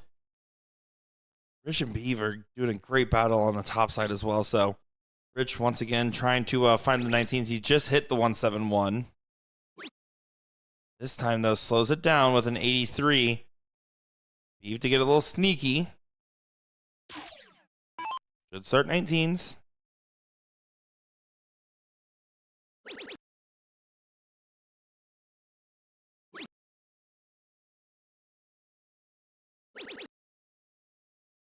Does find a big triple moving around the board. Here's the question, little Mark, at the moment.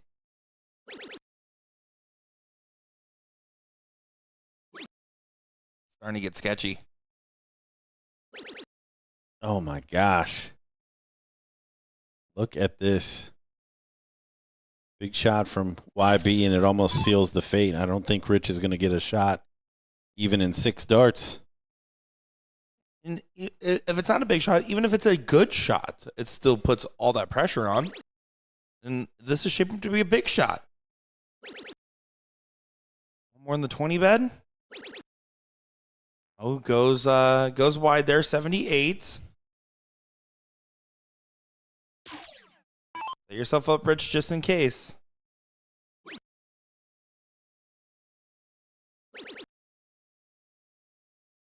Don't.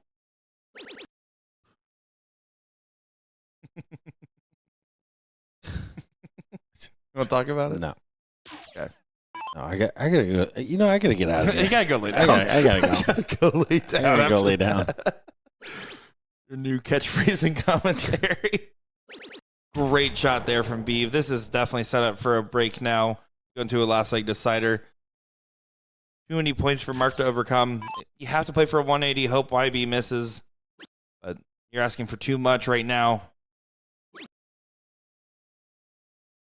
Not over. Again, you have the advantage, so you are going to get a chance for another great diddle battle, which we've seen some great back and forth between Beeve and Rich on there, and I could probably watch them just diddle all day. They would be professional Golden Bowl players.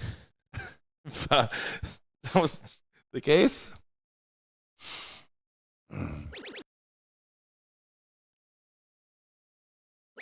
That was one way to say that.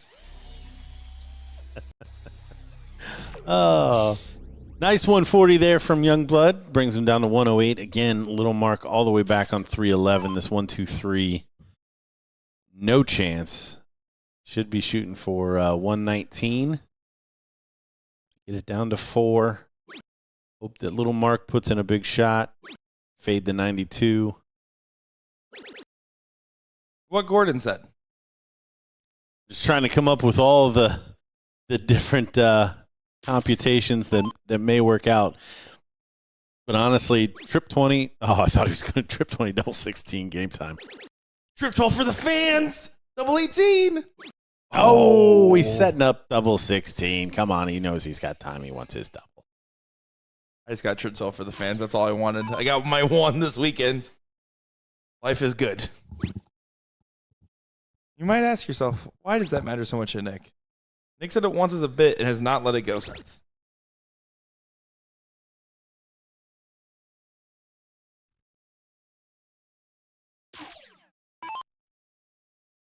All right, 108.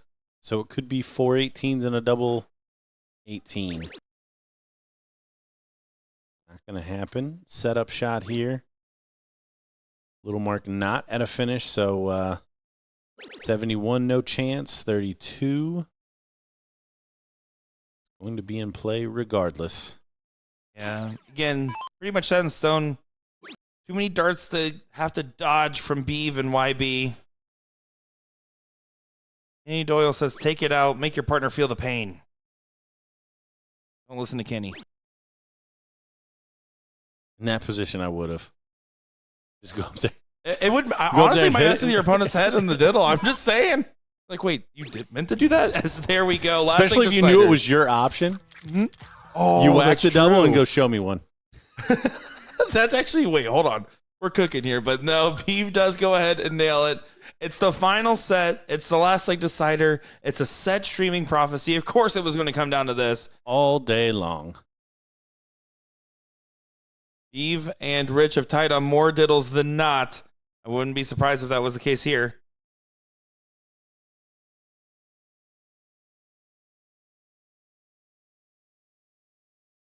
A great find in the middle.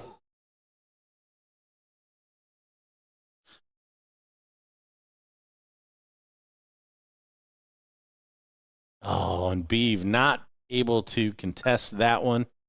So our king seat holders will have the start in the deciding leg. They were up 2-0 in this final set. Not able to convert. We'll have one more chance. Close it out. We saw the exact same scenario yesterday with B&B getting pushed all the way to the limit by Rich and Mark. They were able to end up holding out. See, Rich does what he needs to do. Find a good double, find 2 good singles. But Steve, his openings. He's been consistent. That was Gordon's fault. That one's on me. He still corrects quite well. Here is the question mark. Little Mark struggling last couple of legs. The way, can he find a big triple? And not.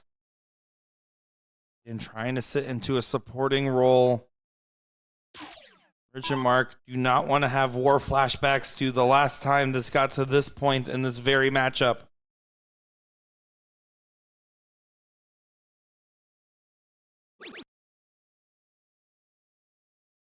Youngblood away.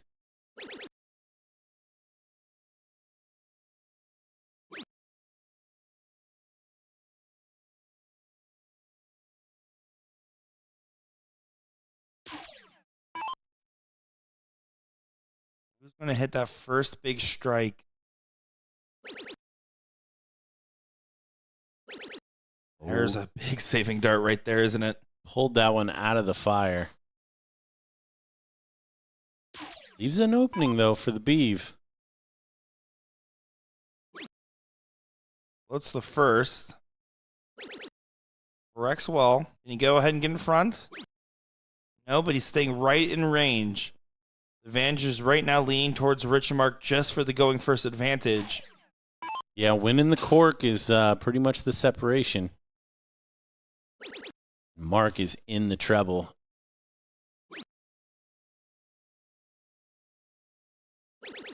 What a time. Twice. The man's timing. He left the building for a little bit there in that last leg. Seems like he's chosen a good time to re-enter the match.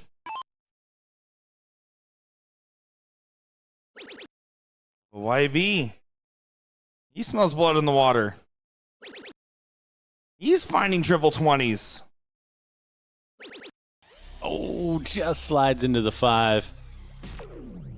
Great shot. Once again, the first real strike hasn't happened. It's been too close to call. This is the opening. Another saving last dart from Rich Sturbins. Yeah, good group, able to wiggle that last one in there. Can the Bee find 2 big triples? Oh, really familiar. needs the course correct now. Of course he does. Of Naturally. course he does. Come on, Gordon. What a shot. What a shot. Still too close to call. Exactly what you want to see out of a last leg decider. A back and forth battle. Answers, questions, answers, questions. Final answer yet to come. Here's an opportunity for YB. Yeah, YB with a legit opportunity to be the first to a finish here. 140 does it. It'd be a big moment. This is Oh, massive. Just stay straight. How about filling it up, sir? What a time to find a 180 there. YB, the man we've talked about having ups and downs. Big find. Rich Sturbins has to answer. It's now or never. Yeah, 140 from him with an extra turn would just tie. No, he kicks on out. Eve just needs to play a supporting role now. He can relax his shoulders. He just needs to focus on supporting YB.